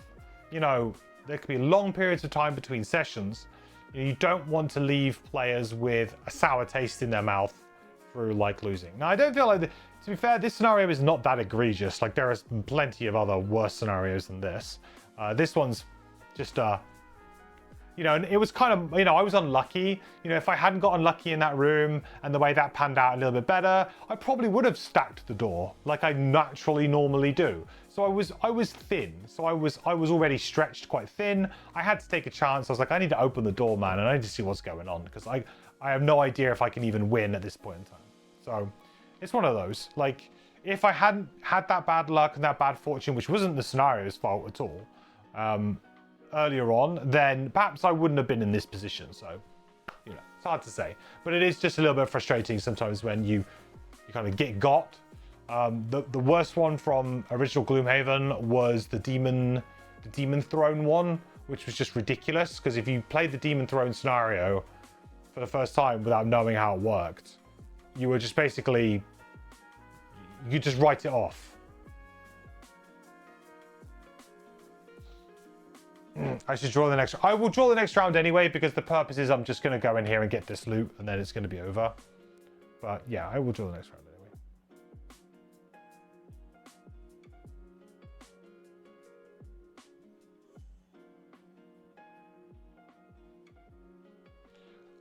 I guess I short rest here to see if I can get any kind of XP.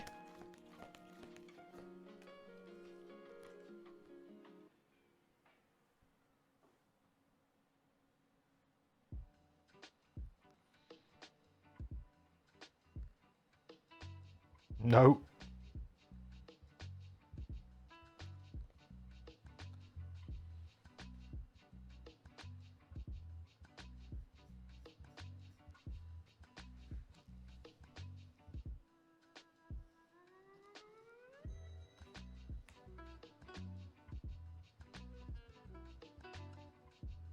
But we got some good loot. The scenario did what it needed to do for me, which was, I wanted a scenario to learn the characters a little bit more and understand what they can do, try and, get some gold, get some resources to help us kind of snowball a little bit, and we kind of got that. So, I'm happy that we got what we wanted out of the scenario to some degree. Yeah, whatever. Just whatever. It doesn't matter. I'm just going to loot. And I don't think I can get any XP anywhere, so... No.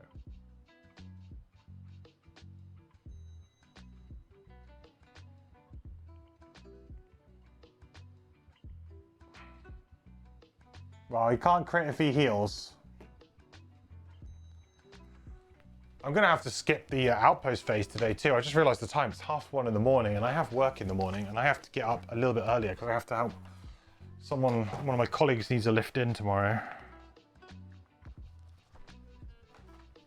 So I'm going to have to skip outpost phase today.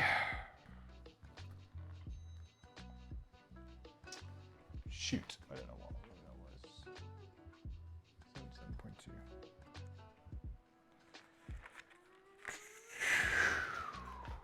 $27.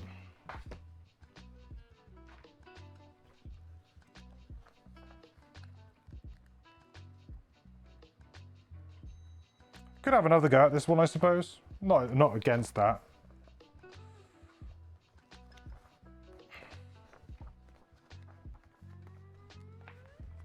It's an okay scenario. It's a turn like they got you at the end, but it's all fine. Gain 2, is that it? Gain 2 loot cards and poison. Well, I'll take 2 loot cards, I guess. Could be gold.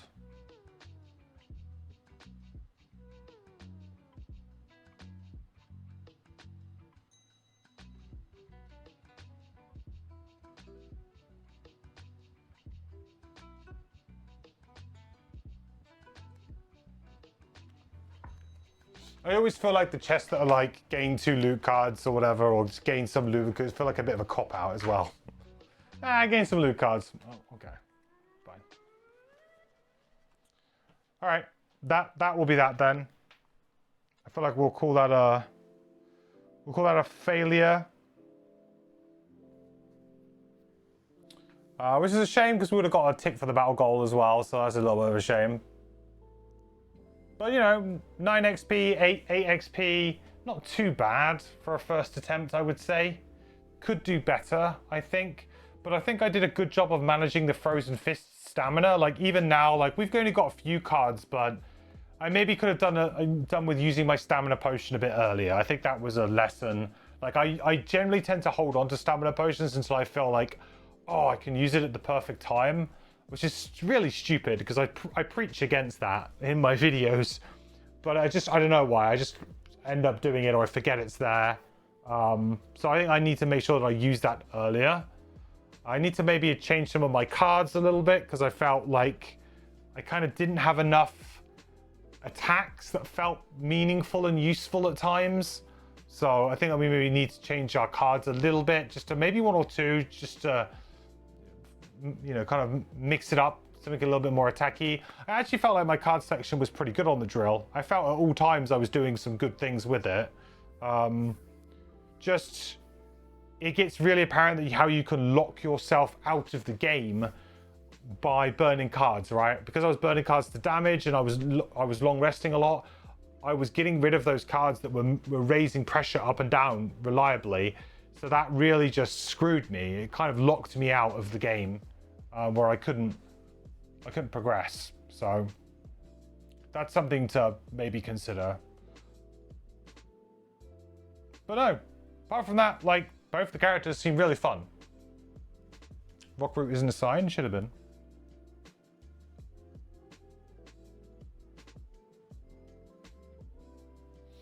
That's fine, we can always just add it on, right?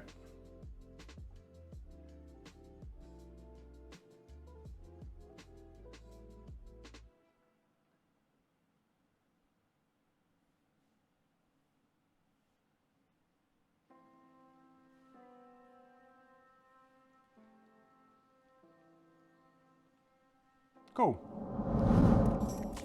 I think so. Yeah. Oh, Scout the wins. that's the blessing from Jam. Yeah. That's the blessing So, from. Isaac, at this point, can we get your approval to add an additional attack modifier deck for allies in the digital version?